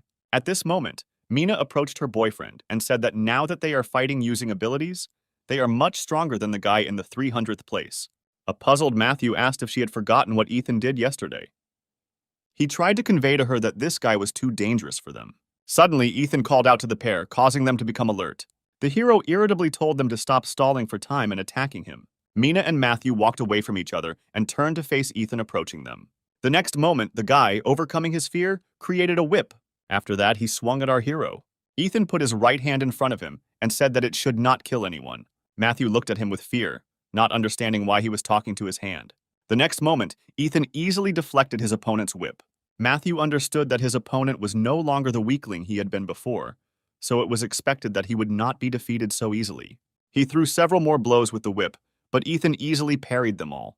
The guy looked at his opponent in bewilderment, asking how he did it. At the same moment, the power began to take over Ethan, and he covered his mouth with his hand, trying to restrain himself. The hero continued to fight off the attacks, telling himself that there was very little left. Mina, standing to the side, tried to understand why Matthew's blows had still never reached their target and why Ethan was fighting in such a strange position. Matthew at this time turned to other students who were watching from the side and asked them to help him. One of them replied that if this whip hits any of them, they will immediately fly out of here. Principal Roger, like everyone else, watched in surprise, trying to remember the name of such a gifted student. It was hard for Ophelia to believe her own eyes. Yesterday, this boy was randomly striking the cobblestones, and today he was perfectly dodging the blows of the whip. She looked at Antonio. Noting his calm face, the girl realized that he was not at all surprised by this turn of events. At the same time, Ethan parried another attack from his opponent, asking if Matthew really intended to continue swinging his whip, standing to the side. The next moment he approached him. Activating her powers, Mina stepped forward and said that she would protect Matthew no matter what. The next moment she created a shield, covering herself and her boyfriend with it. Ethan quickly approached them and struck the shield. The girl watched in surprise as her shield began to disintegrate into splinters with just one blow from their opponent. The next moment, the hero grabbed her by the face. After that, Ethan threw Mina aside to Matthew, who managed to catch her, preventing her from falling. The enraged girl took a step forward, saying that her shield of love could not be destroyed just like that by an ordinary blow. At the same moment, the bracelet on her hand cracked loudly. The guy and girl looked in surprise at the protective bracelet, which broke, even while under the protection of the barrier. Matthew pulled the bracelet off his hand, saying that they were giving up and were no longer going to participate in this. Afterwards, he showed the removed bracelet to Ethan, saying that they had lost. Under the shocked looks of others, Matthew led his girlfriend towards the exit. At this time, the hero noted with surprise that today it is much easier to control himself than usual. Brothers Jerry and John, standing nearby, looked displeasedly after the leaving couple. Ethan turned his attention to them, saying that there was not much time left, so they should hurry up and attack. At this moment, the enraged director, with bewilderment in his voice, asked why no one could deal with some weakling with an F rank. After his words, John and Jerry created iron bars and attacked Ethan.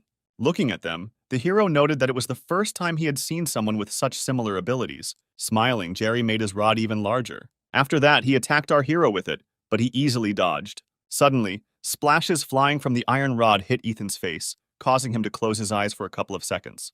He apologized to his opponents, saying that he needed some time due to getting dirt in his eyes. John decided to take advantage of this opportunity.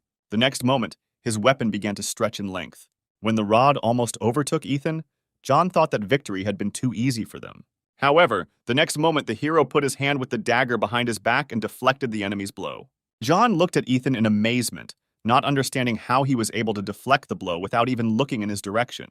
Suddenly, the hero turned around and grabbed the other end of the iron rod, saying that John had a pretty good weapon. Then he pulled it towards himself. The guy was immediately drawn towards Ethan. The next moment, our hero looked at the other brother, saying that he would play by his rules. He looked at his opponent with confusion. A few seconds later, Ethan knocked the weapon out of the guy's hands using John's rod. Everyone on the field froze, watching the huge iron rod that flew over their heads. A few moments later, he fell into the thick mud, showering those nearby with it. When Ethan asked John to borrow the rod for a while, the guy lying in the dirt replied that the hero could not even hope for it. Ethan looked at him mockingly and said with a smile that it would really be more fun this way. The next moment, he picked up the rod and began to spin it in the air at high speed along with the guy, who was holding onto the rod with all his strength so as not to fall. Jerry tried to get as far away from them as possible. However, moments later, his brother flew at him, knocking him to the ground.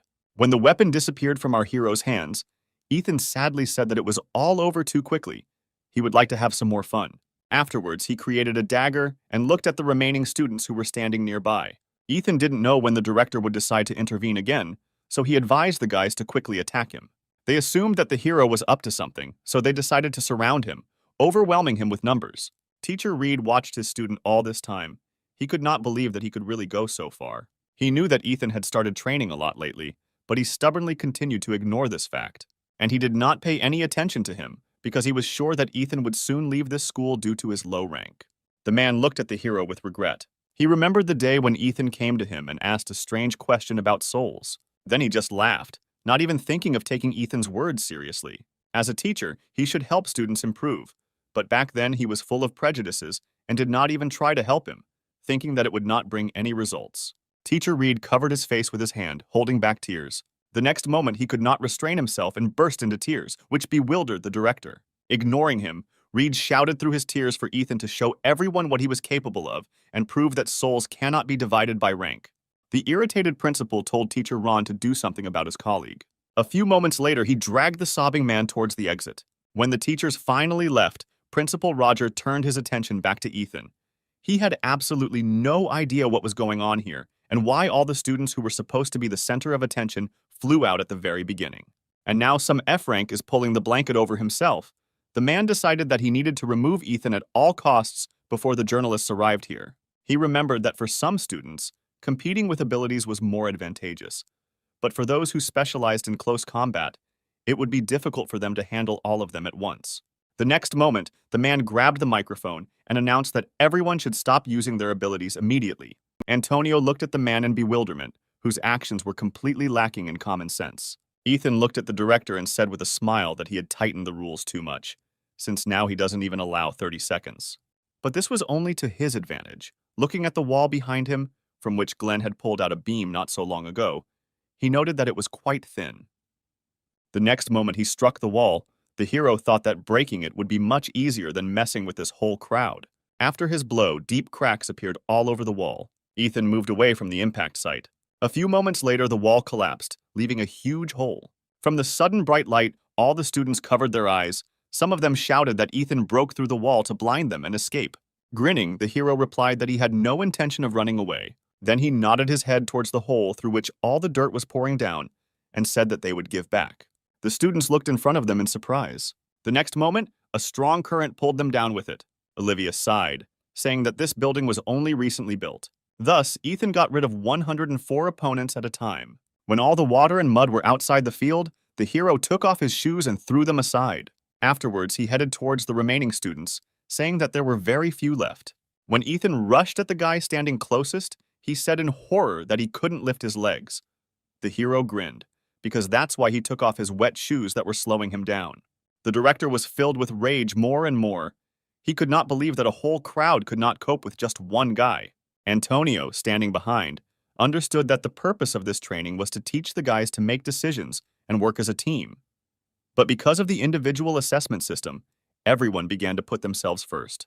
It is because of this that their ability to find a way out of difficult situations, even with a numerical advantage, has decreased. And the director's non-standard regime change brings even more chaos. Antonio looked at Matthew and Mina sitting to the side. In his opinion, they acted too recklessly, targeting only Ethan alone. In these competitions, all students are judged based on their individual contributions, so it is too misguided to try to collectively get rid of the hero. Preconceptions about Ethan prevent them from making the right decisions, since the person he has become now is very different from his past self. Looking at how the hero eliminated one enemy after another, Antonio thought that thanks to this, the 10th graders would learn an important lesson for the future. After that, he smiled contentedly. The students surrounding Ethan did not dare to come closer to him. Suddenly, the hero felt a strong weakness. This did not escape the attention of the other students, and they all ran towards him, intending to overwhelm him with numbers. The next moment, they all piled on top of Ethan. But the hero did not fall under their weight, as they expected. Ethan held on to the race with all his strength. One of the guys shouted to his comrades that they needed help. The next moment, several more people piled on top. Ethan could not stand it and sank to the floor. The director was jubilant as he watched this. Suddenly, the editor-in-chief called him. He answered the phone, saying that the editor could come inside now. After hanging up, Roger grabbed the microphone and shouted that everyone could start using their powers again. After smiling wickedly, he said that he expected amazing results from the remaining participants in the competition. Suddenly, Ethan began to rise. The man was dumbfounded when he noticed this. Meanwhile, the same guy shouted out that they needed more help. The approaching guys decided to get rid of 2 opponents at once, leaning on their former comrade. Ethan noticed that his opponents had loosened their grip. As he stood up, he thought that if these guys were as careful as his squad of zombies, he would have dropped out long ago. When his opponents noticed that Ethan was trying to get up again, they pressed his entire body to the floor. The hero decided that the strength of his right hand alone would not be enough for him, so he would have to go a little further than usual. The next moment, he jerked to his feet, throwing off all his opponents. It took him a few moments to regain control of the power, not allowing it to take over him. Raising his head, he said with a smile that they were all just a bunch of weaklings. The director turned purple with anger. All his plans were rapidly collapsing. A few moments later, the editor-in-chief entered the room with a film crew. Spencer shook the director's hand, thanking him for the opportunity to capture such a significant event. Smiling good-naturedly, he said that his guys would try to film the outstanding abilities of the students. With a forced smile, Roger offered Spencer some tea, since he had come a very long way here. But the editor refused this offer and walked on, looking with interest at the fighting students. A few moments later, Spencer looked at the principal, saying that he was very selective with his students. The director smiled awkwardly, answering that this was indeed the case. Meanwhile, the editor turned to the guys from the film crew, saying that they must capture every moment of this competition. Suddenly, he noticed Antonio watching what was happening below. A joyful man approached him, saying that the last time they saw each other was at an interview. Afterwards, he asked the guy if there were any noteworthy participants left on the field. Antonio replied that all the students were doing well, but when he wanted to name the one who was worth paying attention to, the director intervened. Hitting Antonio with his elbow, the man said with regret in his voice, saying that all the outstanding students had already dropped out. When Spencer asked how this happened, the director turned around and replied that they had greatly underestimated the enemy during hand-to-hand combat. As their mentor, he sincerely hopes that today will help them become much better in the future. Listening to his speech, Spencer said with admiration that nothing else was expected from the headmaster of such an outstanding school. Suddenly, one of the operators shouted that the editor needed to pay attention to what was happening on the field. One of the students was a real madman. All attempts to prevent Spencer from seeing Ethan failed miserably. Meanwhile, our hero was actively fighting off the arrows flying at him. When one of the students shot an arrow at Ethan's back, he fought it off without turning around. The girl shouted to the guy standing next to her that everyone with melee abilities should approach the hero and fight him back. But the guy replied that no one in their right mind would get under her arrows, because they would be expelled before they even got there to Ethan. At the same time, Spencer looked at the director with a look full of admiration, asking who this guy was. He was sure that with such abilities, he had a rank no lower than A. Wiping the cold sweat from his forehead, the man replied that Ethan had an F rank, but Teacher Reed intervened and shouted that his student had an F rank. Spencer approached him and asked if he was joking, but the teacher replied that he was telling the truth. He said that Ethan achieved everything through his own efforts. The principal tried to shut him up and glared at Teacher Ron, telling him to get that psycho out of here. The next moment, the teachers grabbed Reed without resisting. He shouted for Spencer to pay attention to Ethan. The teacher's words aroused even more interest in the editor, and he looked at the director, saying that he wanted to find out as much information as possible about the student. The man clenched his handkerchief in his fist with anger. He had no idea how to get out of this situation. Ethan himself was already fighting to the limit of his strength. Although he fought off all the attacks without even thinking about it, it seemed to him that his body was about to break. Therefore, he decided to release a little more power. When the hero did this, he was surprised to note that it was becoming easier and easier to control his desire to kill. The other students felt the change in Ethan. The fear they felt at that moment made them freeze in place. Looking at the hero, absolutely all the students realized that he had become even more dangerous than before and began to slowly retreat. As Ethan was about to attack one of his opponents, he noticed something was happening to his dagger. A few seconds later, he changed his appearance, and Ethan saw that his auxiliary ability had risen to D rank. He smiled, thinking that he was able to not only take control of his power, but also make it stronger. The next moment, he laughed happily, glad that all his efforts were not in vain. The guys from his zombie team were also happy for their leader. The change that had occurred did not escape Antonio either.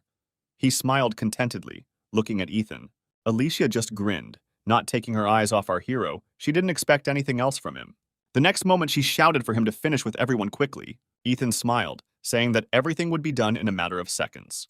The next moment, he ran towards the opponents, frozen in horror, at terrifying speed. As he rushed past them, the students' protective bracelets immediately began to break. Looking at their wounded hands, they wondered how this was possible, since the bracelet was supposed to take all the damage upon itself.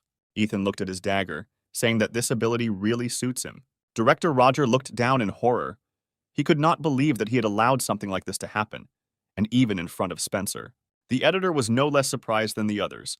For the first time in his memory, someone managed to defeat 60 opponents alone in just a couple of seconds. Antonio approached and said that if we take into account everyone he had defeated earlier, the total would be more than 150 people.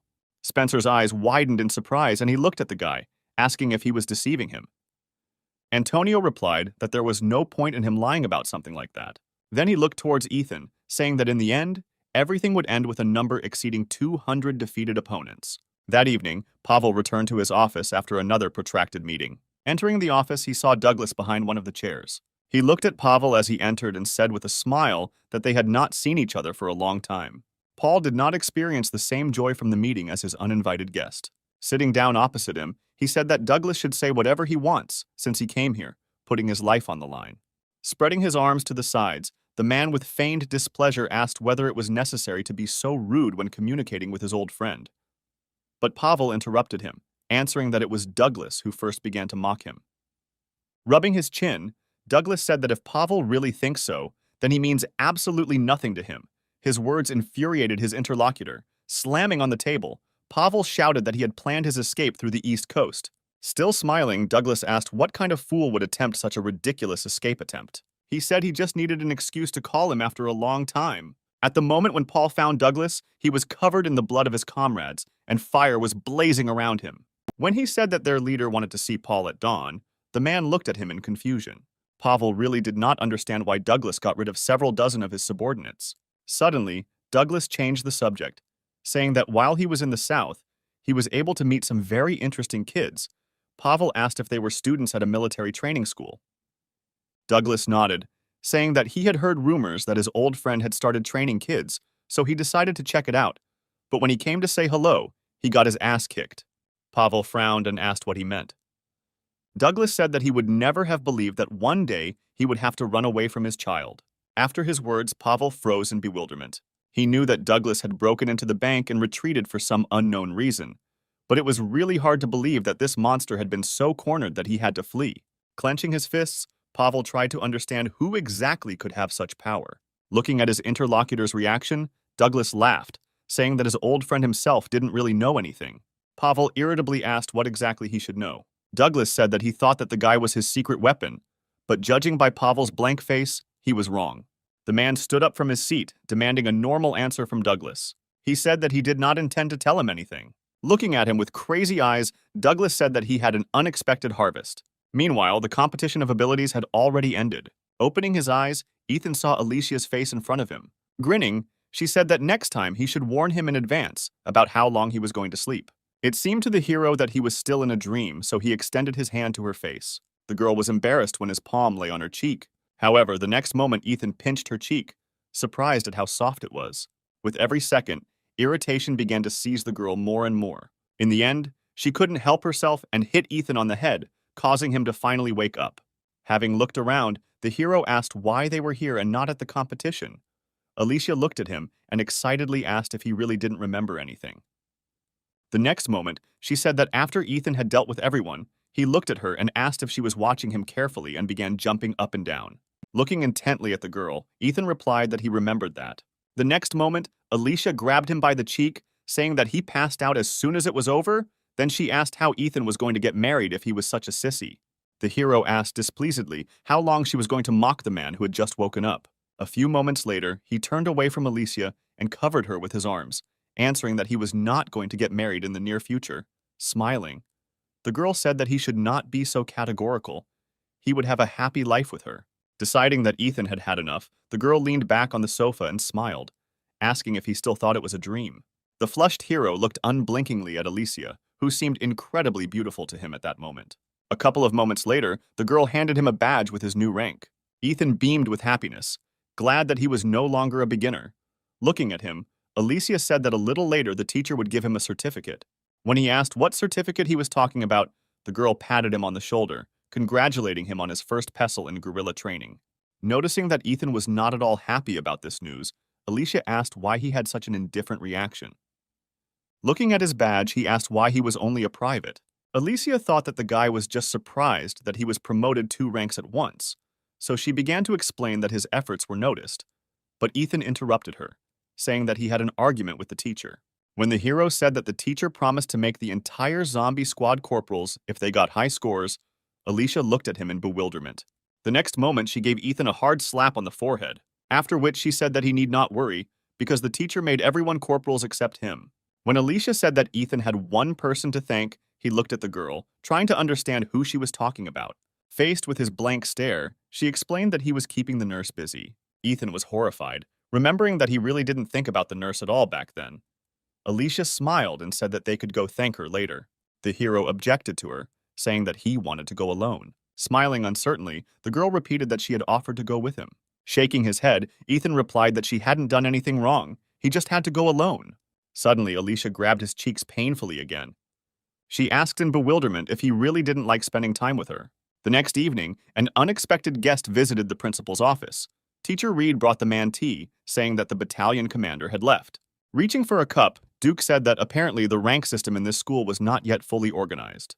When Reed asked what he meant, the man explained that they had been contacted in advance by the commander of another battalion, and the answer was a regular lieutenant. Bowing his head, Teacher Reed apologized, saying that he was the only one on shift today. After his words, Duke laughed and said that even if special military training was organized on the basis of their school, this does not mean that they will be able to organize the same ideal military system as the 998th.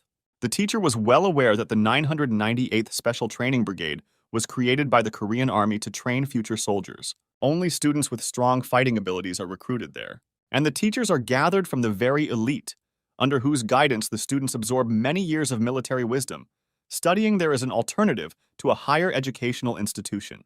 Putting the cup back to 100, Duke asked when the director of this school would come. Teacher Reed replied that he would be here soon. Looking at the teacher, Duke noticed that his face was too displeased, to which Reed replied that the man was behaving too disrespectfully for a representative of another block. Grinning, Duke apologized for his manners. Afterwards, he said that he had allowed himself a little rudeness since he was an enemy who had come to declare war. When Teacher Reed asked what he meant, the man looked at him, saying that everyone should have already known this.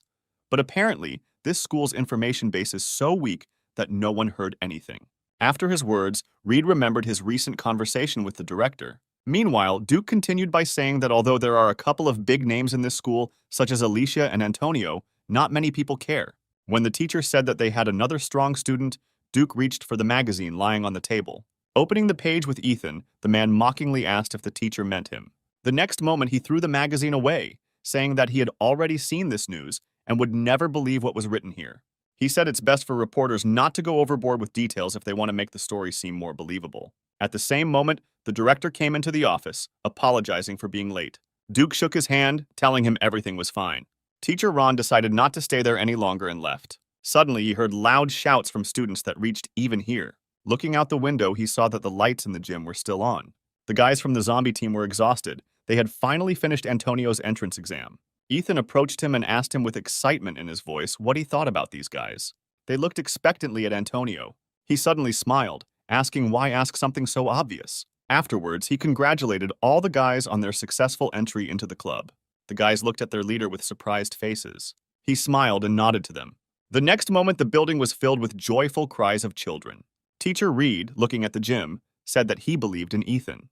Then he turned around and walked towards the stairs. Meanwhile, in the office, Duke handed Director Roger a folder of documents, saying that he was ordered to obtain the seal after reading the contents.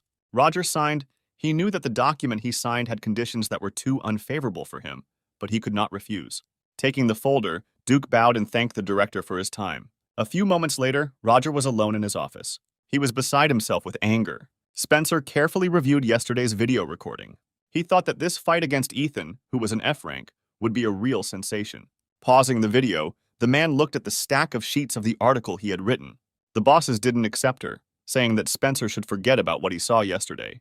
He rose from his seat, thinking about why the state needed this. The man realized that most people would say that the video was scripted to promote the special education high school. The fact that the worst F-rank disciple took down 200 disciples single-handedly is indeed very hard to believe. If he had not seen everything with his own eyes, he would also have considered something like this to be nonsense. Spencer assumed that the school was protecting such an outstanding student for some reason. But if this were really true, the school would have gotten rid of the interview with Alicia, who dealt with the plague. Suddenly, he realized one important thing and rushed back to his monitor. He opened a list of students who were involved in what happened at the bank. A few moments later, he smiled happily when his suspicions were confirmed. A sudden knock on the door caught Spencer's attention, and he raised his head, allowing him to enter. The man who entered told him that there was information about a secret connection between the special training school and the 998th school. Spencer smiled when he heard this, happily saying that this was a great opportunity. Late in the evening, Ethan and his boys finished training. The hero praised them, saying that they did a great job today, just like always. Ryan happily said that now no one is bullying them because of the rank of corporal, thanks to Ethan. Nick suddenly interrupted their conversation and asked if their leader was still training even after they left, to which Ethan replied that everything they do with Antonio is just a warm-up. Looking around, the guy said that today he didn't see the favorite at all. Ethan looked at him asking who he meant. Nick explained that Alicia had previously told them to call her that because she was their leader's favorite. The hero replied that she waited for him until he said he was going to take another approach, so she left. Nick grabbed Ethan by the shoulder and said excitedly that he shouldn't behave like that with his lover. Alfred also didn't stand aside, teasing his leader. Ethan could not stand it and sank to the ground, covering his head with his hands, asking the guys to shut up. Suddenly he noticed that someone had approached him.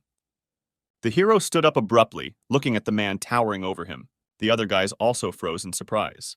Smiling, Pavel apologized for his unexpected appearance. Ethan recognized the man standing in front of him and excitedly replied that everything was fine. When Pavel admitted that he was glad that the hero recognized him, scratching the back of his head, Ethan replied that there was no one in this school who could not recognize such a respected person. Looking at the guys standing behind him, the man asked if they were Ethan's friends. Ryan and Nick shouted that he was their leader. With their violent reaction in front of Pavel, the guys caused Ethan great embarrassment. At that moment, the man said that he was tired of talking with their leader. The guys replied that they would not bother them and would go first. Having come to his senses, he asked the guys to keep quiet about the fact that they saw him today. Looking after them, the man smiled and said that a bright future awaited them. The guys rushed out of here as fast as they could, competing with each other. Turning back to Ethan, Pavel asked him for forgiveness for appearing so suddenly when he was heading home. The hero asked what business the man had found him on. When he replied that he had come to look at Ethan after watching the recording of the competition, the guy hesitantly replied that he was very glad that Pavel liked the video. But he was surprised that such a respected person had come and decided to visit a student who had just reached D rank. Looking at him seriously, the man asked the hero if it was possible to divide souls by rank. Ethan looked at him in surprise, not understanding why he was asking him such a question. Looking at the surprised face, Pavel said that this was just a random question, after which he returned to the main purpose of the conversation, saying that he chose this school for military training. Although from the outside it might seem too cruel, he hoped that a student like our hero would be able to become stronger even in the most difficult conditions. All this time Pavel relied on Antonio, but everything did not go as smoothly as he expected. Hearing this, Ethan took a step forward, saying that Antonio has a strong influence on many students, and without his help, Ethan and his team would not be here. After listening to the guy, Pavel smiled and said that he had made a mistake. In fact, he hoped that the students would begin to work even harder, looking back at Antonio. The next moment, he put his hand on Ethan's shoulder, after which he said that suddenly someone else appeared who actually managed to lure other students. Smiling, Pavel said that he was really glad that after a personal meeting with Ethan, he was able to verify something. It was not difficult for him to guess what kind of secret weapon, which even he himself did not know, Douglas said during their last meeting. Looking at the footage of the competition, he was amazed. But Douglas could not be cornered just by the level of strength that Ethan showed in the competition. Pavel was sure that this guy was much stronger than it seemed at first glance. He had never seen so much living energy in anyone before as in this guy. Ethan was exactly who he had been looking for all this time. A few moments later, the man removed his hand from the hero's shoulder and apologized, saying that he was lost in thought. Now all his thoughts were occupied by Douglas, who already had some kind of plan in his head. Turning his attention back to Ethan, the man thanked him for his time. Then he turned around and walked towards the exit. Having come to his senses, Pavel turned around and said with a smile that it would be great if Ethan won. The hero looked at him with confusion, asking who he should defeat. Waving his hand goodbye, the man replied that he would soon find out for himself. Confused, Ethan stared at the retreating Pavel for a few more seconds. At the same time, Antonio was still in the gym, completing his workout. Having put the barbell in place, the guy looked at his watch and seeing that it was only 11 o'clock, he noted with satisfaction that he began to fulfill his daily quota much faster. He noticed that thanks to the hero and his zombie team, the intensity of his training had increased significantly. Pulling his bike back on, Antonio said that Ethan was simply incredible. After finishing his workout, he decided to go for a run before heading home, thinking that he had to work even harder if he wanted to be a good example for his comrades. Suddenly, he heard someone's frightened scream. On a nearby street, a group of guys pinned one girl against the wall. Amelia trembled with fear and asked to be released. The guy blocking her path smiled, saying that no one was going to kill her. He just invited her to have a little fun. At that moment, Antonio came out of the shadows. He said they should let this girl go. Fred looked at the guy standing nearby for a few seconds. Then he took a few steps forward and grinningly asked if he was really protecting this girl because they were from the same school. Antonio realized that these guys would not disperse peacefully, so he activated his ability. The next moment, he was next to Fred, grabbing his wrist. The guy looked at his hand in surprise, thinking that it was like teleportation. When Antonio squeezed his hand as hard as he could, Fred fell to his knees in pain, letting out a painful cry. The girl who approached him recognized her savior. He looked at her, saying, "He will deal with these punks and she should hurry home." The girl thanked him and ran away from here. One of the guys was about to run after her, displeasedly asking where she was going. However, Antonio, without letting go of Fred's hand, quickly moved towards him and slammed the guy's face into the ground. This guy's friends standing on the side shouted that he couldn't get away with it that easily. Antonio threw the bodies of their friends at the hooligans standing behind them. The guys lay pinned down by other people's bodies, unable to rise. Having dusted off his hands, Antonio said that they would stop their nonsense, because from the very beginning, they deliberately tried to lure him into this alley. After that, he looked at two shadows around the corner of the nearest house. Adam, hiding in the shadows, grinned, saying that he had been revealed too quickly. A few moments later, approaching steps were heard. Antonio said that they had not seen each other for a long time. A smiling Adam stood in front of him with his friend. Adam examined Antonio carefully. A few seconds later, the guy said that during this time, Antonio managed to grow up. Frowning, he asked why Adam would go to such lengths to cause trouble for other people. Without stopping to smile, the guy answered, as if nothing had happened, that he was just walking with his friends and chatting with a pretty schoolgirl. When Antonio said that students from school 998 had been brought here, Adam looked at his interlocutor with a more serious look. Afterwards, he asked with interest how Antonio understood this. The guy explained that although the girl who had just run away was wearing his school uniform, she called him a sergeant. Adam did not see anything strange in this and asked what it had to do with it. Antonio replied that their school had recently switched to a military system, and not everyone was still familiar with the rank system, especially 10th graders.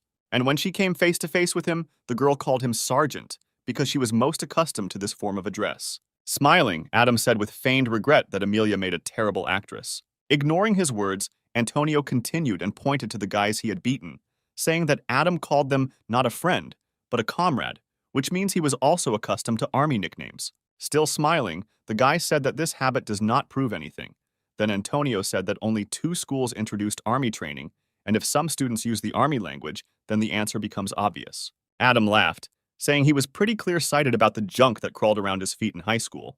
Looking at him irritably, Adam said that he should remind him where exactly Antonio's place was. Tim, standing next to him, looked with admiration at the guy standing in front of him, asking if he was the same Antonio. When he nodded, confirming his guess, a joyful Tim pointed to himself, about to say his name. But Adam, who intervened, did it for him. Tim threw a sad look at him to the side, after which he switched back to Antonio and, waving his hand, said that he was glad to meet him. Antonio turned his gaze to this strange guy. The next moment, crossing his fingers, Tim admitted that he had long dreamed of giving him a good whack. Adam smiled and told his comrade that in this case he could act. Turning his gaze to Antonio, he said that he would never be able to defeat this big guy. The guy ignored these words and activated his ability. Tim froze in indecision, looking at his opponent. A few moments later, Antonio approached him and grabbed his arm and the collar of his bike. Tim looked at his opponent in surprise. He did not expect Antonio to be so strong. However, he wasn't the only one who could gain weight. The next moment, something happened that Antonio never expected. Arriving at school the next day, Ethan noticed that something strange was happening at school. Sitting down at his desk, he asked Alicia why there was such a strange atmosphere at school. She asked if Ethan hadn't seen anything yet. Faced with his incomprehensible gaze, the girl exhaled tiredly, saying that in the morning, all the news channels simply exploded. The hero excitedly asked what happened. Had the plague really appeared again? Alicia tapped her finger on the back of the girl sitting in front of her, asking her to show Ethan what she had recently watched. She turned around and asked in surprise whether he really knew nothing, despite the fact that he was in close contact with Antonio. When the girl handed him her tablet, Ethan looked at Alicia, asking what this had to do with Antonio. She replied that it was better for him to just watch this video. The hero looked at the tablet and turned on the recording. He was surprised when he saw Antonio in the alley with the strange guys. Approaching the big man, he grabbed him, intending to knock him to the ground. However, the next moment the asphalt under them began to crack. Unable to withstand such an onslaught, Antonio's body began to tremble slightly due to the enormous weight of the enemy he was holding. He grinned and pressed his hand on Antonio's back. Ethan watched in bewilderment what happened next. Antonio couldn't stand it and fell under Tim's huge weight. A few seconds later, the guy stood up and smiled contentedly, looking ahead. Antonio lay unconscious in a pool of his own blood. Ethan couldn't believe that he actually lost to someone. When the hero asked what kind of guys they were, Alicia replied that they were from school 998. Then she said that in 15 days they would have a friendly training session with them. A few hours later, Olivia gathered all the top students from each class. She said that everyone should have already guessed the reason for such an urgent meeting. Then she said that even if the 11th graders solve half of the questions on their own, the rest can also share their thoughts during the conversation. Ethan raised his hand and asked her what Antonio said. The girl sadly said that he was given a suspended sentence, so none of his squad could approach his room. Ethan was very upset by the information he heard. Others were also upset about what happened to Antonio. One of the guys asked if they could do anything until he fully recovered. Olivia replied that because of his probation, he couldn't see anyone even after he was released, so she gathered everyone here to discuss the future course of action. Andrew said that in this case, his candidacy is the only one among those present who can be nominated for the role of leader. Turning her gaze to him, Olivia asked if he could carry the whole school. Glenn intervened in their conversation and displeasedly asked if they had gathered here to argue about who was better or to discuss more important things. When Tyler said that 10th graders should just follow the orders of their elders and not interfere, Alicia asked if he was strong or smart enough to give them orders. Hearing his words, Tyler lost his temper. The next moment, looking at her, he asked if the girl was that same white jade goblin. She replied that even if this was the case, then he himself was nobody, and there was no way to call him. The enraged guy jumped up from his seat, saying that she didn't know her place at all. At this moment, Olivia intervened, hitting the table. She shouted for everyone to shut up if they didn't want serious problems for themselves. After her words, Tyler sat back down in his seat. Looking at Alicia and Glenn, Olivia said that they too should control themselves. Then she turned on the monitor, saying that during the upcoming friendly training session, there would be a container with a button at different ends of the field. The rules themselves are quite simple, namely, the one who gets to the enemy's button and presses it wins. She said that the number of students in their school was about 900, while their opponent had 3,000. The disciples were surprised by such a number of their opponents. Olivia asked everyone to remain calm because she hadn't finished speaking. Even though there are 3 times more opponents, they have a better position to defend, and to defeat them, it will only be enough to hold out for 5 hours, so they just need to defend themselves all this time. Next, she switched to the students who were involved in what happened to Antonio. Looking at the screen, she said that Tim is from the 11th grade and his exact ability is not known, but most likely it has a lot to do with weight. Although he hasn't done anything remarkable, he poses a serious threat. Ethan said that this was Antonio's worst fight. Olivia agreed. The video clearly showed how he used his ability to catch Tim, but was unable to get over him and collapsed under his weight. Ethan thought that this was not the true reason for Antonio's defeat. The next moment, Olivia switched the slide, talking about another student. Although Adam didn't do anything in the video, but he is the trump card of their opponent's school and is their main target for a friendly training session. She knows that he went through a special procedure for transferring to school 998 right before the start of the 11th grade. Ethan was surprised to hear that in high school he had faced Antonio in a competition and came in second. Looking at Olivia, the hero asked if she knew anything about Adam's ability. She replied that she did not know the details, except that this guy's physical abilities increase when he is angry. Ethan was very surprised when he realized that Adam's ability was very similar to his own. Meanwhile, Olivia continued by saying that thanks to these 2 students, the school can manipulate the press to understand the rankings. Now they targeted Antonio, who was the strongest student in their school, to undermine their authority. Out of anger, Ethan clenched his fists, saying that this was all some kind of nonsense. Olivia also said that they had information about the person who posted the video. After doing a little investigation, it was found out that the place where they were filming was an empty building, removed from the housing stock. Hearing her words, Ethan asked if this meant it was all a setup. Olivia nodded, saying that they had deliberately lured Antonio into their trap. Clenching her fist, she said that even if they know that this is a trap, it is no longer possible to change the current situation. The media pays attention only to the most interesting thing, and this time, it is Antonio's defeat. Ethan said that they do not know what kind of tricks were used to lure Antonio there, so there is a possibility that he was not able to show his best because of some other reason that is not yet known to them. Tyler intervened and said that he shouldn't overreact to any news related to Antonio because it slows everyone down. When Ethan was about to argue something about this, Patrick intervened in their conversation. Pointing to the hero, he said that he could not immediately recognize him and sat all this time, wondering who it was. Afterwards, he said that he really should listen to Tyler and should not attach such importance to Antonio's defeat. When he said that, apart from the surprise attack, Antonio was absolutely nothing of himself, Ethan shuddered. The hero looked at Patrick and said with a threat in his voice that he should watch his words. The guy laughed, saying that what had happened was clear proof that Antonio's entire strength lay in his ability to block a blow, and they greatly overestimated him, when in fact, he was only covering up his weaknesses with his physical superiority. Ethan again said that Patrick should keep his mouth shut. The guy replied that the hero is only a private, therefore he cannot give any orders to those higher in rank. The next moment, Ethan asked this impudent ninth grader to introduce himself. He began to laugh, asking how an ordinary private allowed himself to address the corporal in this way. When Ethan repeated his request a few more times, the guy looked at him, amazed at how persistent he could be. However, the next moment the smile disappeared from his face. Ethan gave off a simply terrifying aura. Without taking his eyes off Patrick, Ethan repeated his request. Trembling with fear, the guy could not utter a word.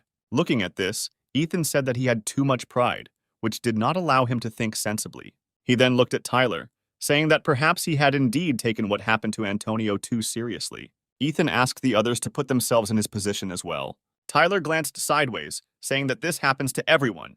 Olivia watched what was happening in bewilderment. A few moments later, Ethan looked at her and asked if Antonio had left some kind of plan in advance. Olivia replied that there was only his sketch of the team formation, namely 3 in the middle and 1 on each side. Andrew asked in bewilderment what they would do if the sides were forced out. Ethan replied that the sides were already in the middle, and it would be difficult to do so. Looking at him, Andrew said, "The enemy could use the advantage in the middle to focus on the sides, and then the middle would be attacked from the flanks after pushing out the sidelines." Thinking for a moment, Ethan came to the conclusion that Antonio had chosen this formation because the enemy was more likely to attack the center. When Olivia asked why he thought that, he looked at her and asked if their opponent's school was the first to request this competition. The girl nodded. After receiving her answer, he said that given the advantageous position and the condition for victory with time running out, they would try to force them to emphasize defense, and with the help of defeating Antonio, they decided to undermine them morally.